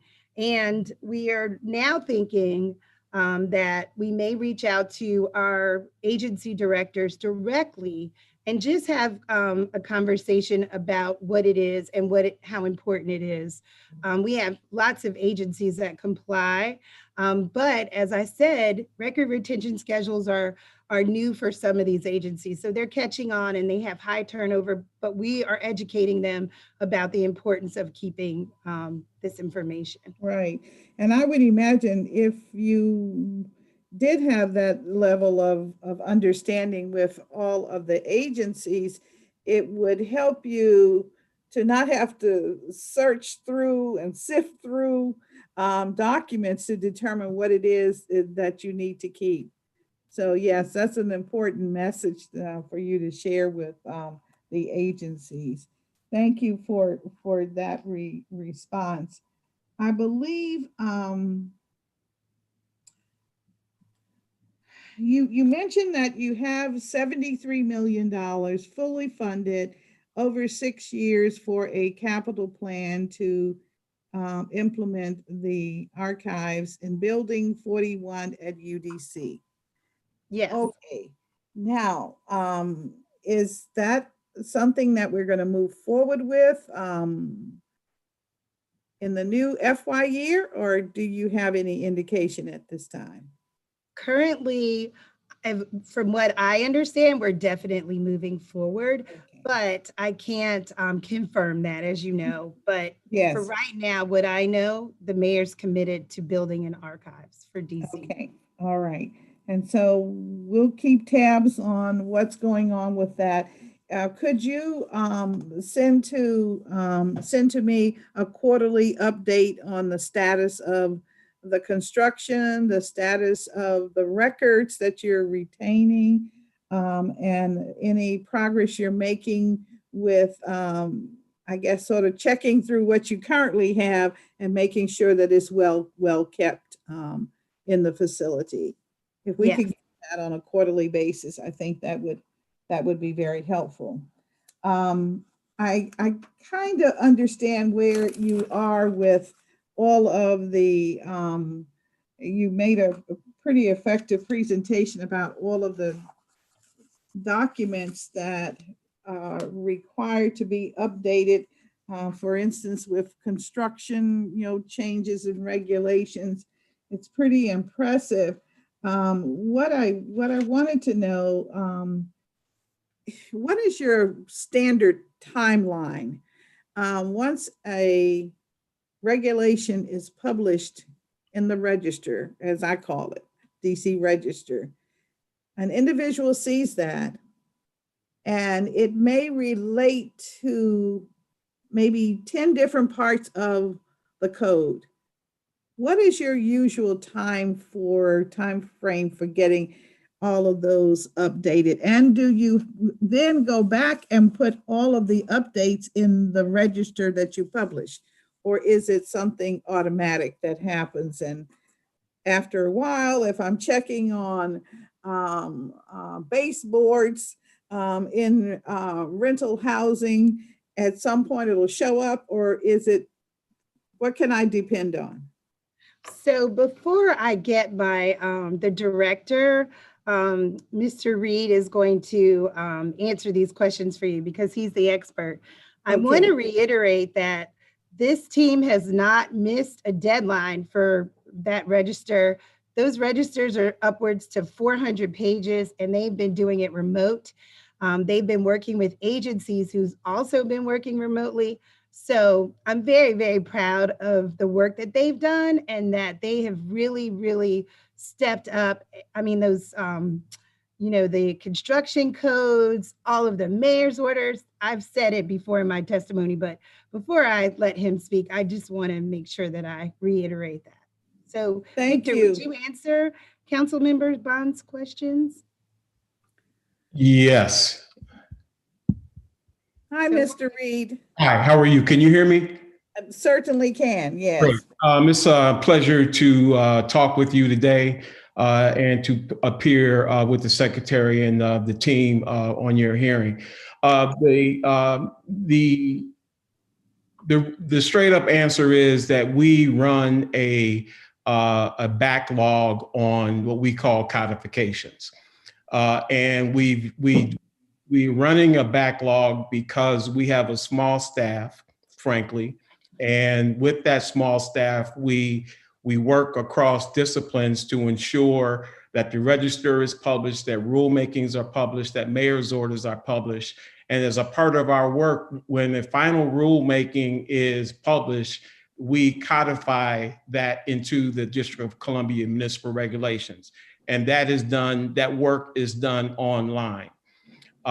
In years past, there was a full-time position that was responsible for codifications. And because that we haven't had that position in well over 10 years, the attorneys in the office work once they're finished with their main duties of rulemaking or mayor's orders, then they turn to codifications. Since September, one of our attorneys has been moved to another district government agency, and so we've had a vacancy. And to try to continue to keep up, we've trained one of our editorial team members who was a non-lawyer to work with the other remaining lawyer in the office to continue to meet that challenge. And just as an example of the level of work that we do, so as the secretary said, in May, we published the construction codes. The construction codes were well over 900 pages. And with that, there were 155 chapters and 379 sections. And that work, when we codify all of those sections, we do that manually. It's not an automated process. So we do the best with what we have. And then lastly, I'll say that we share Mr. Eckenweiler's concern that the DCMR, as we call it, should be updated every week and timely, but we work hard to achieve that. Thank you so very much for that response. And I think that the public, upon hearing the volume of the work and the tedious nature of it, doing codification is not easy. No, it's not. No, it's very time consuming. Yes, it is very time consuming, making sure you check all portions of the current law to make sure you're updating it. So thank you very much for what you do. And all I can say is you cannot ever have burnout, okay? Understand that. Thank you, Councilmember. Thank you. You can never do that. I guess being someone who's been around the government, in the government for for a few decades, I've learned to have a real appreciation for the number of things that we still must do as individuals, humans, and we can't assign everything to technology, not quite yet. That's correct. So you are appreciated, okay? I want you to know, because thank you very much. Being the person working on housing issues, I know how very important the work is, and how many different cross references you have to make. And also with Mr. Eckenweiler, I know where he's coming from as an A&C. I mean, he wants to make sure he gets it right and what have you. So let's think on how we can deal with this challenge into the future. And I listened to his testimony. Let me say, for one, he's one of our, I would call one of our most useful and helpful customers. He points out when we have issues and matters, and so we appreciate his input. And so the suggestion that he made about possibly putting a notice on our website, we'll take that under advisement and to see how we can keep the public informed as to the current status in a way that at least everyone is on the same page. I love that. Thank you so much. I think that would be at least a temporary solution. And, you know, people can't work any faster than the body will move forward. I understand that too. So thank you. And thank you for hearing him. As he was talking, I was wondering, do we need an advisory committee to our DCMR? I don't know, but it sounds like, you know, he's helping you quite a bit. And so that's a good thing. I don't think that we do. My staff updates me every Friday on the status of codifications. And we, so I get that regularly. We had a meeting earlier this week to see where we are and to we constantly talk about it. Sometimes that conversation is gentle, sometimes it's stern. But it is a matter in which we share the concern and that we are really working hard to get on top of it and stay on top of it. Well, thank you very much for being so responsive. Well, Madam Secretary, I just have one other area. I would be remiss if I didn't ask these questions, and that is about your Office of Protocol and International Affairs. I was just curious as to the number of meetings. You mentioned that the mayor has begun accepting meetings with diplomats virtually through video conferencing and phone calls. And I wonder, what's the volume of meetings on a FY basis? Like, for instance, in FY20, FY19, FY21 to date, is there a sudden increase from one year to the other, or is it pretty much the same kind of number of calls? Well, it's definitely been a decrease based on the fact that we can't have in-person meetings. I have my director on the phone, Pat Elwood. She can tell you that we had lots of visitors we had over 1,000 in FY19. Now, because we are meeting virtually, I could say that I have a meeting with an ambassador probably once a week, once every other week. Most of it are questions. They have questions about our COVID-related questions. Most of them are. And quite frankly, it's been really great for our office because we've been able to have personal discussions with all of these ambassadors, and we've become very close. Some of them I speak to weekly. It's the ambassador to Sierra Leone calls me often. We have the ambassador of Haiti, the ambassador to Germany, Lithuania, so India. So we've had quite a few, especially the Embassy of Japan and Vietnam and China. So it's been, and TechRow, of course. So we have quite a bit of conversations. I'm learning a lot about these countries, Botswana, the Dominican Republic, so all around the country. Just last week, I had a great call with the Embassy of Mexico, who even offered up to use their site as a vaccination site. So these ambassadors are very, very in tune. They're very proud of the way the mayor and our council has handled our COVID response, and it's been very good for us, I would say. Well, as it relates to the utilization of one of the embassies for the vaccination, I guess that might be something you would consider. There would be no prohibition against that, would it? Well, we're in the process of, seeing if anything like that is even needed or allowed.